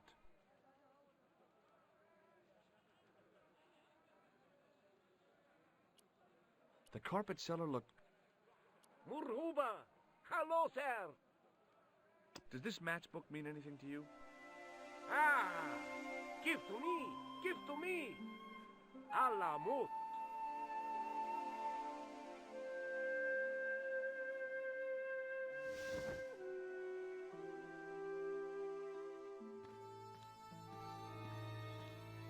Many beneficent greetings, my most fortunate possible friend. Huh? Do I know you, mister? No, no. And again I say, no. But, my friend, do you not see our mutual good fortune in this meeting? How frank do you want me to be? You are a traveler, yes? Boy, you must be the world's greatest detective. No. I am told that is Sherlock Holmes of the big forehead and slipper full of shag. I, as contrast, am world's greatest luxury taxi driver. I can see where this is going. I am Ultar, taxi driver and luxury guide per excellence. Yes. This I had to hear. Where does your heart desire to go? Simply mention the name to your obedient servant, and we shall fly there, swift as the eagle. Oh, well, I don't really want to leave Marib yet, but I'm sure that if I do, you'll be the first to know. Is good. You know where you want to go, you come to Ultar. Thanks. See you around, Ultar. Be having a pleasant day, full of shining experiences and happiness, my friend.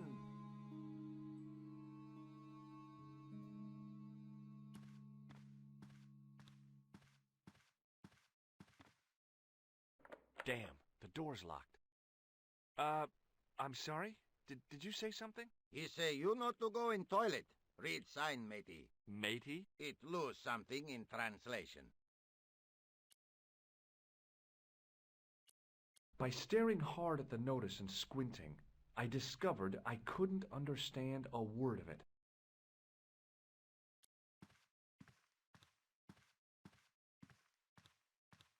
Hi.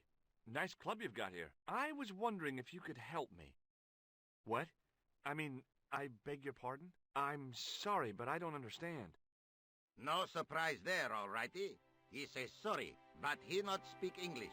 But he didn't say anything. He not have tongue. No tongue? What happened? It was bet. And he lost. He won. You should see other chappie. Oh, yes.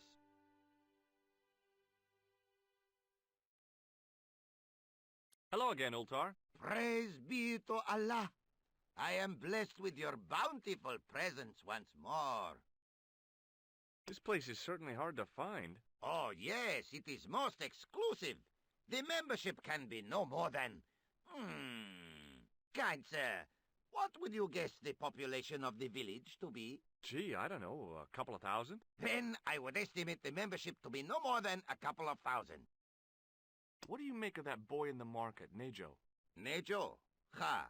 Ayub's boy is too big for sandals. I speak splendid English, and he laugh.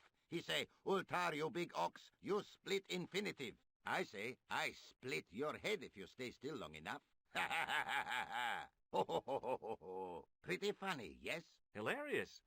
You should be on cable. Could you tell me what that sign means? It's a door stay shut until brush come back. Signed, the management. Oh, well, what does that mean? Manager buy lovely new toilet brush, leaves it by wash basin for 10 minutes. Come back, it been stolen. Not even out of wrapper. He damn cross. Lock up toilet and say, nobody use fine pristine toilet until brush given back. We say, what we do till then, eh? He say, cross legs and use superior willpower. And that's what you've been doing? No. Ultar use bucket. Do you know anything about the Templars? Of course. Yes? What can you tell me? Great she-bop band of the 60s. No, that's not really... Who put the bop in the bop, bop, bop, bop, bop? Yeah, eternal questions. Have you seen this man before? Oh, most certainly. Was here only yesterday. Here? Yesterday? My God, he's close. Yes, he was asking a lot of questions, just like you. What did he ask about? He asked about American called Stoby. Stobart? Yes, Stobart. You know him? The killer knew my name. What else did he ask about? He asked about German man called Klobner. I tried to remember the name of the man the conspiracy had lost in Syria. Was his name Klausner? Sure, that is what Ultar said. Klausner. I told this man in the picture, Klausner wanted to go up to Bull's Head. Hold on, he wanted to go where? Bull's Head. Big hill, 10 miles out of town. Maybe 60. When was that? Oh, maybe a week ago. What can you tell me about this Bull's Head Hill? It's most magnificent. Lovely views. Worth visiting, yes, by indeedity. How do I get there? No. Let me guess. You need fine luxury guide to take you there in air-conditioned taxi. Woe is me. Where can I find such a guide? And Ultar is most luxurious guide for most literally some way, in any direction. Gee willikers, lucky old me. Are you desirous of my pleasant and luxuriant service? All right, let's go. First, I regret the formalities. A trip to the Bull's Head, 50 Yankee dollars, please. $50? I don't have $50. Oh, most unhappy event. Ultar then sorry, but he cannot take you on ride of lifetime. Hold on, Ultar. Is there nothing I could barter with you? Word that it was so, beloved friend. But my taxi needs gas, and its muffler needs the muffler doctor. Trading for these things is not possible. My heart weeps for the injustice, but it's bucks or zip, or unfortunate American. Well, I still don't have any... Oh, the delight. See you around, Ultar. May good fortune follow you, mister.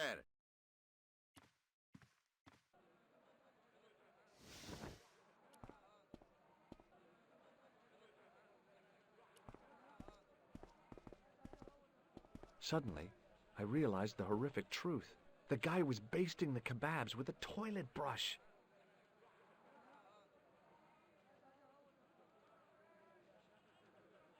Well, most...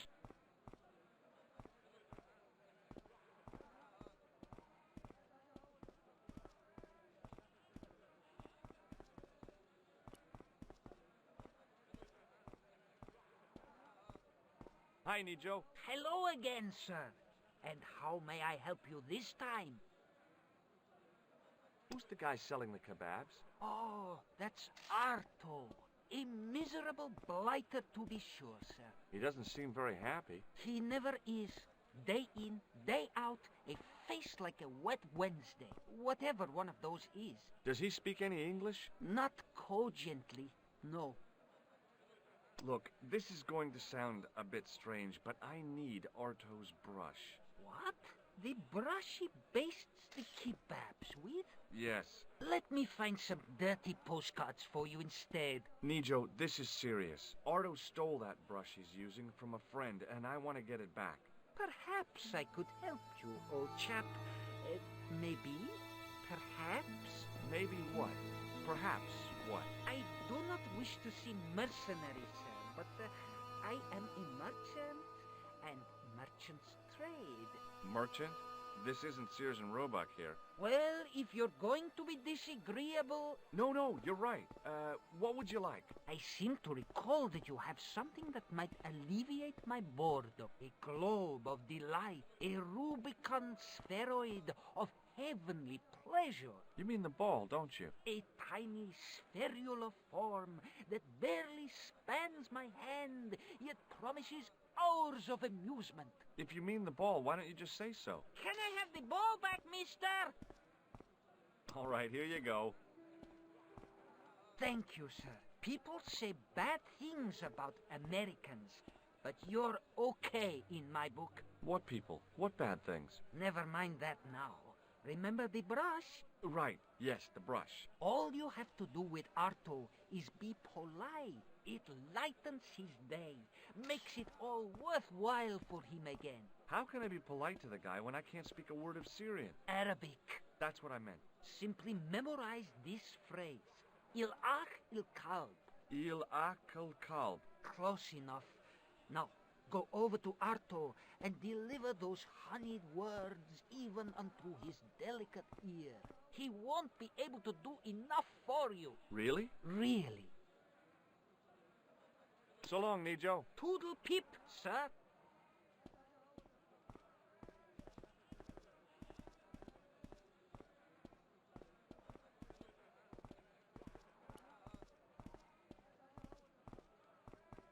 Hi, what's your name, sir? Hello, hello, you buy kebab. Most good. Il-akul kalb? Filthy. Bad, bad. I'll kill you. Whoa, calm down. Feet, do your thing.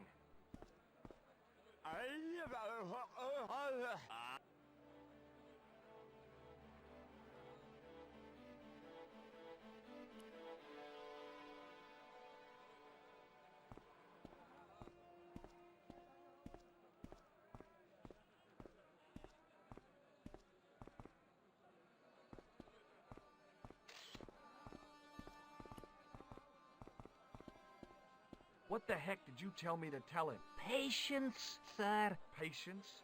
Patience? I've been chased by a homicidal kebab seller, and you expect me to be patient? But consider, sir, while you were running from the irate Arto wasn't using the brush. Hold on. Are you telling me that I've been used as a diversionary tactic? Your brush, sir. I can't believe that you put me on that kebab seller's death list for a toilet brush. The ends justify the means, sir. Yeah, but I noticed it wasn't your butt that was on the line, though. They also serve who only stand and wait, sir. Oh, spare me.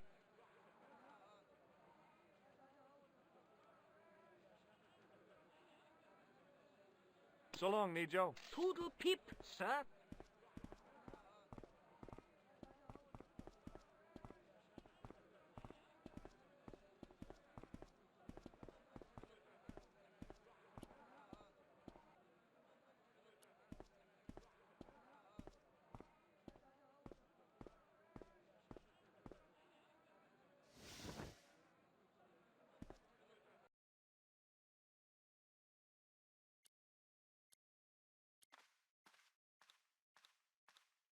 Here's your brush, sir.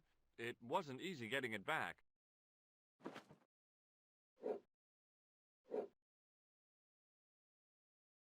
The manager took the brush from me, gave me the toilet keys as my reward, and stomped off. What was all that about? Manager, he say, bah, look at state of this.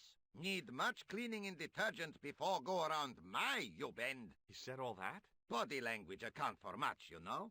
Oh, yes, indeedy.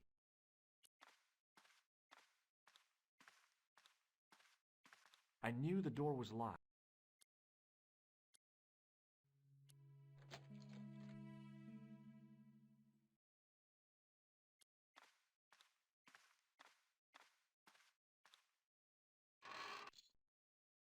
Oops.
Hi, Nico. Hello again, sir.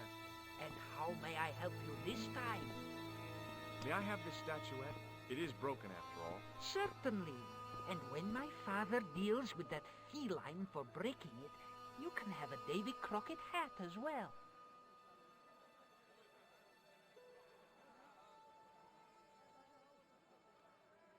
So long, Nico. Toodle pip, sir.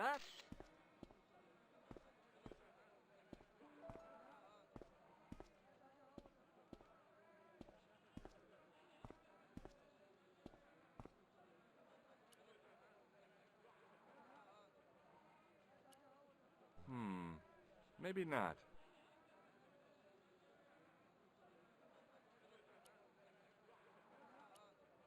The grease paint had worked magic. Now it looked like aged marble instead of cheap plaster.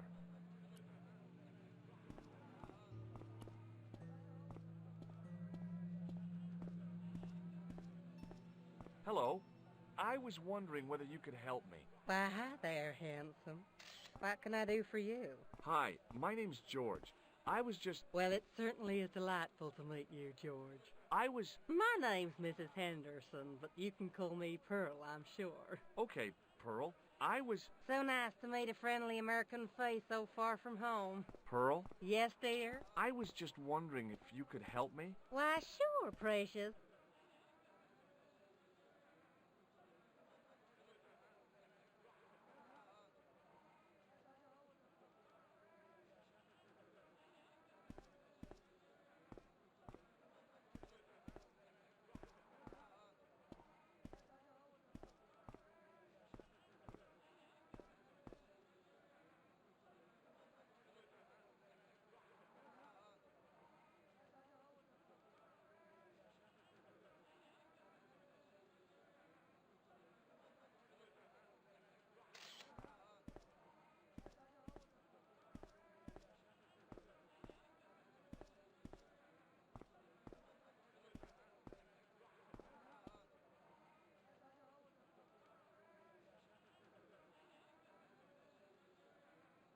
Have you ever heard of a group of knights called the Templars? Sounds familiar. I remember.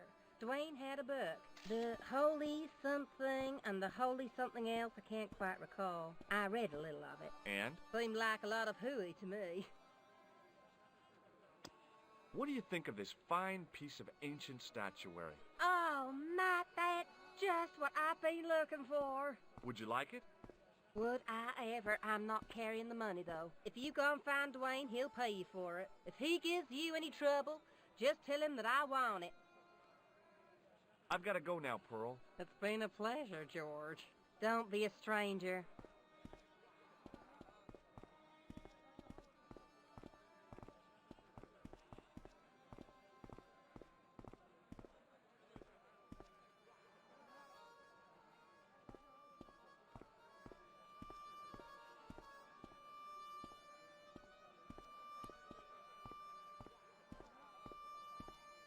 Hi, I was wondering whether you could help me. Why, sure, son. Always got time for a fellow American. The name's Henderson. Dwayne Henderson. Pleased to meet you, Mr. Henderson. Hell, boy. I'm not in the office. Call me Dwayne. Oh, okay. Dwayne. My name's George Stobart. What do you think of this? Good gravy. Looks old. Yeah, I had to turn this town upside down. Boy, your luck's better than ours. Looks Roman. I wouldn't know. What'll they say back home? How much do you want, George? Oh, I couldn't. It's the find of a lifetime. I mean... $50. Take it or leave it. I'll take it. Here you go. And here you go. Thanks for the money, Dwayne. This'll come in real handy. I ought to be thanking you for finding this Roman statuette.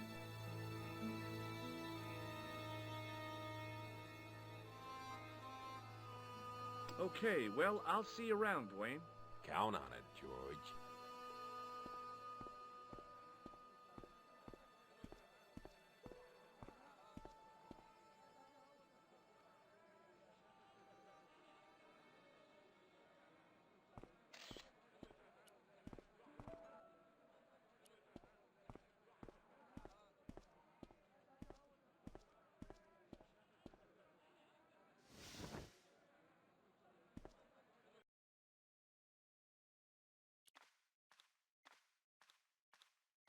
Hello again, Ultar. Praise be to Allah. I am blessed with your bountiful presence once more. About Bull's Head Hill. Are you desirous of seeing this most splendid place? Well, maybe. A terrific bargain. Only 50 of your Yankee bucks. 50, huh? Okay, it's a deal. Here's the cash. Ah, most splendid. As you say, the cash price mullah is correct. Mister, we make with haste. Where exactly is your taxi? Because the only vehicle I can see around here is an aging Army surplus truck. Yes? Ah, okay. I'll be along in a minute.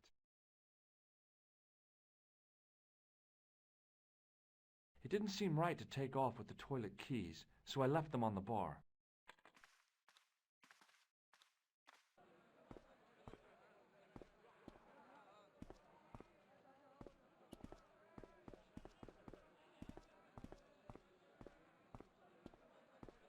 Hello again, Ultar.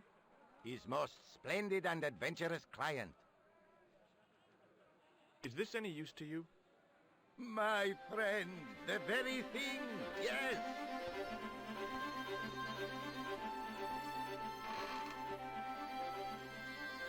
Ultar took the towel from me, cut it in two lengthways, and gave me half back.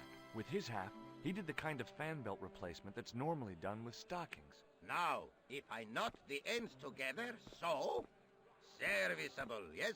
Very serviceable indeed. Stockings might work on a Bentley, but on a truck, the coarse toweling did the job nicely. Come along, my friend. You want to see the bull's head? Yes?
I could see that crack would make a good anchor point. With a flourish, I could see that crack would make a good anchor point.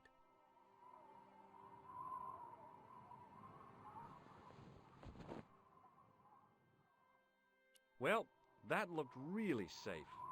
But I had no choice. I hadn't anticipated going mountaineering when I'd come to Syria.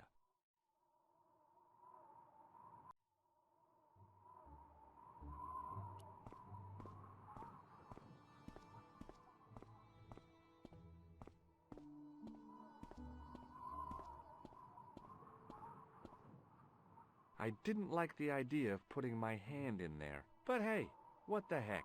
I was only risking mutilation. No blade took my hand off at the wrist, and no scorpion stung me, for which I was very grateful. But there was something in there. A metal ring, as wide as my hand. I took a firm hold of the ring. I tried not to think of death traps, and pulled. Whoa there!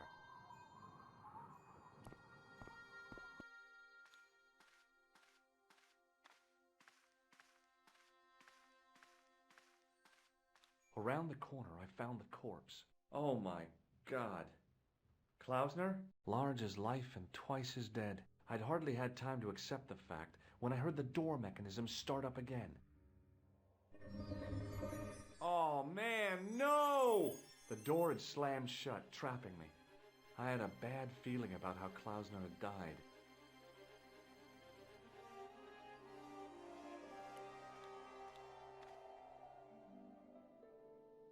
I've done more fun things in my life than searching a corpse, but as my life expectancy wasn't great, I figured I should try every new challenge that came my way. I cautiously flicked open the jacket.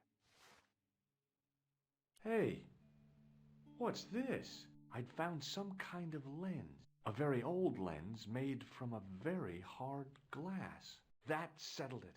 The knight on the manuscript had been holding a lens the whole time, not a crystal ball.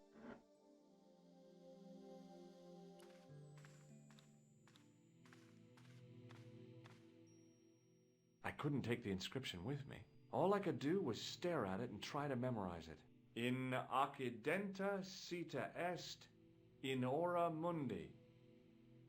Okay, that would have to do.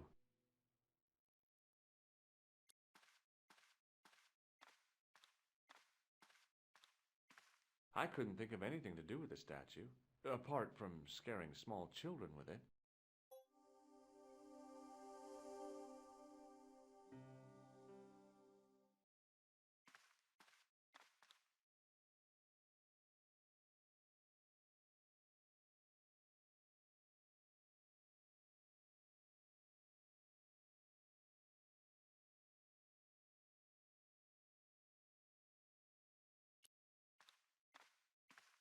I couldn't think of anything.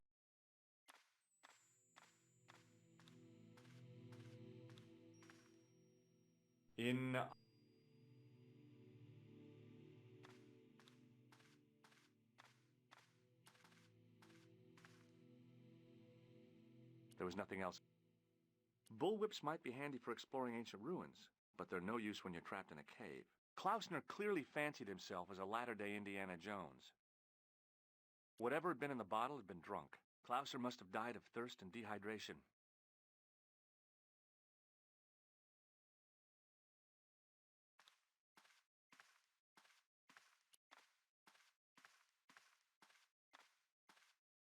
I couldn't help but notice faint, bloody finger marks on the rock, as if somebody had tried to claw their way out.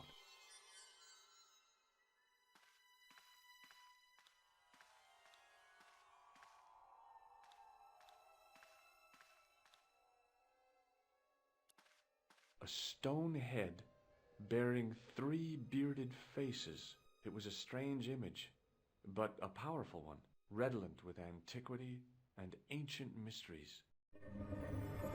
The mouse, my God. Ultar! Don't come in! It's a trap! Stay where you are! You! Hello, Mr. Stobart. We meet in the most unusual places. Please, do not make any sudden moves. I have no desire to maim you. Did you say maim? I did. Dead men tell no tales, as you say. And I want to hear everything that you have to tell me. And what if I don't want to talk? Then I shall, most regrettably, have to kill you. Rest assured, however, that I am an excellent shot you would not suffer. Oh, that's good. Believe me, I'm really assured. It is rather dark in here.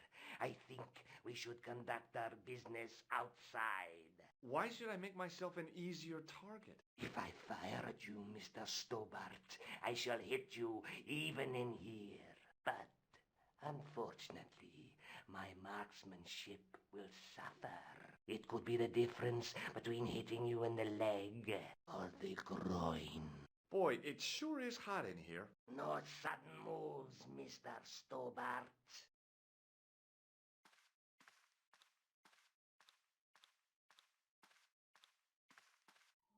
Now then, where shall we start?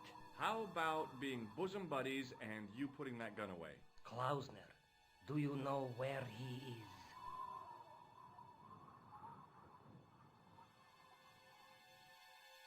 Yep, he's dead. Just around the corner of the cave. You want to look? I'll take your word for it. How did he die? Starvation or dehydration by the look of it. He was caught in this trap you were shouting about. Yes, I suspected as much. The Templars were not ones to give away their secrets lightly. Was he carrying anything of importance?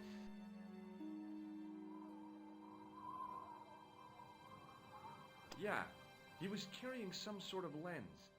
I've got it with me. Give it to me. I don't think so. Don't be a fool, Mr. Stobart.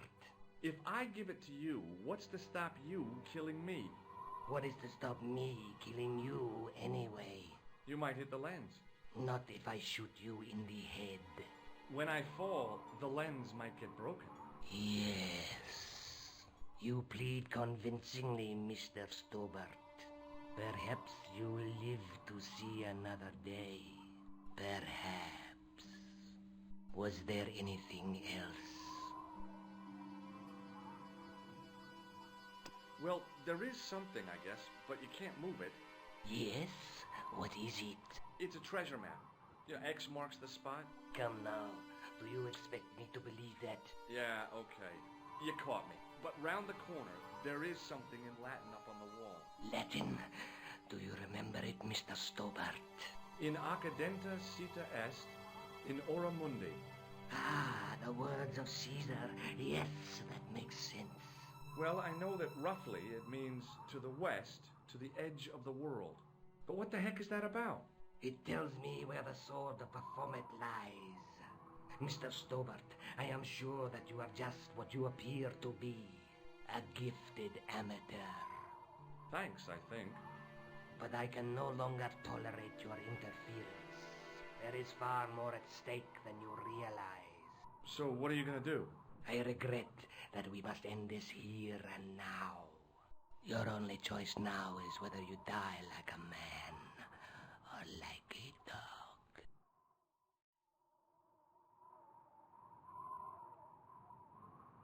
Okay, you're the boss. I'll take my medicine.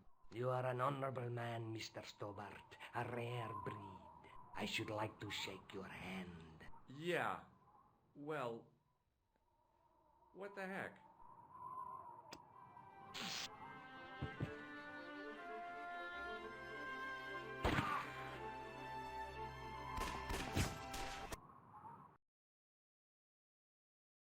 Luckily, the canopy on Ultar's truck broke my fall. Thank goodness for that. The worst part of the experience was Ultar's driving. What about the lens? Is it still in one piece? Oh, yeah. Well, it's good to see you again, Josh. Really?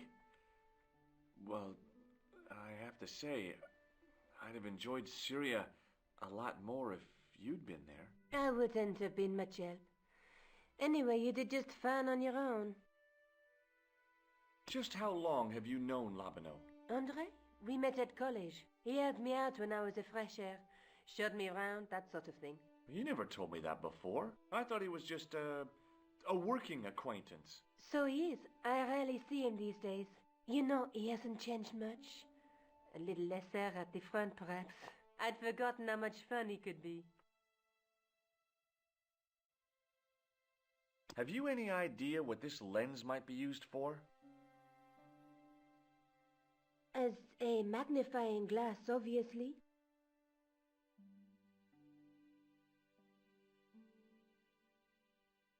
I'd better get back to the quest.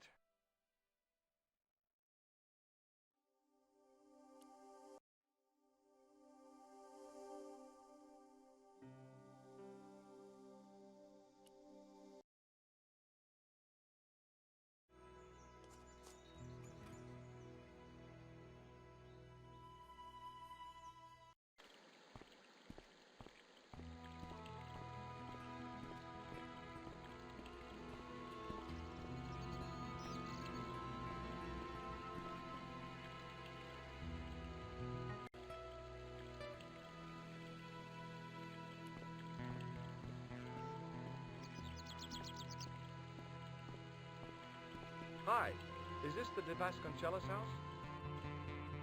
Who wants to know? I could tell the old coot was going to be trouble. My name's George Stobart.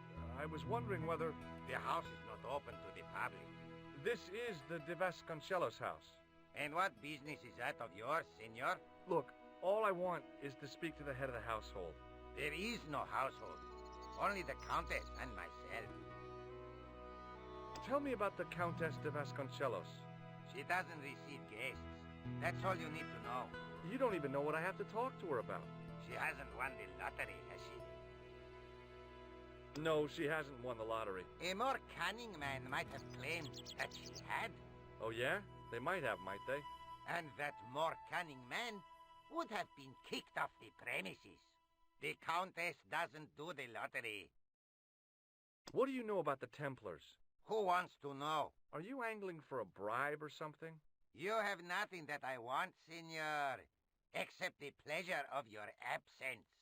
The guy was obviously protecting the Countess against the whole world. But why?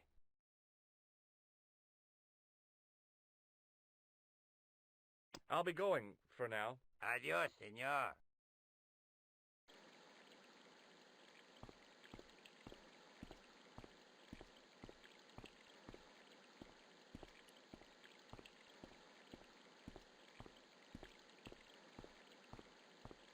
Hey, you. Yeah? What is it? You would not like it if people just wandered into your home, would you? Well, no, I guess not. Then show a little consideration. Okay. Sorry.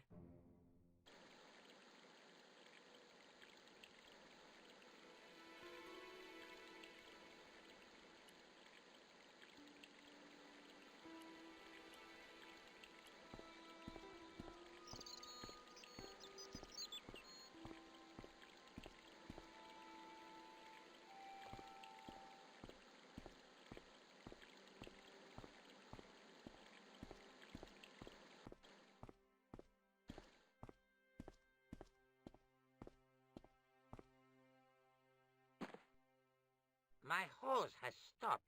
Yeah? See, my hose never stops. Well, I'm sorry to hear it. It's always sad when an old tradition comes to an end. Did you have anything to do with it? Well, I'm shocked. I'm mortified. How could you think such a thing? Very easily, senor. Very easily. I'm going to find out why my hose has stopped. And that means going into the house. You are not, absolutely not, to go in the house. If you do go in the house, I will set the dogs on you.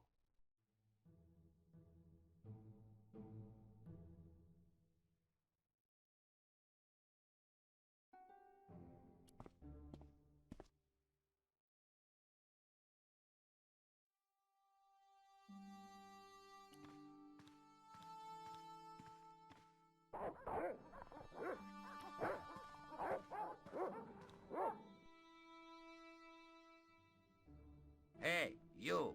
I know you are there, American. All right, you dogs. I'm coming.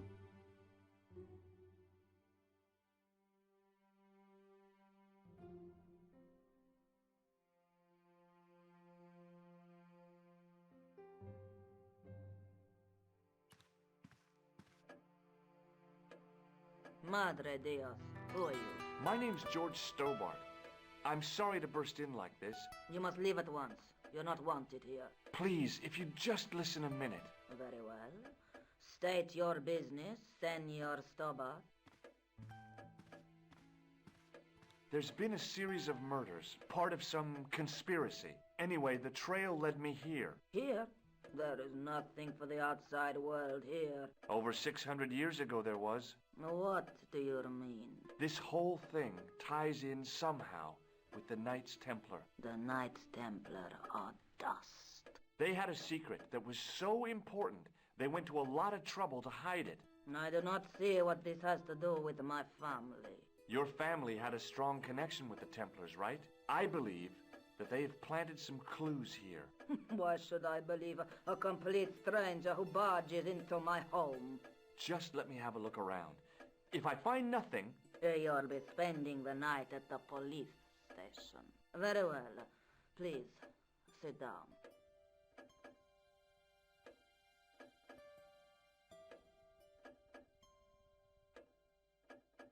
I know your family is involved with the Templars, but I don't know how. You should be asking how my family were involved, Senor Stobart.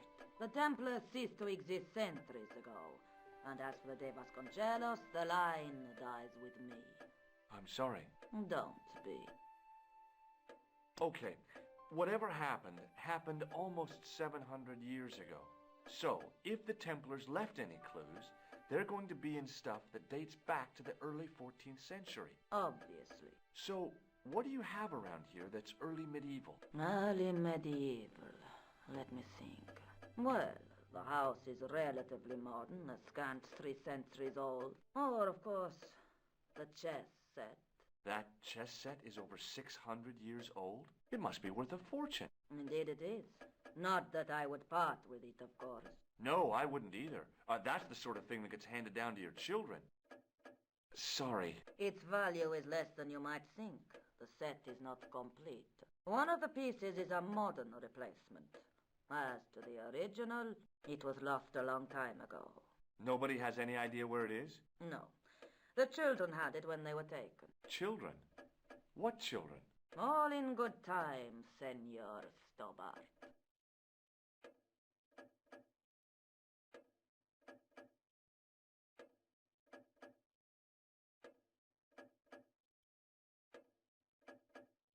May I examine the chess set?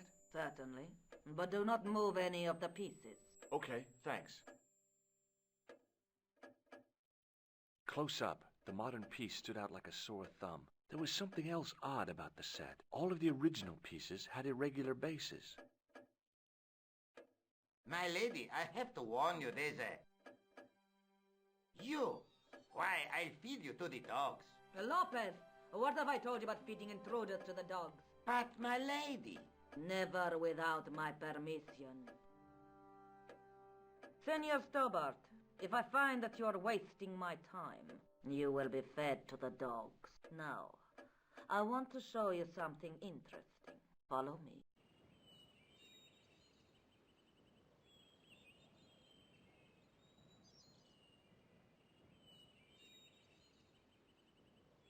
Lopez, unlock the door, por favor.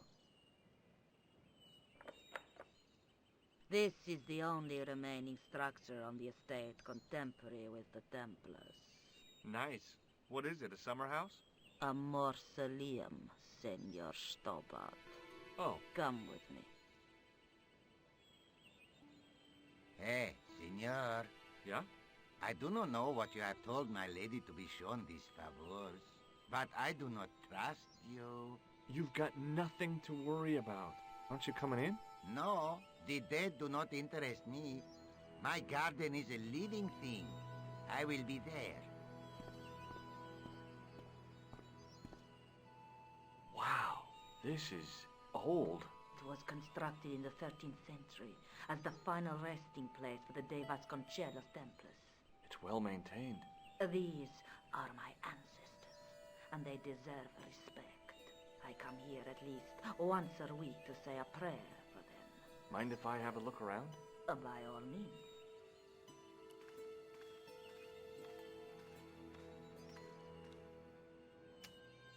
On removing the Bible, I found a pattern on the lectern top.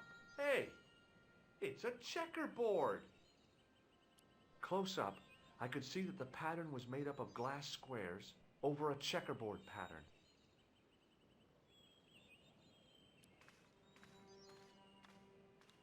May I ask you something? You may ask.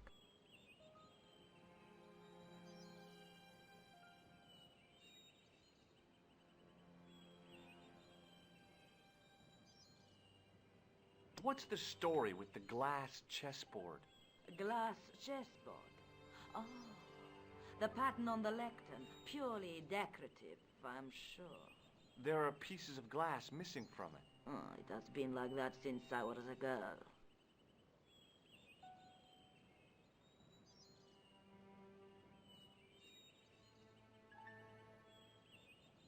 The gaps in the glass chessboard look awfully deliberate. No, it is ridiculous. What possible significance can it have? It's part of a chessboard, and the gaps are for... Senor Stobart, you cannot mean... This place was built for the Templars. Your chess set is as old as the Templars. It's kind of suggestive, isn't it? I think this must be it. This is what the manuscript is pointing to. This is extraordinary.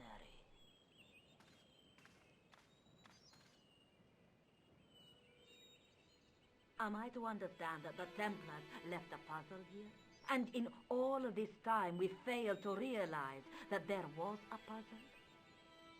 It was wonderful to watch the Countess change before my eyes. Right. Well, no time for wallowing in self-pity, eh, Senor Stobart? This mystery has had a good long run, but it ends here and now. All those years of fatalism were falling away from her. Lopez! Lopez! Put that hose down and listen! Go to the house and get my chess set. Yes, the old chess set! Now hurry! My, this is exciting, is it not? Don't get too excited. This could be a blind alley. Oh, I do not believe that for a moment. It's good to see you happy. Happy? You know, I think I am.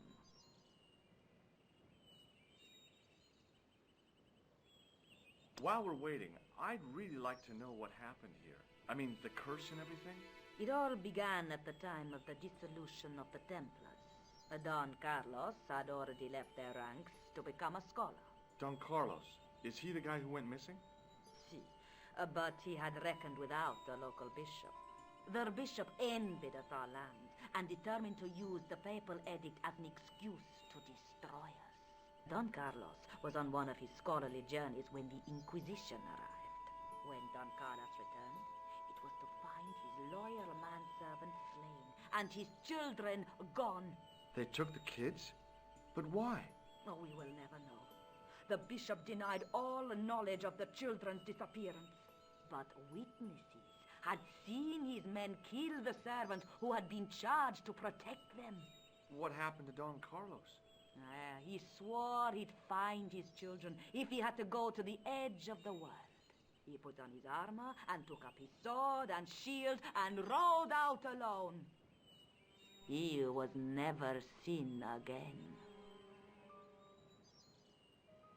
Ah, Lopez, you have the pieces. Si, my lady, as you asked. Por favor, Senor Stobart, would you be so kind? My lady. Calm yourself, Lopez. I believe Senor Stobart's motives are pure. Very well, my lady.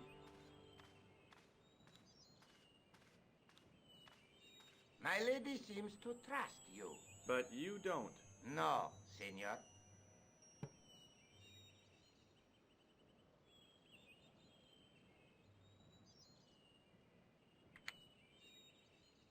It fits, Senor Stobart. It fits. Working quickly, I found which pieces went into which holes.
The square bases fit onto the white pieces. I just had to figure out where to place them.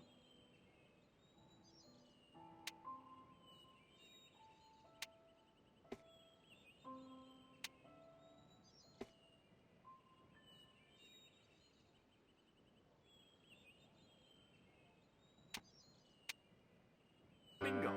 I mean, checkmate.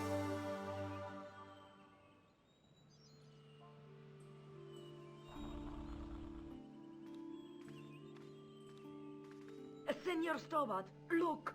What is that? It's not the Holy Grail, is it? No, Senor Stobart. It is the communion chalice of the De Vasconcelos, missing for almost 700 years. Wow. Well, go on. I cannot. I can hardly believe it is real. Go ahead. Live a little. Are you sure? This is your moment of triumph, Senor Stobart. Sure, I'm sure.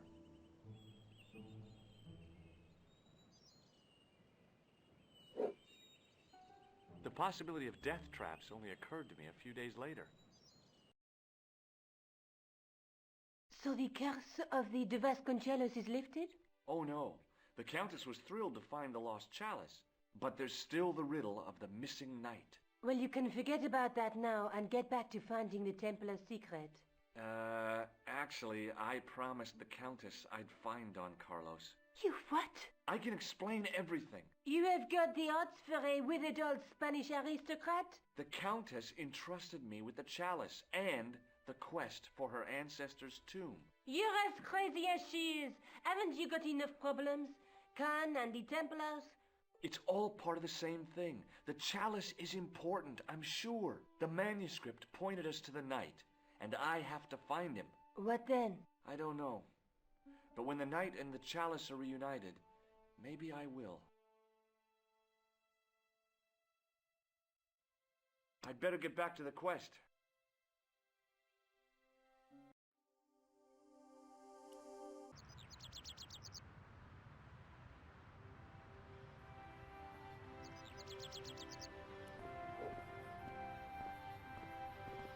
You're back. Oui, I have returned.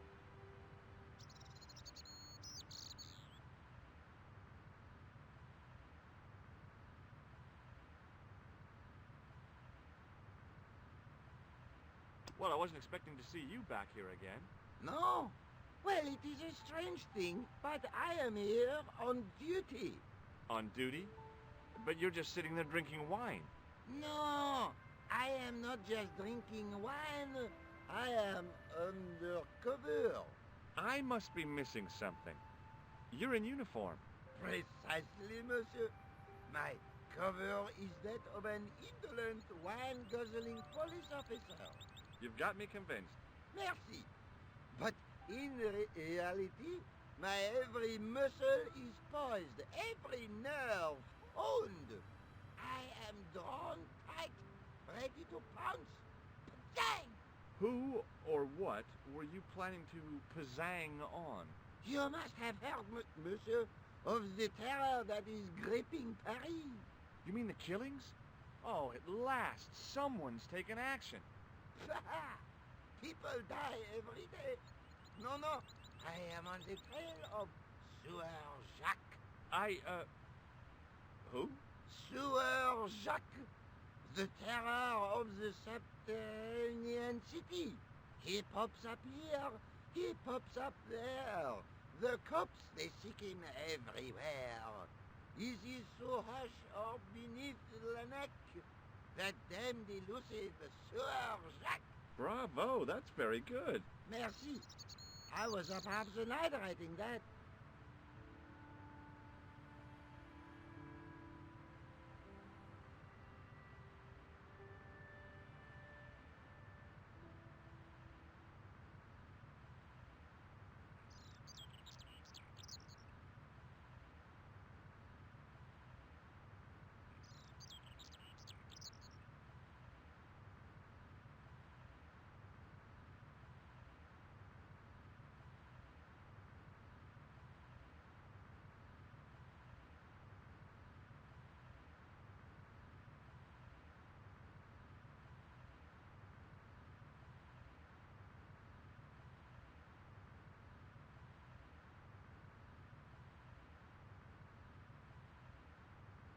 Who is this Sewer Jacques character anyway?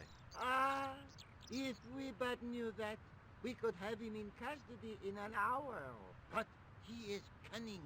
To despoil the sewers of our fair city, he has committed many deceptions. He has pretended to be a police officer and deluded a poor war veteran. Uh-oh. He has pretended to be a jongleur. Wow, is that the time? And an American tourist. What nationality are you, monsieur? Canadian. Well, gotta go now. See ya. Well, it's not everyone who can say they started an urban myth.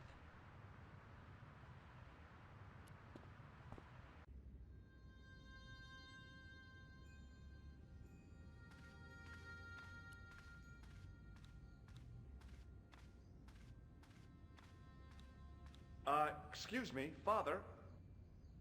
Pardon? Do you mind if I ask you a few questions? Not at all, monsieur. It will be my pleasure to help you. How long have you worked here? Hardly work, monsieur. This is a calling. I have been helping Father Flambert for nearly 6 months now. I guess you don't know much about the history of this church, then. Just a little. You've got quite a shine on that candlestick. Ah, oui. Anything less than best would be an insult to the Almighty. I guess so. I never thought of it like that. What do you know about the Knights Templar? You have come to the right place, if that is your interest. Many of them were executed in the square outside. It was a disgrace to France. Well, the Pope was right behind it, though. Clement V was a man of mammon, not of God. That's kind of forthright for a priest, isn't it? You think so? It is hard to be sure what happened. It is so long ago. You must be proud to have such an incredible collection of stained glass. Pride is a sin, monsieur, but it is hard not to marvel when the light shines through them. It is a fine example of the artisan's genius.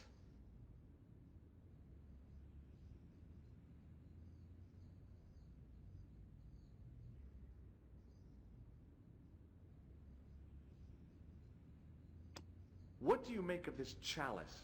It certainly looks very old. About as old as this church, I think. There seems to be an engraving on it. Yeah? What does it say? I do not know. It is very tarnished. With your permission, I could try polishing it. I promise I will be very careful. That'd be very good of you. This shouldn't take very long. Feel free to look around. Okay, thanks.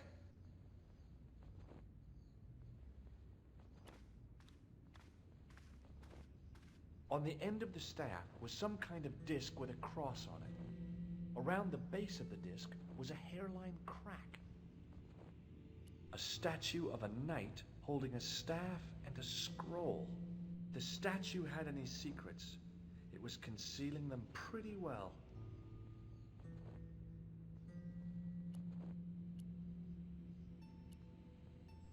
The lens fitted into the end of the scroll like a hand into a glove. Per disciplinum meum lux videbus. Hey!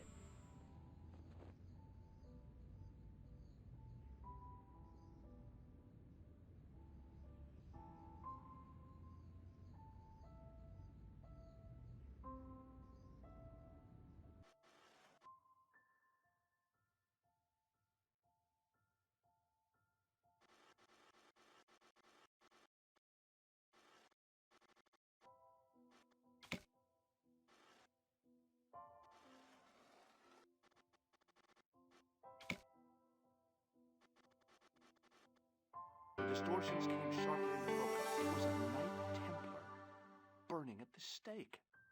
And below him a date in Roman numerals. A Knight Templar burning at the stake. And a date. Let me see. MCCCXIV.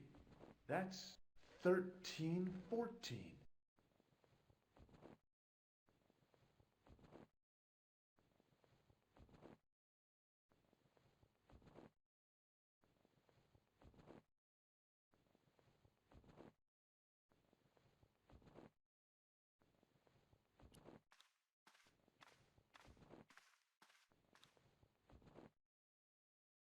Hey, thanks. It is my pleasure, monsieur. What was the writing on the chalice? It was not writing, my mistake. It was a coat of arms. The remarkable thing is that it seems very familiar. Yeah? Oui, I think I have seen it on that wool tomb in the far corner. That winged horse is quite distinctive. Did you know that the center window conceals an image of a man burning at the stake? The burning man? What, you knew? That there was a hidden image? No. But the church has a reputation for being haunted. Many times people have claimed to have seen a burning man in the window. But when others they look, there is nothing. Perhaps the light has to be just so for the figure to appear. Yeah, or maybe you need a special lens.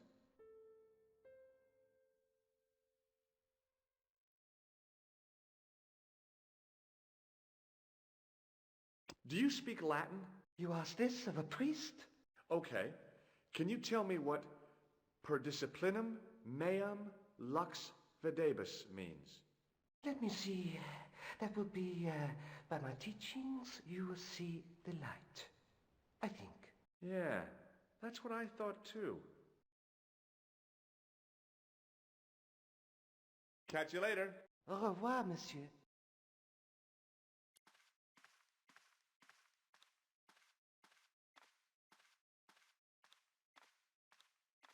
Now that my attention had been drawn to it, there was no mistake. There was no name on it, but the coat of arms was undeniably the Pegasus of the De Vasconcelos family. I'd found the last resting place of Don Carlos. My eye was drawn to the biblical references carved into the edge of the tomb. Hey, maybe these biblical references mean something.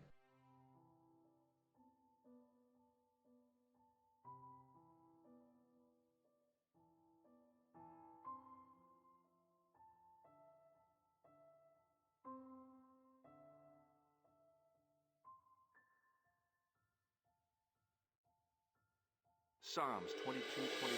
Not much to go on, but it must have meant something. If I examined the tomb more closely, there might be other clues to find.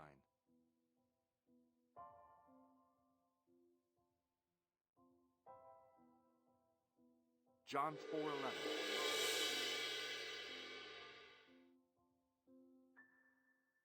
Psalms 32:7. The numbers referred to a chapter and a verse in the Bible.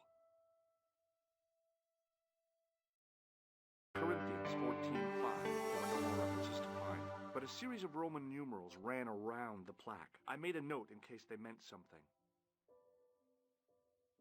Psalms 32:7, John 4:11, Corinthians 1:4-5, and just one more, Psalms 22:21.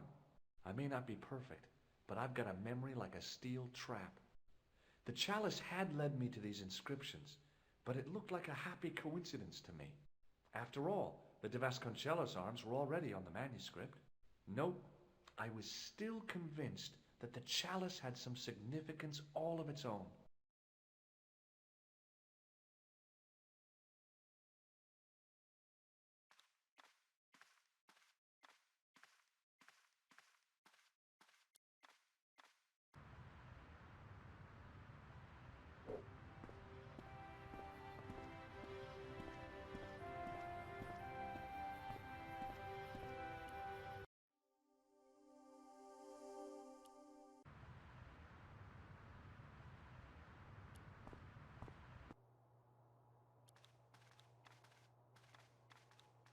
Hi, Andre.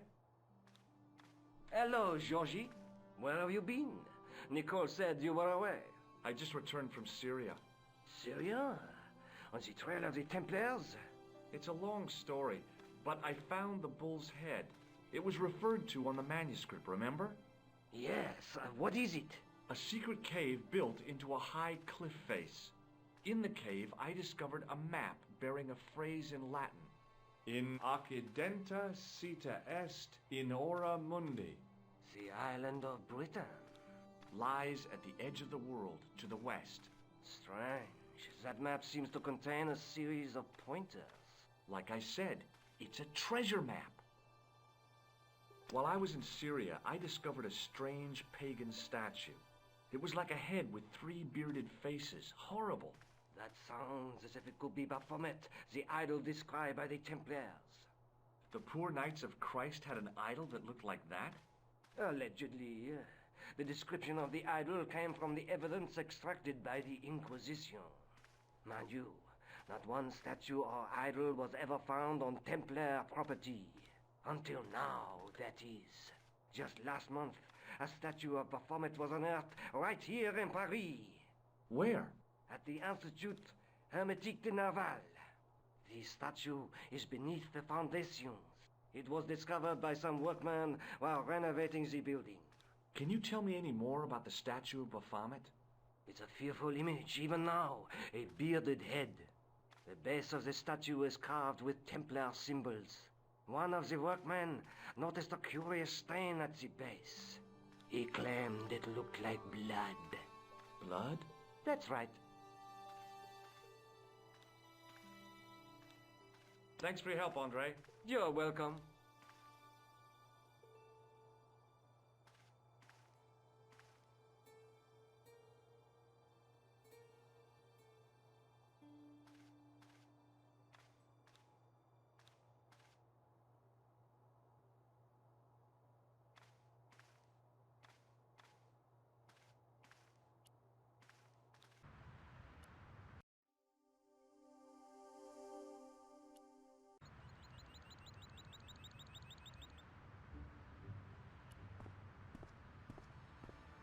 Excuse me, could you help me? What is it? I've got a few questions. You're doing a fine job. Merci. I have my professional pride. I don't think I've ever seen a Gauloise smoke so stylishly. It's a natural talent. I'm being sarcastic. I'm being indifferent. You're very good at that as well. Merci. Vive l'indifférence. So, what are you doing here? I am having my break. Yeah, I mean when you finish your break. When I finish my break? An interesting concept, monsieur. You'll probably need to think about it. I could have another cigarette while I consider. Perhaps tomorrow too?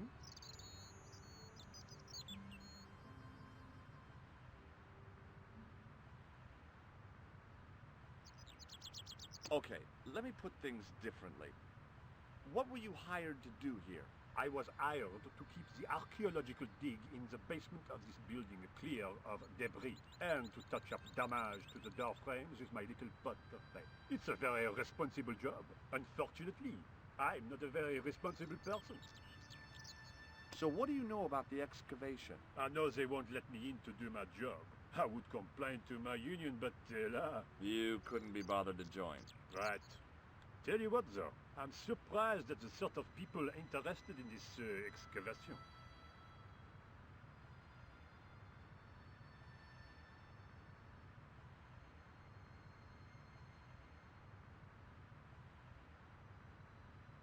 What's unusual about the visitors to the excavation? None of them look like archaeologists to me. Do you know what an archaeologist looks like? Three-piece suits, crocodile-eyed attaché cases, Rolex oyster. But no archaeologist dresses like that. Quite right, monsieur, quite right. So, who are they? Who cares as long as they pay me? What does the word Templar suggest to you? Templar? Nothing. Nothing.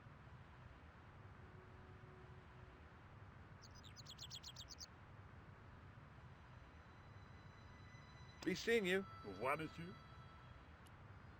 Hey, monsieur! Get away from my paint pot! Okay. I should think so. Meddling with a man's paint pot. Pah.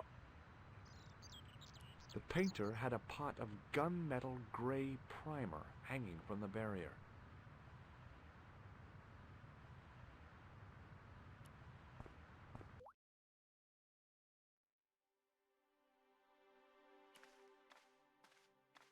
There was a closed door with toilet scratched into the cheap veneer.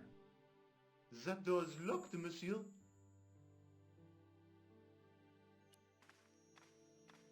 Hi? Excuse me? Oui? So, what exactly are you doing here? I'm guarding. You expect to find me shearing sheep? Take it easy. I just didn't realize you were a guard.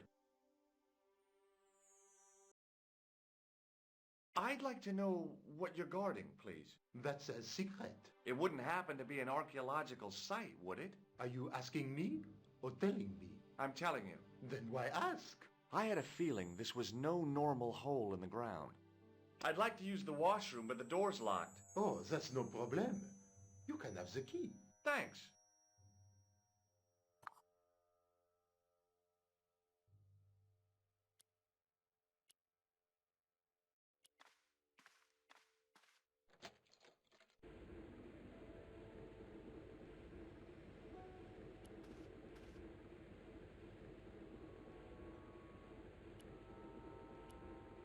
Perhaps I could make a copy of the key.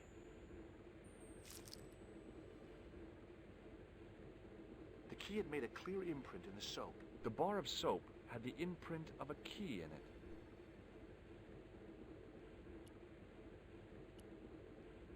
I knew keeping that plaster was a good idea.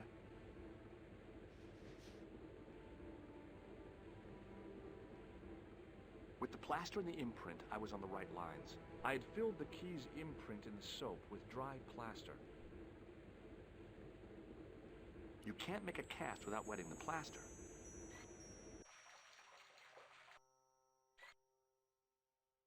But wet plaster alone does not make a cast. The key's imprint was now filled with wet plaster. I used the dryer to speed up the process.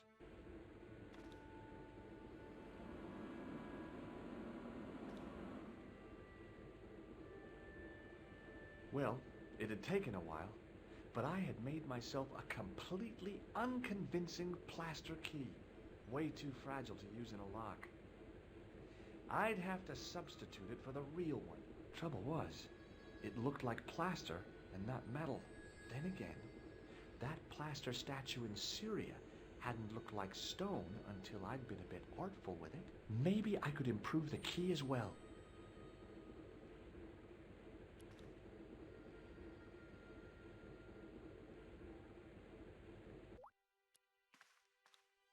Hi again. What is it?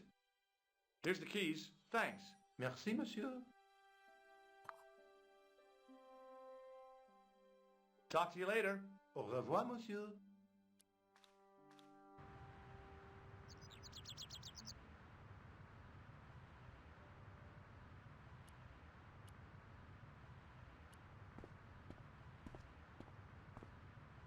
Hey, monsieur, get away from my paint pot. Okay. I should think so. Meddling with a man's paint pot. Bah.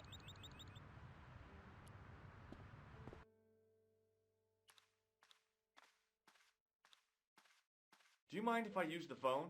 Be my guest. I'm paid to guard this door.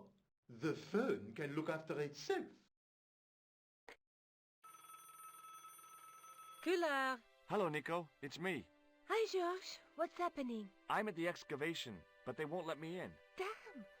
We need to know what's in there. Don't worry. I've got a scheme. I'm going to need your help, though. Okay. What do you want me to do? I want you to keep somebody on the phone for a while. Who? A painter. I need to get at his pot. Oh, okay. Stay on the line. I'll go and get him.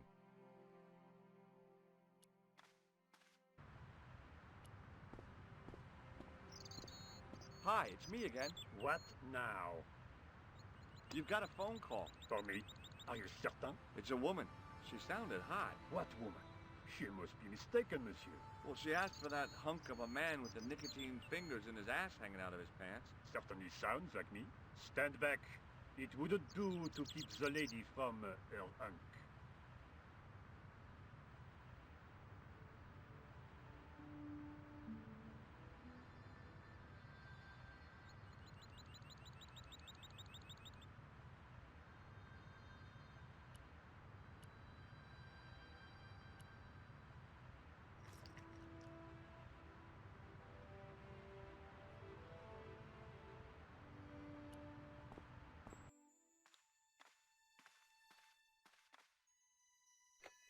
Well, monsieur, what a strange woman.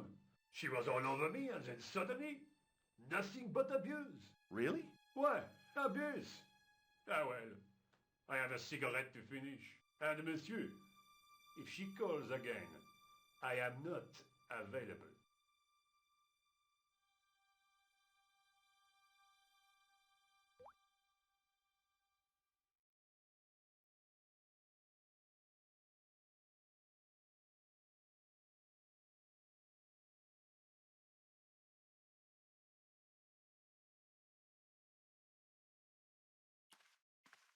I couldn't imagine what I'd achieved by turning the dial.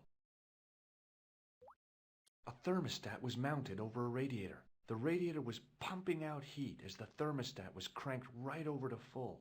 No wonder it was warm in here, even with the door open to the chill of fall.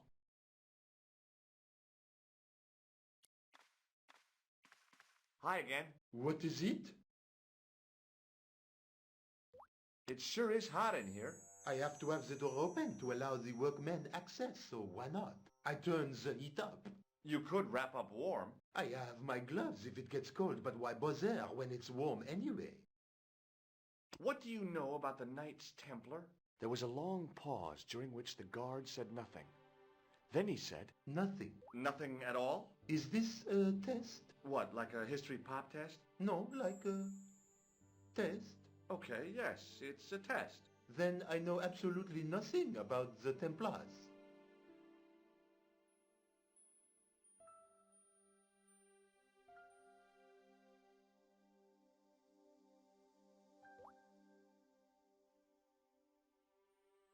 The guard was being amazing. I need to use the toilet again. Again? Already? I have this problem. How technical do you want me to get? Never mind. Here's the key.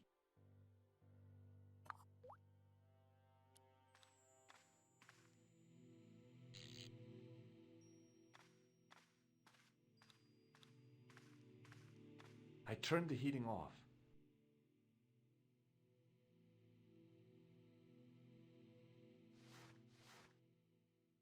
As I'd hoped, the guard put his gloves on.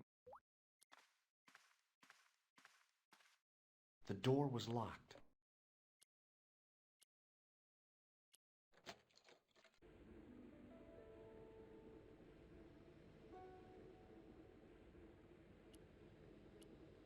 Now, I'd substituted the fake key for the excavation key. It looked okay, but felt false.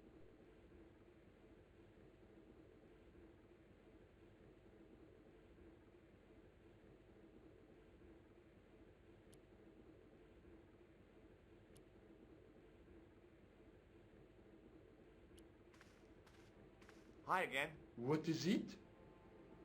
I held my breath and hoped that he wouldn't notice the substitution. Here's the keys. Thanks. Merci, monsieur.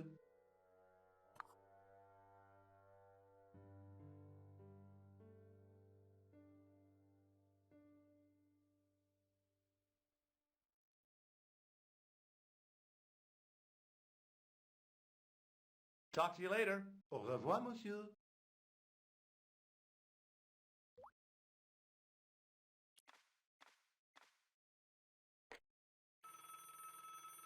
Hi, Nico. It's me again.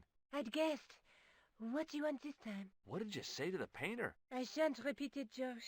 Look, I need to get the guard out of the way. Could you call back and ask him to get the painter again? Okay, I'll call back soon.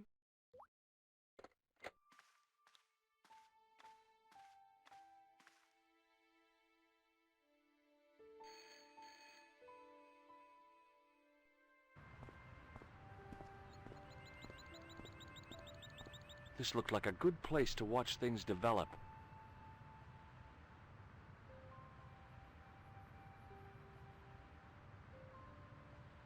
Hey, you! It's the phone. Yeah, who is it? How should I know? What am I, your social secretary? It's not a chick, is it? Yes, it's a woman. Are you going to answer it? Does she have a warm, sensual voice like molten chocolate?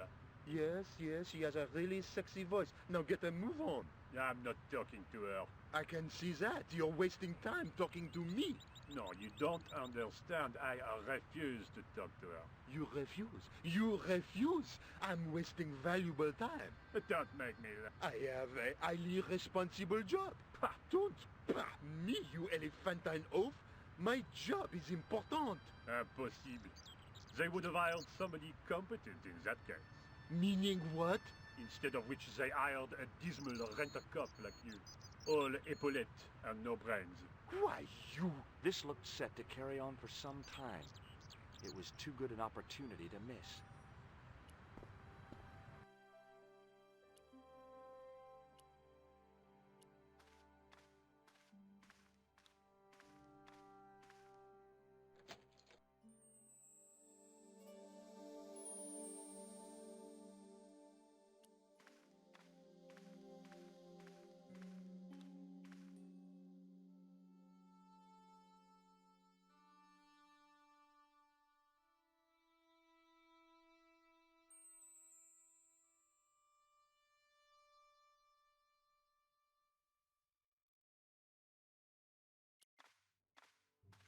There was no doubt about it. It was the same sort of idol I'd seen in Syria, Baphomet.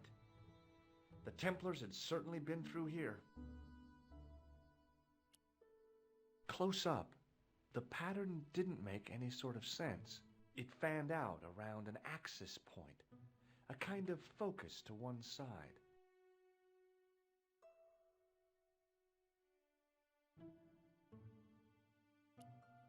Close up, it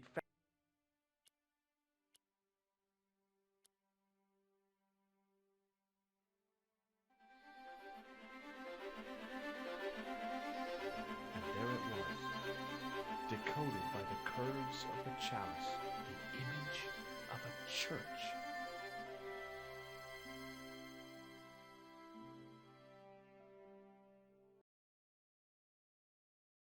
I found out what the chalice was for. You've solved the puzzle? Yeah, there was a distorted picture at the Baphomet site. When I viewed it in the polished surface of the chalice, it changed. What did it show? A picture of a church with a square tower.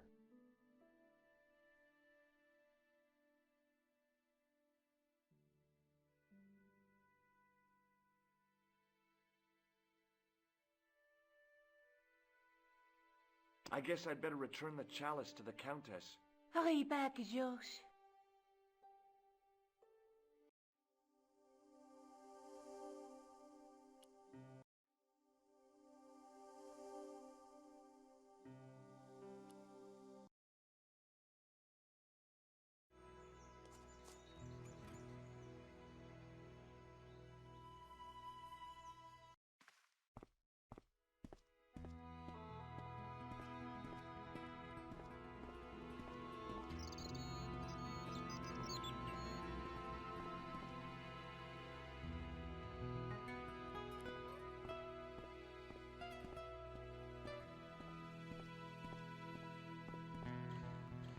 Hi there, Lopez. How's tricks? Senor Stobart, how pleasant to see you. You are well. Fine, thanks. Is the Countess in? She is waiting for you. I will show you up. It's okay, I know the way. Senor Stobart, I feel I owe you an apology. No, you don't. I was impolite on our first meeting. Look, Lopez, just forget about it. I came on like a snake oil merchant. I wouldn't have trusted me in your shoes. You do not understand. Finding the chalice has given my lady a new lease of life. It's a marvel. She smiles, she laughs. The tradesmen are saying that she is on Prozac.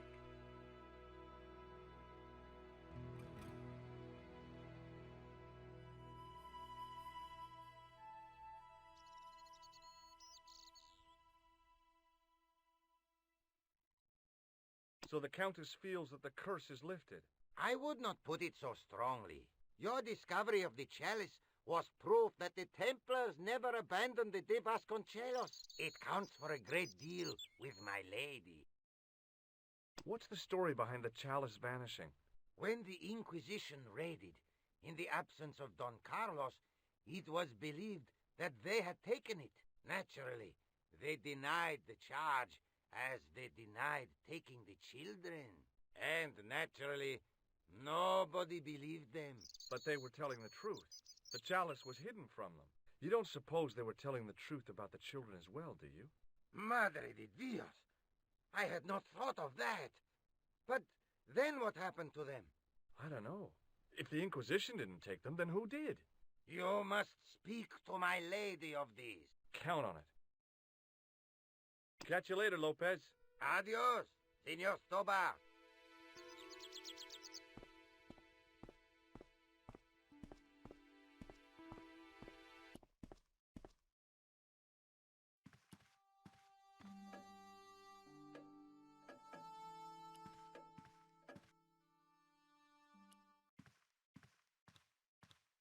It was a small mirror hanging over the sink.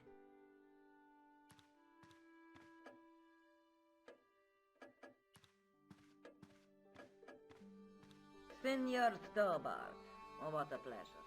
Please, sit down. Hi, Countess. The pleasure's all mine. I've brought back your chalice.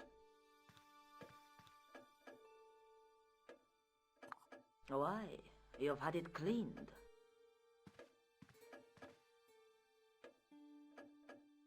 Yeah, I met an obliging priest with a soft cloth. Have you resolved the Templar mystery? No, not yet. I don't even know what it is I'm after. There are many stories of the knight secreting great wealth away. Whatever. All I know is I don't want the bad guys to get it. To be young and live in a world of moral absolutes.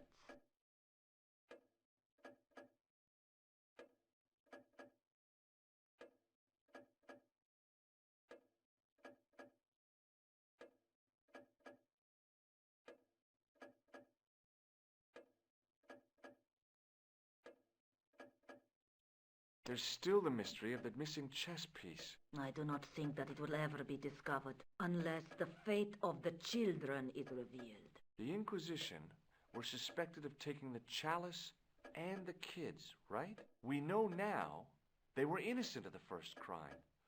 What if... They did not take the children either.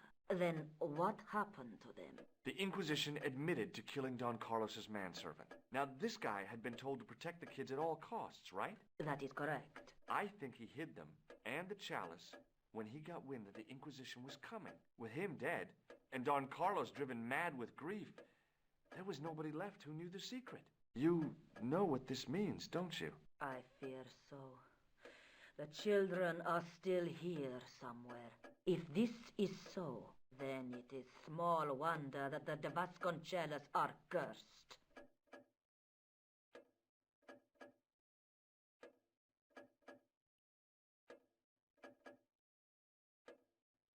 I discovered something amazing with that chalice. In Paris, I found a church where they recognized the coat of arms. I found the tomb of Don Carlos de Vasconcellos. You are sure? There can be no mistake? The coat of arms on the chalice matches the one on the tomb. Incredible. You have my most profound thanks. I must go there as soon as possible. Yeah? Well, I'd be happy to show you the city.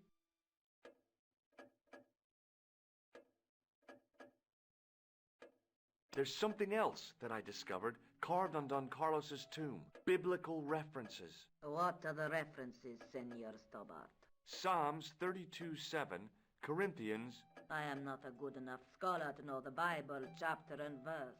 I meant, what are the quotations? You know, I forgot to ask the priest.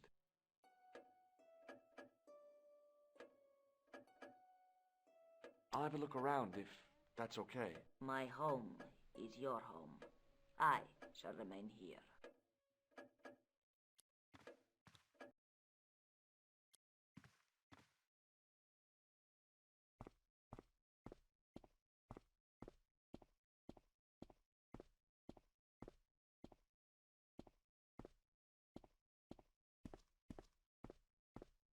Mausoleum, summer house. Easy mistake to make.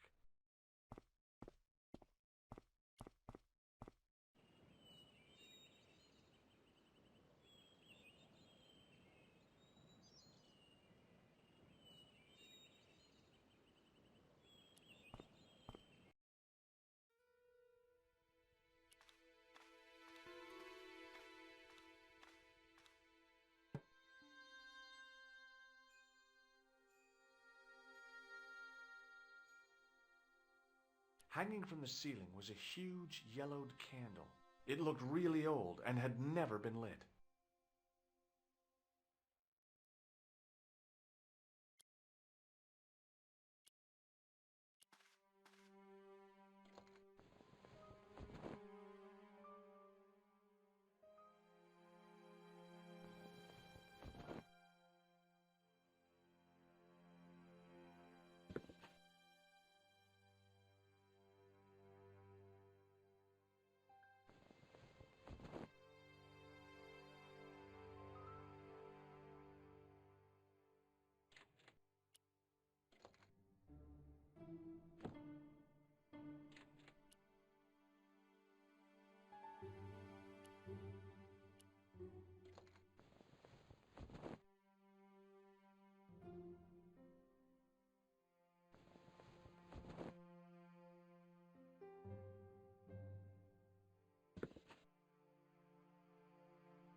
The candle had burnt brilliantly, but only for a couple of minutes.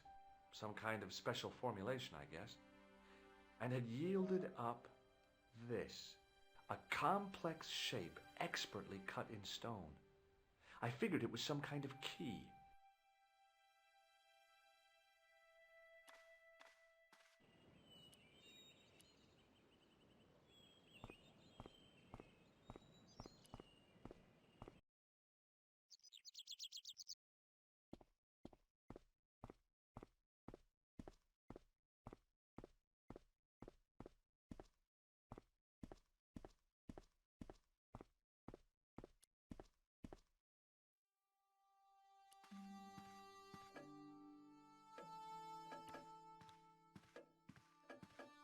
Hello again. Mind if I sit? Please, be my guest. Here's the Bible from the mausoleum.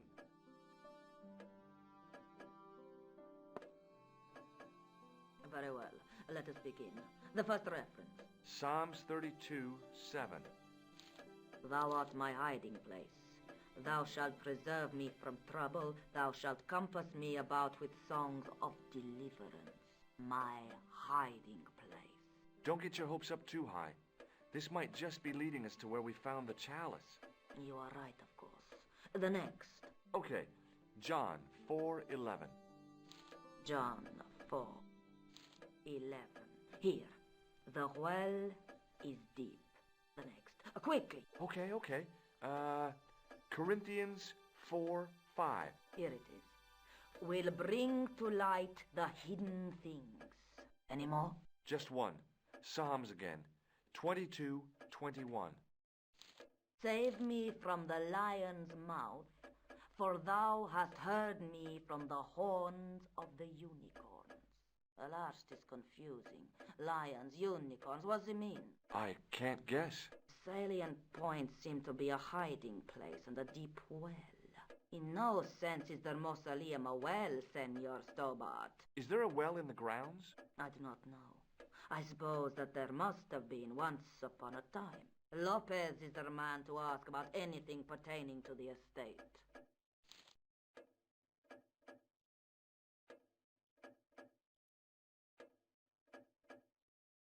What do you make of this? It looks like some sort of key. Where did you get it from? It was buried inside the great candle in the mausoleum. Inside it? What have you done to it? I, lit it. But it is irreplaceable. Listen, the candle was to be lit in case of Moorish attack, right? Well, it burnt down in no time and revealed this key thing. Maybe that was the real purpose of lighting the candle. What are you suggesting?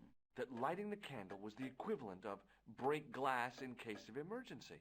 Sentiment must not stand in the way of solving this mystery. You did the right thing.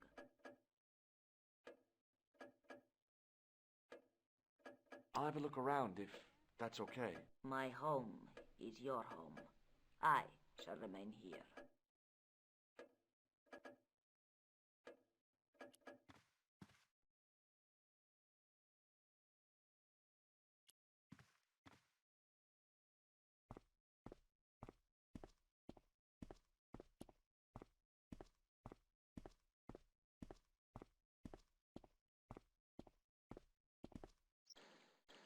Hi, Lopez. Got a minute? Certainly, senor. How can I help you?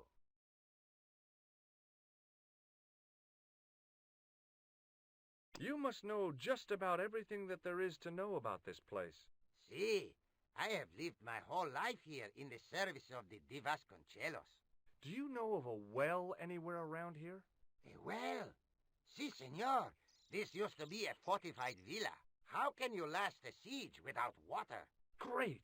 So where is it? How should I know? The well was covered over in the last century. It was dangerous, you see. And you have no idea where it was? None.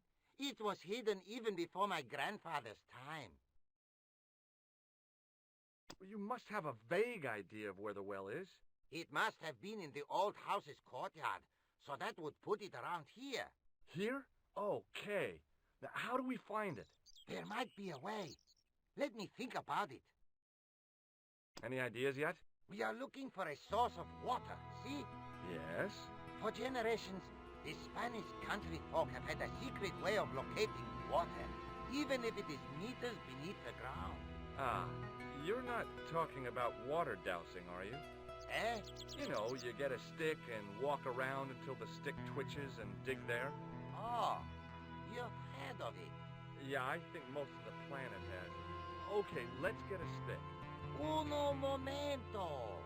It must be a special stick. A Y of hazel. Right. Do you have any hazel trees? See, here. That is hazel.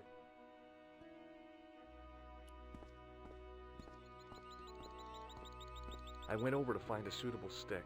I don't believe it. There wasn't a single usable Y-shaped branch on the whole damn thing.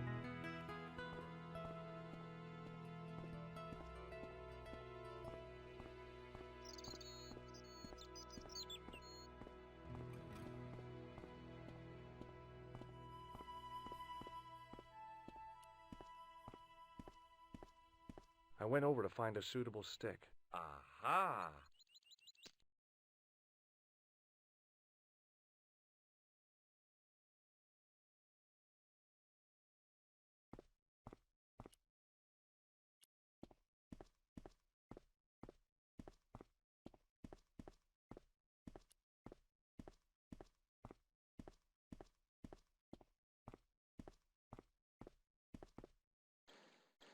Hi, Lopez.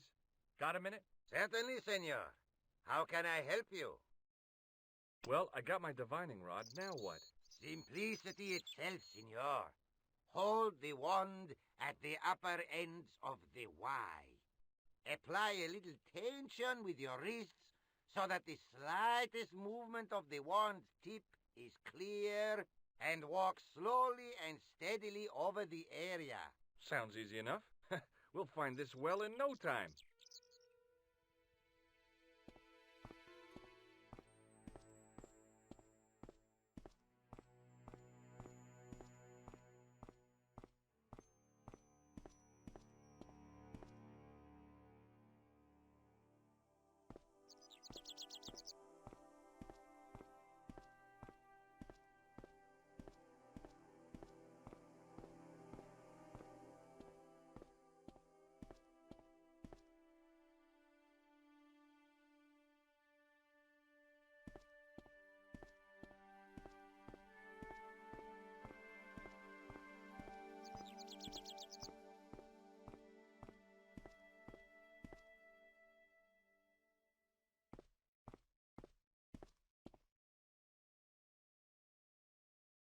Senor Stobart, you've found something.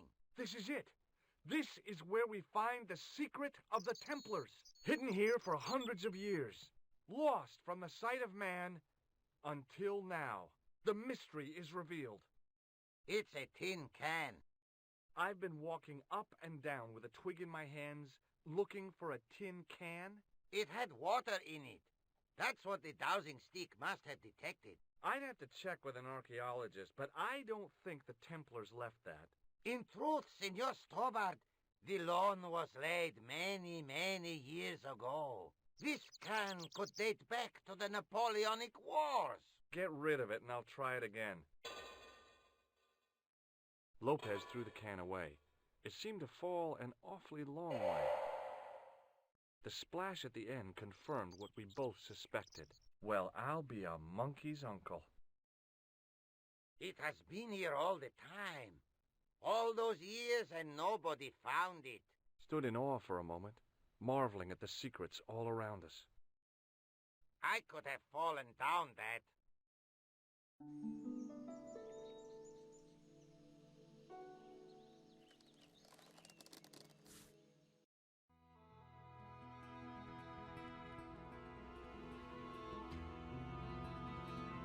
The well had been lost for decades at least.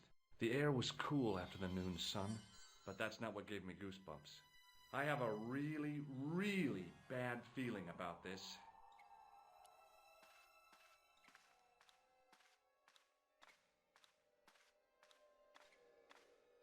From a distance, the lion's head had been impressive. Close up, it was frightening.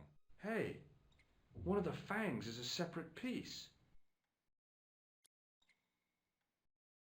I could hear the sound of a lot of stone moving, and I knew I was in danger.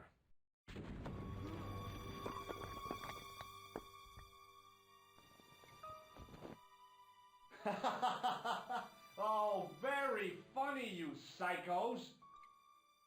Senor Stobart! Senor Stobart! Are you all right? It's okay, Lopez, I'm fine! Que susto me has dado! You gave me a scare! Nice try, Templars.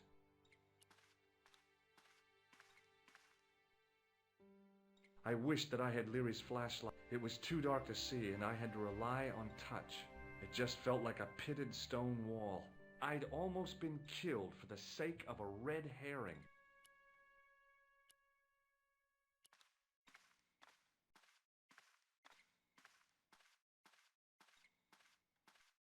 I realized I could use the mirror to reflect the light from above.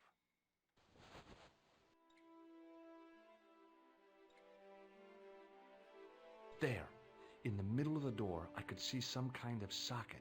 It looked like this wasn't quite the dead end it had seemed.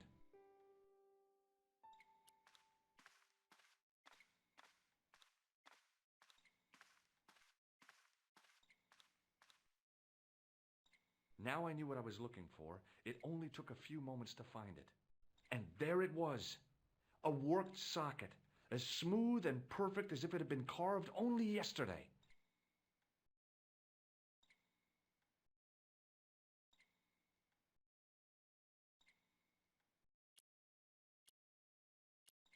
I slid the stone key into the lock. There were buttons that turned the dials.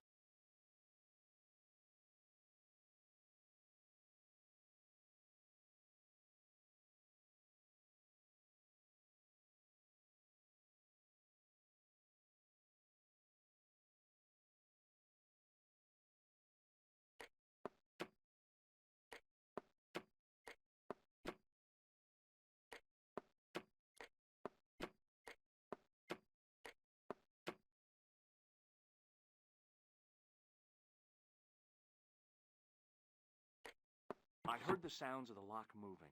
Either that or the wall was going to come down on my head.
Bonus points for that, I hope. I knew the old Stobart fingerwork wouldn't let me down.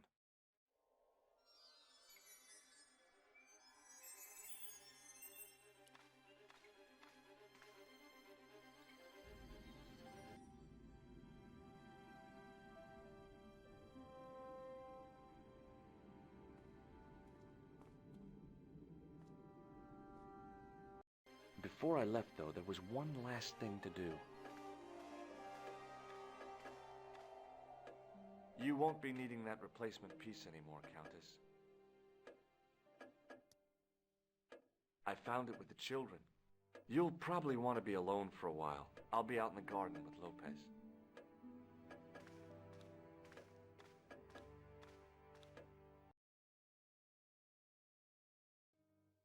George, welcome back. Come in, Josh. It's good to see you again. Is it?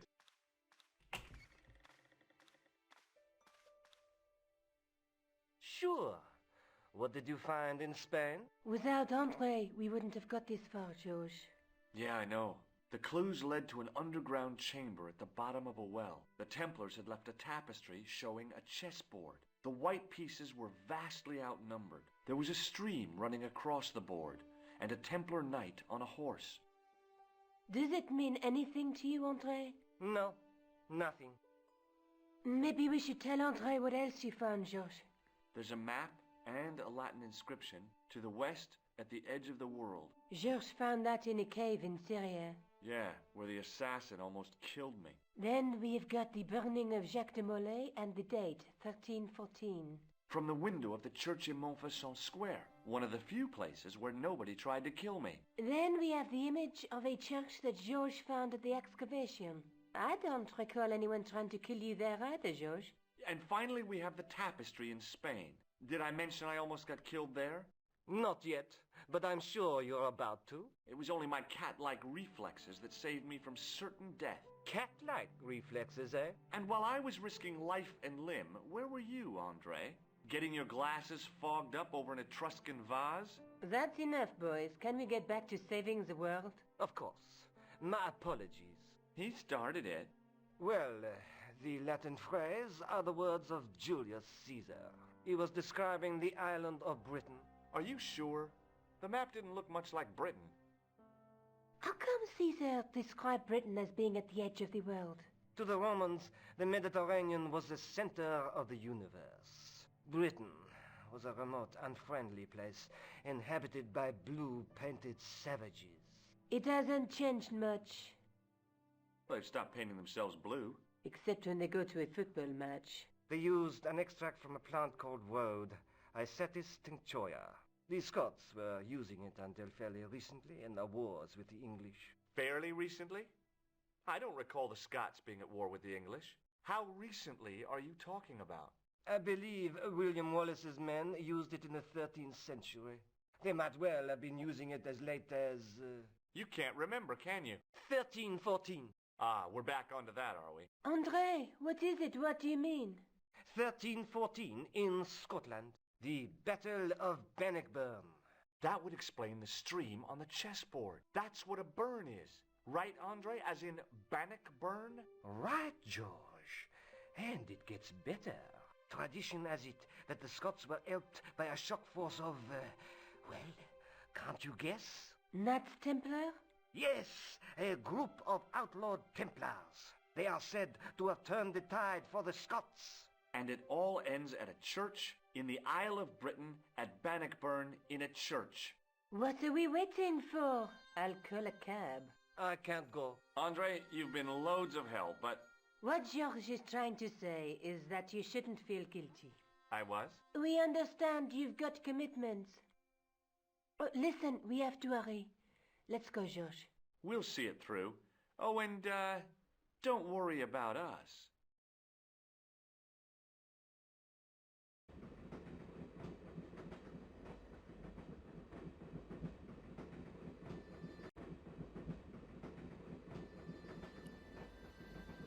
Where are you going, George? Do I need to spell it out? Don't snap at me. If you're going to take a leak, why don't you say so? Okay, I'm going to take a leak. L-E-A-K. Tickets, please. Oh, hi. That's a standard full-price peak return. Don't you have a senior citizen's rail card? I rarely travel by train. My ticket is perfectly valid, is it not? Well, yeah, but you could have saved up to a third of the cost. I do not need to indulge in puffling thriftiness. Blimey, you're a funny old bird and no mistake. Tickets, please, sir. Here.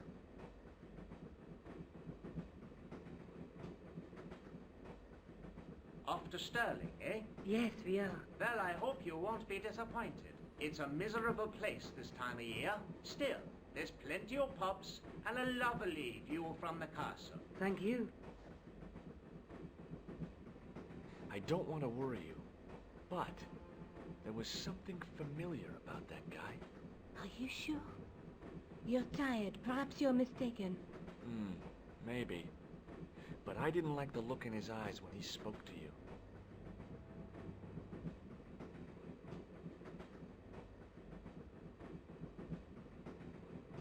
Pardon me. She must be deaf. Yes, my dear. Do you know what time we're due in Stirling? 6:15, but we're running 8 minutes late.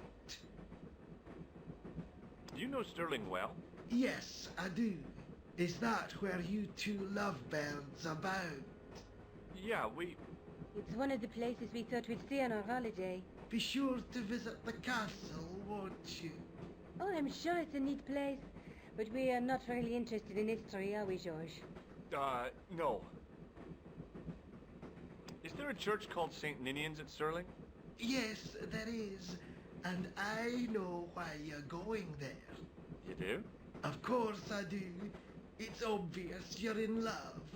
You're eloping, and they say romance is dead. What's the book you're reading? Oh, it's something I picked up at the station. A medieval detective story. Quite well written for that kind of thing. It's been out of print for years. What's the title of the book? The Crooked Crusader Caper by Molly Pegram. I assumed the author was a woman, but apparently not. His real name is... Professor Nigel Pegram. That's right. Do you know him? No, I never met him. George is a great fan of his, though. Would you believe that this clown's nose led us to being on this train tonight? I would indeed. No, honestly, it... You would? Certainly. You have an honest face. Yep. That's a nose with a history, all right. So you said. Does the name Merlin mean anything to you? Merlin, a master of illusions. Oh, you said Merlin? Then no, nothing. Do you know what this is? Yes, I do. A young friend of mine shook my hand with one just the other day. Yeah? Well, that's outrageous. He should be shot. Perhaps. Still, his intentions were good. I'm sorry that you've been zapped by one of these things. You shouldn't be. Can't you sit still, George? I need to go to the John. While you're there, check out the buffet car, George. Unthinkable though it is, I am hungry enough to eat English food. Okay.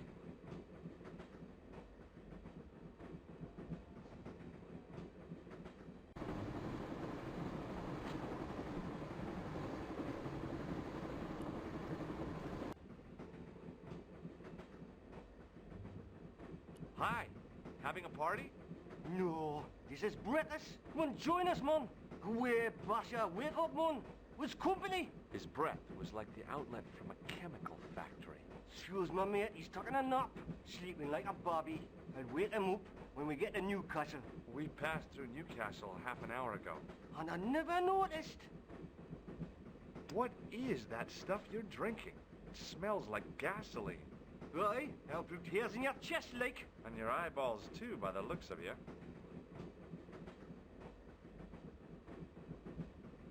See you later. You haven't opened that window, pal. Why not? It's freezing out there.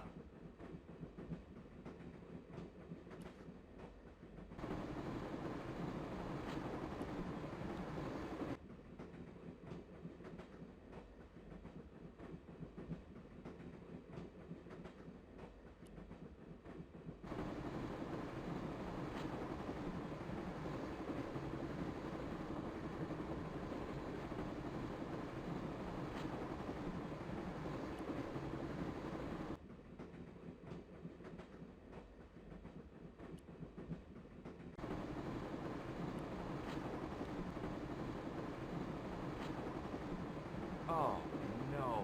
That gangster creep from the hotel. Amido. Well, he didn't scare me. Hey, Buster. This is a no-smoking car. Okay, maybe he did scare me. It got worse. I suddenly realized who the conductor had reminded me of. Echo. Marquet's murderer.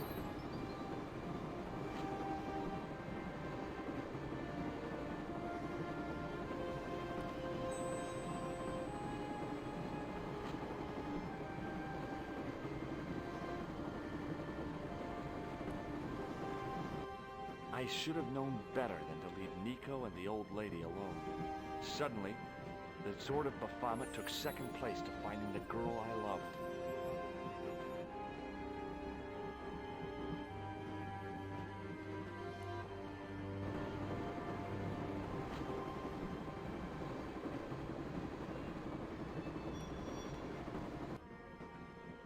Hey, buddy. Listen, I need your help. What's the matter? There's a guy on this train who's trying to kill me. Relax, man. You wouldn't try nothing with us in Basharia. We are veterans, like. So action at Breitling Sea. I don't recall the British Army being involved in a conflict in anywhere called Breitling Sea. Well, you just take it from me, pal. You're in safe hands. Did you see what happened to the young woman in the next compartment? No, pal, I didn't. Have you lost her, like? She's disappeared. The old lady, too. I think they're in trouble. Oh, yeah, man. An old lady, too? Yeah. You gotta help me.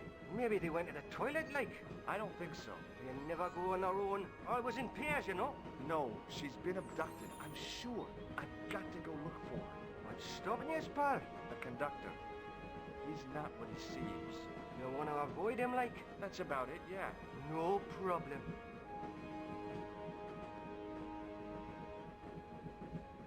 See you later. Do it, pal. Don't jump. I don't intend to jump. I'm going to climb on top of the train. You're kidding, aren't you? Just watch me.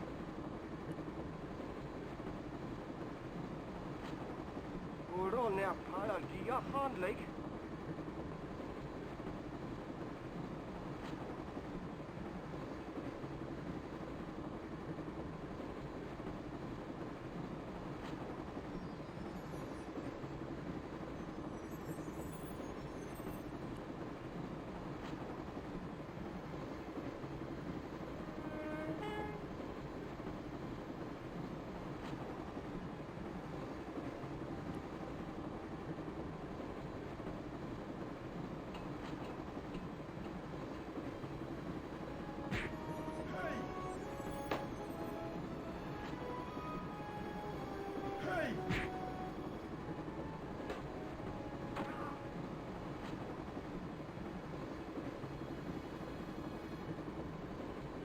Wanted to stop the train, and now was my chance.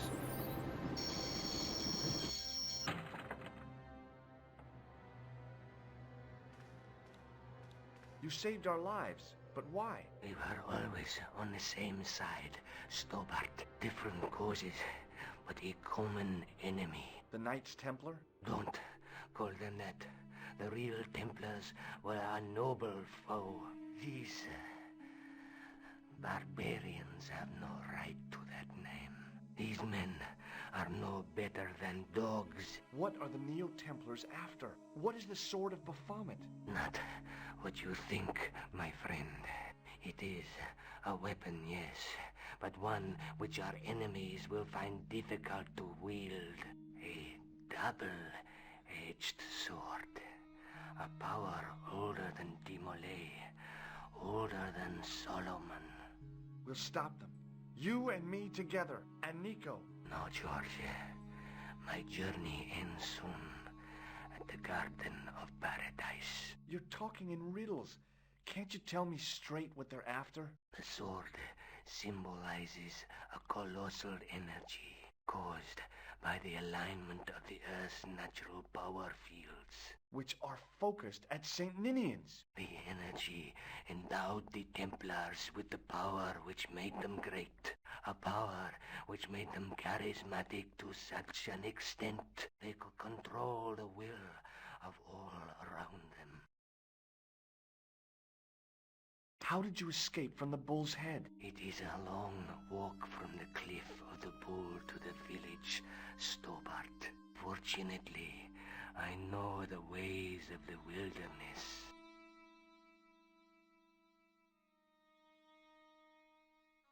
May Allah guide you to our enemies. Thanks. One last thing. What? What is it? He's dead. Don't worry, I hadn't forgotten about you. Answer me this instant, George Stobart. I will, when I'm ready. That's not fair, George. No. You took advantage while my hands were tied. When Eklund pointed that gun at me, I thought I was gonna die. I thought of all the things that I'd never get to do, and kissing you was at the top of my list. George. Uh-huh. George, we've got to get off the train. Eklund could recover at any time. So what are we waiting for?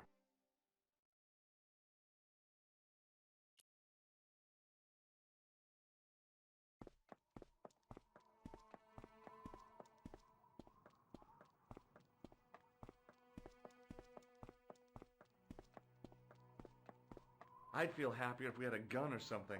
Khan gave me something. What? His handbag. Oh, great. If we run into any killers, we can give them a good buffeting. Didn't he have any weapons? You don't know half of it. This bag's full of C4. Wow. Why didn't you say so? Boy, we'll show them now. What's C4? Plastic, George. We're going to shop our way to victory? 2 kilos of plastic explosives. The detonator's broken now. No problem. We'll buy a box of matches somewhere. It doesn't work that way. It takes a small explosion to start the big explosion. Well, that's not much use then. What does that sign say? Apparently during the English Civil War in the mid-17th century, this place was used as an arms dump. Yeah? What happened? Look at the state of this place, George. You work it out. Oh, stray spark? You got it. The tower was the only thing to survive the blast. I hope the explosion didn't destroy the Sword of Baphomet. Do you? I rather hope it did.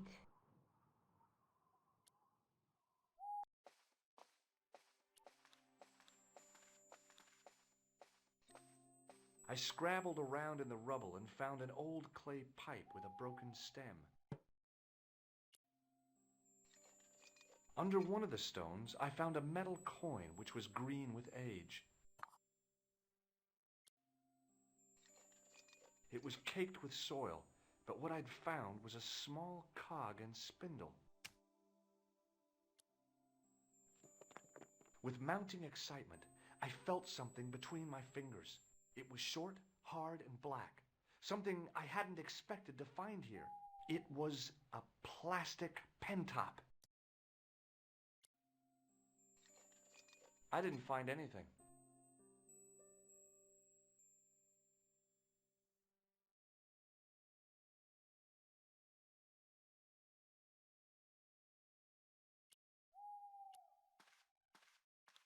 The handle turned easily, and the larger wheel began to revolve.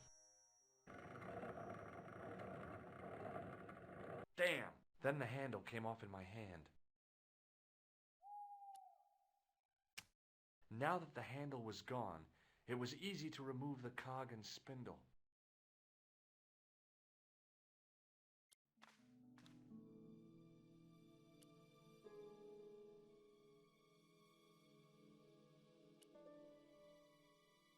cog wouldn't fit the demon's nose.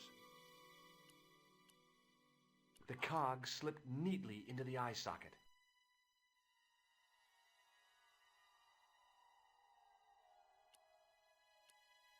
With a rasp of metal on stone, I eased the second eye into place.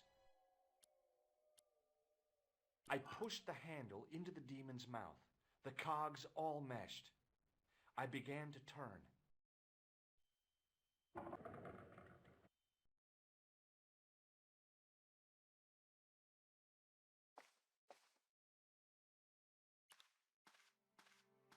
As soon as I saw the flickering torches, I realized the bogus Templars had beaten us to the sword. But where were they now? And why was it so quiet?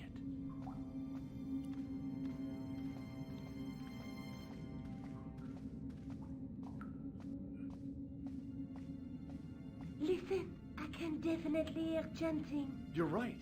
I hear it too. What do you suppose they're doing? It wouldn't surprise me if they were holding some kind of satanic sex ritual. So, what are we waiting for? Will you look at that? Baphomet. Lovino was right.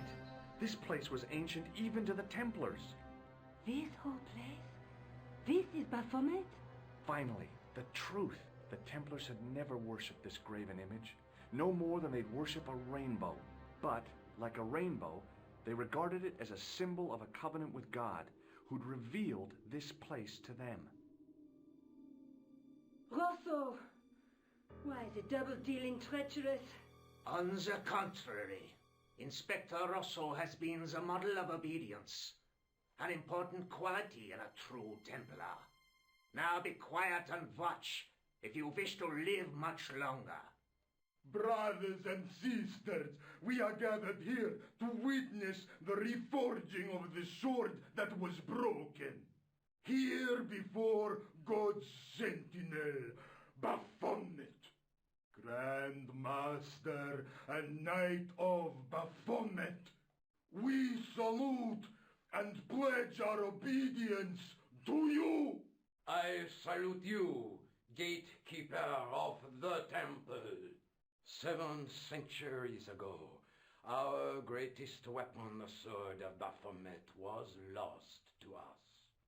Now we prepare to reforge it, to wield against new enemies. We shall lead the people to a new order, wherein all borders will dissolve. All will be united under the red cross of the Templars.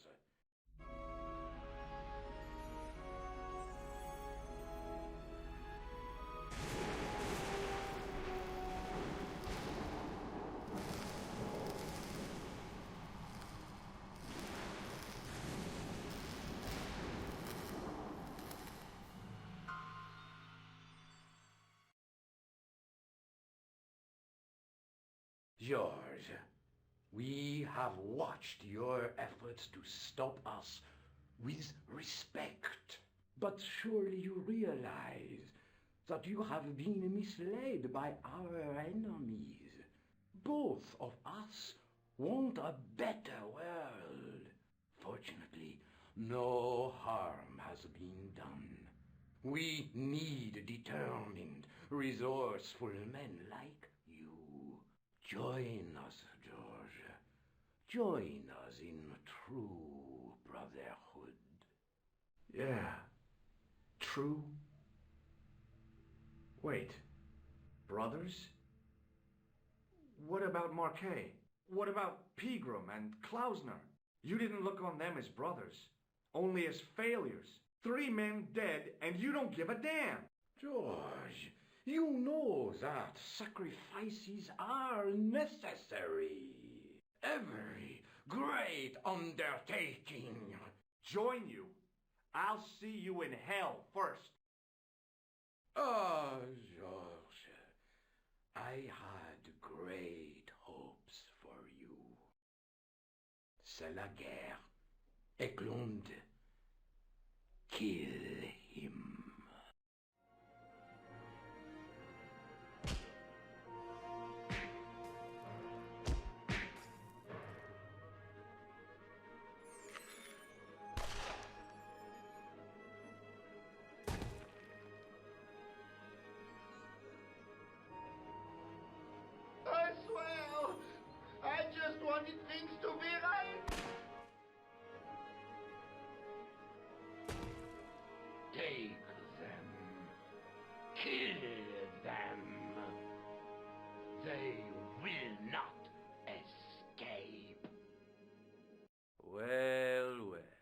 if it isn't the great detective and his beautiful assistant.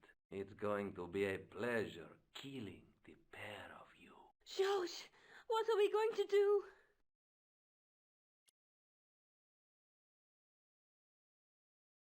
Come on, Nico. We're leaving. You fools! You cannot escape us. Guido! Stop them. But master, the powder! That powder is from the English Civil War. You fool.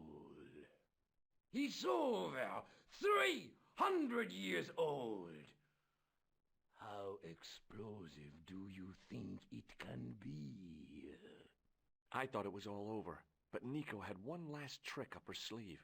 Or in her handbag, to be exact. A handbag full of plastic explosives. Maybe, but this stuff is brand new.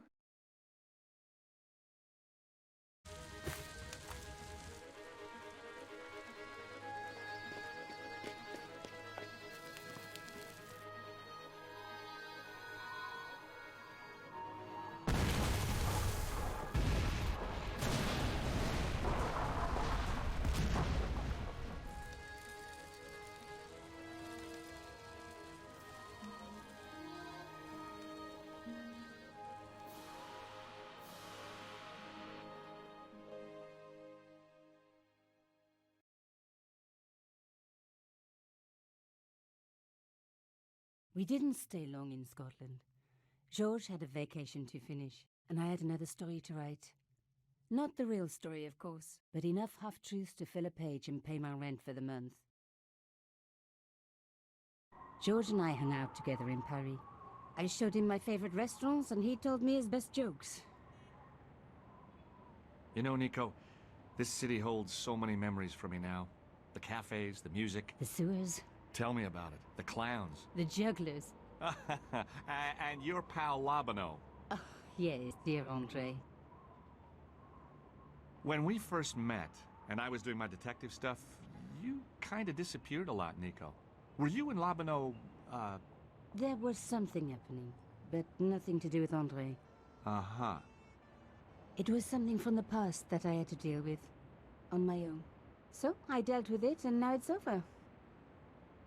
Hey, did I ever tell you the one about the old Irish couple in the lottery? No, but I think you're going to. Okay, there's this old Irish couple. They've been married forever, like 50 years, and they win the lottery.